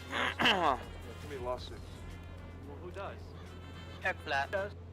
Florida, huh? Well, with COVID and everything, it makes it a little difficult to go anywhere right now. Even real world flying, like I'll fly to an airport, and you know, I got my pilot certificate, my private pilot certificate in October, so I had a couple months without COVID, and even then I was striking out. I'd like land there, and like, you know, one of the first flights I went for lunch was Block Island, Rhode Island, which is an island in the middle of Rhode Island Sound. And sure enough, I get there. One, I get carb ice. So I'm up there all alone by myself, like as a noob here.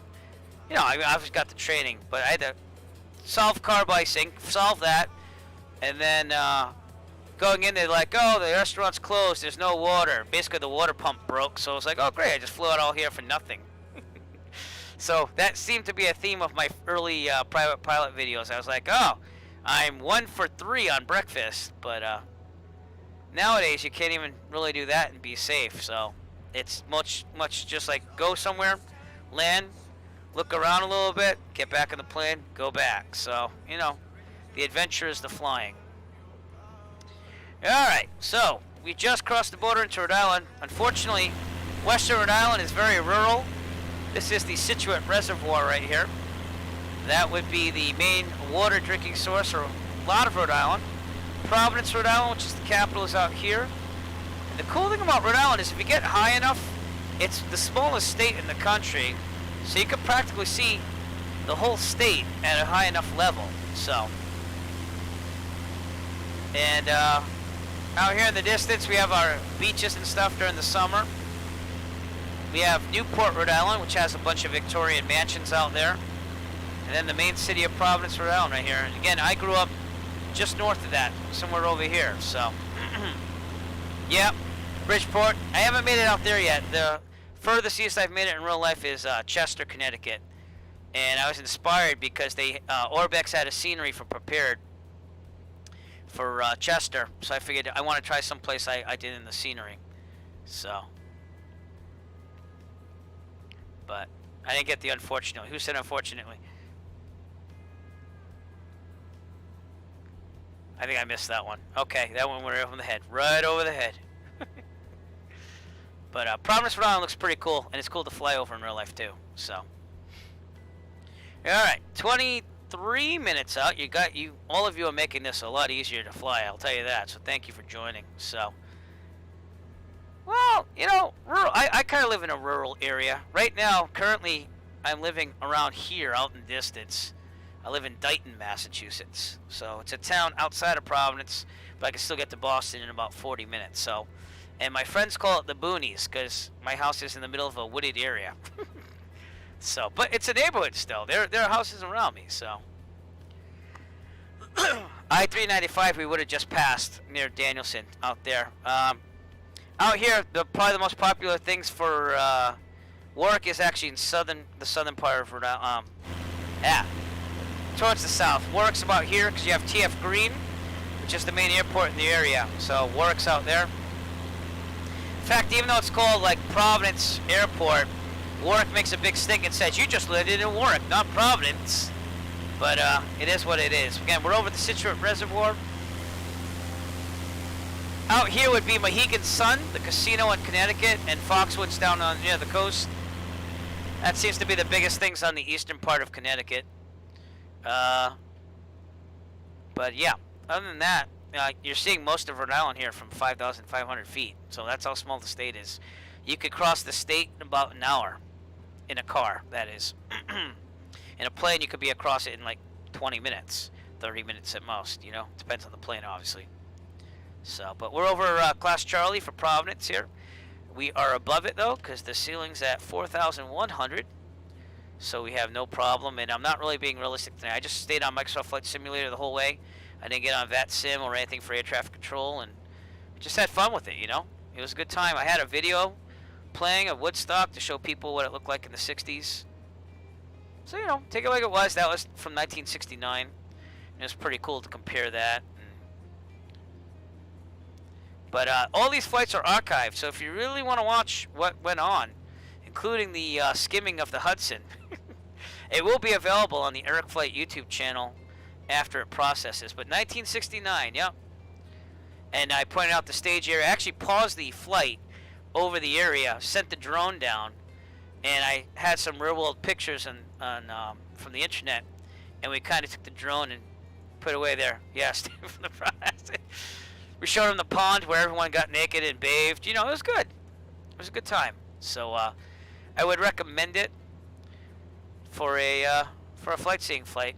So it's very intricate. But I hope to do that in real life post-COVID. It's going to cost me around probably $450 round trip, but it's something I want to do. Counts across country time, and it just I'll take my e-bike and put it in the back, and we'll bike out of there from Sullivan County. So take about 30 minutes. So cool. Yeah, Women and Infants Hospital. I have a cousin that works there.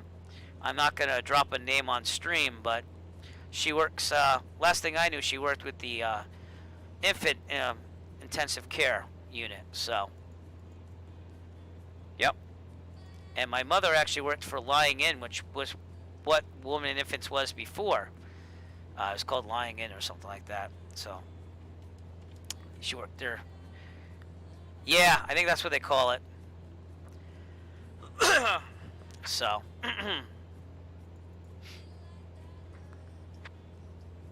last name Hop. That's all I'm gonna say. Don't know if you know anyone with the last name of Hop, H-O-P-P. So, but yeah, it was a good flight, and again, I just decided to come back because that's usually what I do on my flights. I try to be realistic, but it does get a little bit dry without people, so thank you. So, yep. I don't know if she's in that unit anymore because I only talked to her here and there, but hey, look, North Central. That's my old hometown local airport out there in the distance, and my old house would be somewhere around there. I want to say on the other side of this. I don't know if that's it, actually. But anyways, I grew up around this area over here, and it was a good place to. Oh, so yeah, you might cross paths at least. So I don't know, but well, it's nice to meet another local person. So I'm not that far out from there. I grew up in Lincoln, Rhode Island, so that's north of Providence. There's TF Green out there. We'll get a shot of that. Providence, Rhode Island, by the way. Really nice to fly over. See all this here. It looks very real life right here. And TF Green is the local airport. It's not international. They wanted to make it international, but they're having problems with people who live around the airport not wanting to extend. But that would be the big commercial airport around here, other than Boston Logan, which would be that way in the distance. So, these are my old stomping grounds. As a gigging musician, I used to gig here heavily. Here's Providence Place Mall, the downtown area. East Providence over there. Again, if you ever want to come as a tourist, you probably want to hit Newport, Rhode Island, with the Victorian mansions, beaches out here and stuff. It's a nice area to do that. That was Woodstock from 1969. It's just some glimpses of it, because that's where we flew out to tonight, from Plymouth, Mass. to Monticello, New York, where the Woodstock Festival site is. So I had that video going on to show people what it was like back in 1969. So, yeah, well, that's a good university. I used to date a girl way back in the day from Brown. Wicked smart. So, good university. So, that was my high school stomping grounds, because they had Thayer Street. Back then it was a very artsy, cultural street, much like Newbury Street in Boston. So, but here's Providence, Rhode Island. Again, we'll take a look outside. And yeah, used to work down here. There used to be a bar called Reraw. I was the world's shortest bouncer, everybody. Yep, that's right. I carded people and occasionally tackled people trying to break the law getting out of the bar. Much younger days. Here's the State House, which has a tree in it. I don't know why, but that's the State House of Rhode Island. The Post Office of Providence. And this is my old neighborhood back in the day. That's where I grew up, right there. It's amazing that you can see this much detail in a simulator, you know? I know it's not perfect, but it is what it is. Yeah. See, I'm already on the eastern side, so I take 24 all the way down. So, because if you do go over Newport Bridge, which should be out there in the distance, I don't know if we're going to see it right now. Sometimes things don't load, like, right away, or at all. Probably not going to see it. But you can in real life, and it's really impressive. In fact, I have another video. Again, I post real world flight videos on my Eric YouTube. That's how this all started. I didn't start streaming till June, because I just said, I'm going to fly anyways. Why not get into streaming? So, but it does. For VFR, you can't beat this. But I am currently reinstalling my Prepared just to have it. I don't know how much I'm going to fly it.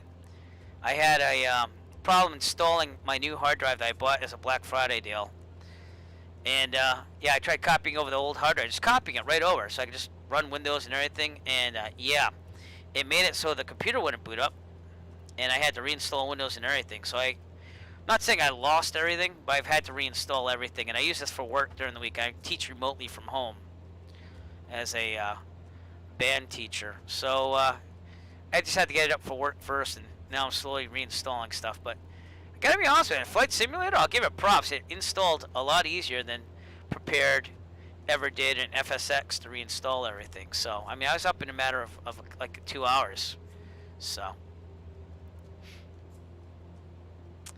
but yeah, this is very beautiful to fly in real life, and this is the scenery that I get to see every time I fly, basically, if I really want to. It's not that far out from Plymouth. I mean, we're 13 minutes out, so. And, yeah, it's nice to fly in a place that has a little bit of everything, you know. The ocean, winters, autumn, so. It's definitely not perfect still. No. Yep. Yeah. But again, I fly mostly GA and VFR, so for me, I just wish I had seasons. I mean, but you can only tell them to do so much at a time, I guess. But it would have been awesome to have seasons. And I showed my viewers this tonight. I showed them one of my real-world photos. We're about to go over this area, too. This is my neighborhood in real life. This is my first flight as a private pilot. And I was flying over Dayton, Massachusetts. Again, I won't put out my house for obvious reasons. But this is what it looks like in November. That's Providence, Rhode Island in the distance. That's what we're flying over right now. And you can see that it looks a lot different than the summer satellite imagery that's here, you know. So it would have been nice to see some New England foliage and stuff like that. And obviously this is after peak, but when you get in the early October, this thing's just like blown up with like oranges and browns and reds, and so yeah, definitely a few more different. Tom Brady. You know, it was a good run. That's the way I take it, at least. You know. Yeah, it's okay. I won't fault your cool hand. It's all right. So, I grew up playing hockey, so it was my guidance counselor was the football coach and tried talking me into it. So yeah, a good run. It was a good run. That's all I'm gonna say. I mean, Cam Newton. I knew he was Cam Newton and he's a good player, but you're talking about the greatest of all time, you know. There's no replacing that. So, yeah. I hope to stream more variety of flying. So, but the reason why I took the G1000 out now on the 172 is because I might as well just, I'm taking this on the Cannonball Run, and along with like the 20, 30 other something people I heard from somewhere. You know what I mean?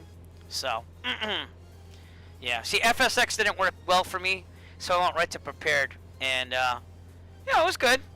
But I'm gonna reinstall 5.1 and get that running up there. I have a lot of money in like add-ons and stuff like that, so it'd be good just to have it in there. And seeing that I have the old SSD hard drive, which is still a really good one, I installed it on there, and I'm keeping this on the main drive. That's the fastest one. So, but it is what it is. All right, we're 11 minutes out. Again, this is not real world weather, but I'll get the weather coming up. 135.625. That's for Plymouth. And of course my radio's messing up. It does this with the Saitek radio panels every now and then. So, let's do this.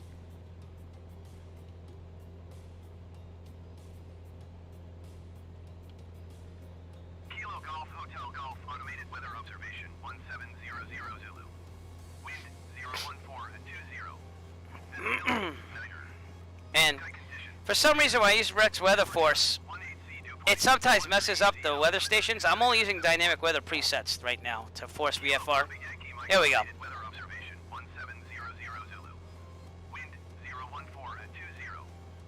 Yeah, so we're going to go runway 6. And of course my radio's messed up, but it's okay. We're going to get it. 122.725 is the CTAF. I'm not really going to do ATC though. I'm just going to maybe do some calls here that I would do in real life and just call it a night here, because it's getting up on 1:36 in the morning, believe it or not. So, thank you, man. Thanks, cool hand. That's cool. Yeah, and a lot more planes are starting to come out for it, so it is what it is. Let's start our descent. We're going to do a cruising descent, 2,100 RPMs or so. But don't expect me to fly like this at the Cannonball Run, because it's all about speed, you know? It's, done many runs over the Rockies and stuff, and it's been a blast just preparing for it. It's been very long. I flew by hand tonight because I got tired of using autopilot all the time. So, but we're going to fly over Taunton. This is my closest general aviation airport, for me at least. Coming up ahead of us, right there, Taunton Municipal. And my neighborhood, this is the Taunton River, and I live somewhere over here. That's all I'm going to say. So, but it's a really nice area. This is Taunton, which is a big city. It's not huge, but it's kind of like a little smaller than Providence. And Providence again is back there. If you want to compare again, that's what it looks like in real life. And that's what that'd be that pond that you saw. That's Providence in the back. So pretty cool. I am taking this 172 with the G1000. I like having the synthetic vision for when we go over the Rockies. And I'm not going to explain why. I'm just going to say that's why I kind of like that. So, all right, we're going to head for an extended final here at runway 6 at Plymouth, just to make this flight end a little quicker. This is my favorite visual of the area right here. Assawamsett Pond, huge pond. So, I don't know how that's going to work with the Xbox. I got to be honest, I've never been a console guy. I mean, the last video game system I ever owned was a Sega Genesis. Does that make me old? I just never got into it. I got into PC gaming and I stuck with it, so. But, we'll see. The aircraft are starting to come out. I know I was trying to dabble in repainting aircraft, and it got a lot more intricate than it did for prepared. But, it is what it is. Well, thank you. So, Taunton Municipal, right there. If I ever own a plane, I might fly out of there, or I might not, because I've heard that the airport manager is pretty terrible there. But they have a historic runway right here. This was used to be like a dairy farm, and it used to be owned by the Kings, and they used to give lessons there. So this is the old historic airfield right there, and then they built this as part of the city when it was turned over in the 60s. So. Oh, okay. See, I did Grand Theft Auto on PC, because I played the original on PC too, way back in college, so it is what it is. Alright, so I'll do some fictitious radio calls just to stay on top of my skills here. But we're about 12 miles out. That was Taunton Municipal Airport, Kilo Tango Alpha November. That's the closest general aviation port to my house, my current house where I live. And it's a nice airport. Again, I've heard terrible things about the airport manager. But he's kind of dragged things down to where there's not lots of traffic there and everything. But Lake Rico's over here and stuff. This is like a campground right here. It's Mattapoisett, I think. No, it's not Mattapoisett. It's Massasoit State Forest or something like that. They have campgrounds and stuff there. But I used to live 5 minutes away from there. Then I moved to Dighton, where I am now. This is Assawamsett Pond, so we have Middleborough, Massachusetts here. We're getting to the territory where the Pilgrims landed. That's Plymouth, you know. And then basically these are all like English territories and stuff. And the Wampanoag used to live here. But Assawamsett's a big pond. There's a New Bedford in the distance too. Has a very good restaurant there called the Airport Grill. Again, I won't be going to any restaurants anytime soon with COVID spiking over here. We're in the red for COVID, but it's a really nice airport to land into. It's Class D, so you get to practice your air traffic control skills there with tower, and really nice controllers there too. You know, I followed a Warbird in there last time I went there for lunch, and I did some night flying there. I came back to Plymouth, did my currency for nighttime flight for taking passengers, so that was a little hairy. The clouds are coming in towards the end of it. But Plymouth's out here in the distance. I'm just lining it up so I can get direct into runway 6. And I'll be calling myself out about 7 nautical miles out. Plymouth is Kilo Papa Yankee Mike. It's my real life home base. So I basically drive all the way out here to rent from my flight school where I got my private certificate. And they have a good variety of aircraft and everything, which is what makes them attractive too. Taunton doesn't have a flight school, so even if I wanted to go there, I couldn't. But I do try landing there here and there, just to make sure I stay on top of it should I ever buy a plane, because I am saving up slowly for a plane. Not sure if my wife approves of that, but either way, I save money, right? And then we'll decide what to do with it when I get closer to a figure that I can buy one. So, but I'm looking into probably a 172N or a 172P, I think, for models. So, but if it's a tricked out like 172M or earlier, maybe, you never know, you know. Want something a little modern and with a little bit of electronics in it, you know. So, excuse me, got bad allergies here. All right, Plymouth traffic, Cessna Foxtrot. We're about 8 miles to the southwest, and we're on extended final for runway 6, Plymouth. Again, Plymouth will be out here. In fact, CDL, again, excuse me, CDL actually did a little tour around here, and I joined you on that one, just visually. I love watching your streams, so. But they were looking for the Pilgrim Monument around Thanksgiving, and of course I'm way below pattern altitude, so let me fix that, because I was talking way too much. But they went to the Pilgrim Monument out in Provincetown. That's a great place to fly, too. Took my e-bike. I can't even talk anymore. My e-bike, I took it out there on the plane. I actually fit it to a 152, surprisingly. I don't know how I did it. And pattern altitude is 1,150. But it was a good time to bike down to the Pilgrim Monument and back, so it was kind of cool to watch that stream. But this is what we fly into every time we go flying, so. A little slow, not that bad. And should be lined up with 6. I'm using my electronic flight bag, by the way, to line this up with GPS, so. Yep, Taunton, yep. It's a nice little airport. It's, again, I don't know if it's factual, but I'm taking people at their word that I know that it's not run right, you know? Like, they don't even have people go to the open town, city meetings and stuff about it. Like, they trick people and tell them not about it, or say it's closed, or, so. Does it? Are you talking about Bridgewater State and stuff like that? Because they're at Bridgewater State's at New Bedford now. No one's really at Taunton. I think they even moved out the Civil Air Patrol out of Taunton and made them go to Bridgewater. So, and they come to Plymouth every now and then too. So,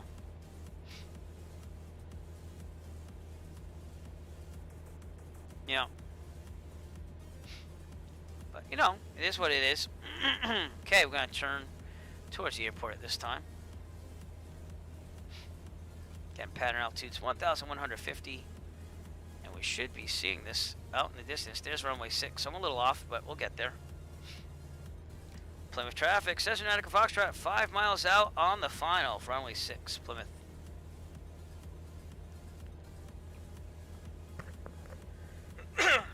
Bridgewater State's the big program around here for aviation, so, but they're out of New Bedford now.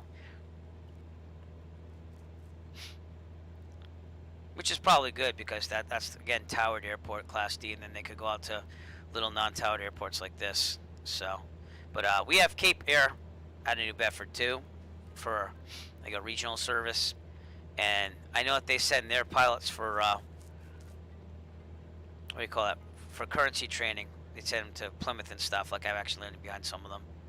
So.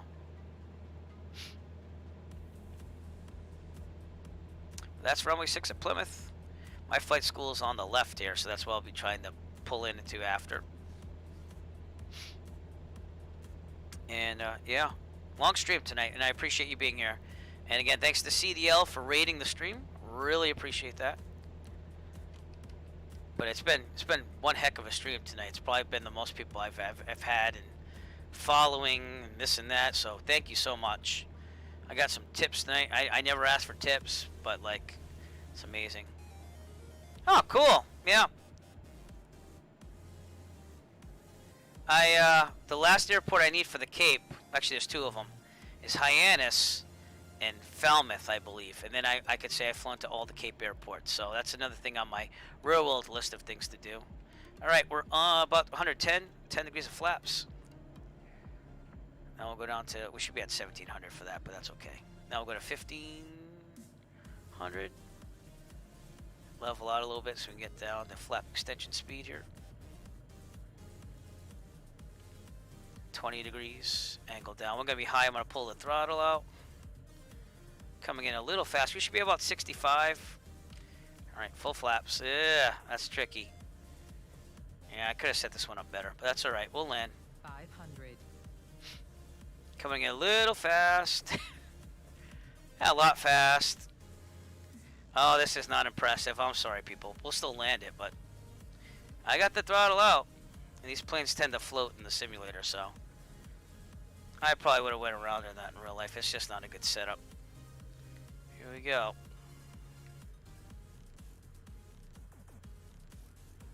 See how much that floats, though? Yeah, I could slip that. Yeah. All right, we're good. We're down. Flaps up. Aerodynamic braking slightly. And we'll try to take the next turn. Not on the runway. No, we won't. Or maybe we will. I think we'll make this one. We will. Took a little bit of toe brake there to do it, but we did. Alright, checklist. Flaps are already up. Clear this. Plymouth traffic, Cessna, Echo Foxtrot, clear of runway 6, Plymouth. Flaps up, strobes off. Landing light off, I like to leave it on. Taxi, I like to leave it on. Mixture as required, trim set for takeoff. Clear this. There you go. Beautiful. Well, thank you. Thank you very much. That's my first like butter, if you believe it or not. So thank you to Dane Flats for that.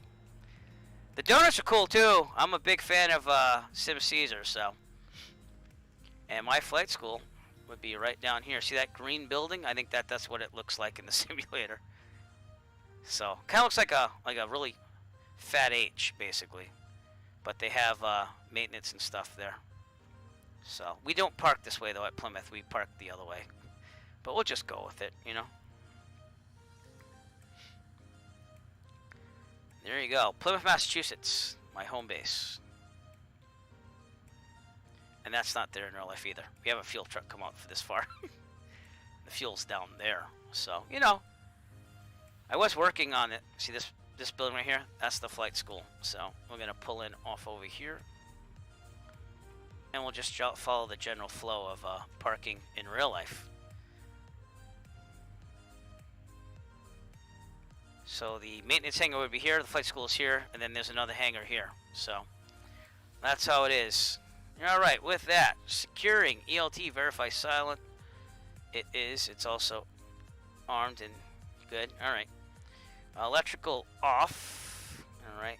I'm going to leave the battery armed. Okay, all lights except for beacon, avionics off. Mixture, we're going to go full lean. And it's going to give me that screen saying I flew for almost 4 hours, so it's been a good night. And we'll wait till that dies. Alright, mags off, master off, lights off. And off on the standby battery. That's why it won't turn off until you turn the standby battery off. But that's it. If you want to take a little tour of the area, I'll send you on a little tour here with the drone. But this is Plymouth, Massachusetts. So this is a little further out from it, but that's the runway we landed on, runway 6. It's the busiest general aviation airport in Massachusetts, so it's a good place to train and a good place to fly still. Out here is Plymouth. Again, I know CDL kind of covered this in a stream before, but this is the downtown area. The Pilgrims lived, if I can find the street. Yeah. Alright, so the Pilgrims lived right on this road right here. This is called Layden Street. And there's a burial ground here. They buried a lot of pilgrims that died early. They buried them secretly, so that way the Native Americans thought that they were not, you know, they thought they were more of them than what there were, because they were losing a lot. This is the town brook where they got their water. This was the meeting house where they first had their church and, like, you know, fort, if you will, up the road. But this is basically the first road in America right there. Over here is the burial ground for later on. There's a lot of pilgrims buried there, including William Bradford and stuff. over here, they don't really have it modeled. But this thing right here is... Oh, they did put a building there. Well, doesn't look like it, though. This is called Plymouth Rock, and that is the supposed rock that the Pilgrims first stepped on when they came to America. But they really landed, and... Oh, this is cool. This is where I trained. It turns around a point out here. They have a lighthouse right here on the point here. So I did my turns around point. But if you go across the way to... God, why can't I remember names? Provincetown, thank you. This is where the Pilgrims landed first when they came over from Europe. And they signed the Mayflower Compact out here. And they were really trying to go to New York, believe it or not. So they kind of ended up in Cape Cod Bay. And from what I read in history books, at least, because I kind of got interested in the stuff, is that they sent like a military expedition out here just to explore, and they found some corn from the Native Americans, and they obviously took some because they were, you know, wanted food, and they basically were attacked by the natives all the way back, and that was part of the reason why they decided to leave Provincetown. But this is the Pilgrim Monument that, again, CDL did show.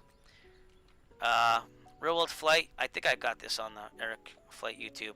I landed in Provincetown from Plymouth and went right across the harbor. Then I took my e-bike all the way down here and visited the monument and then went back. I'm not sure actually if it's on there.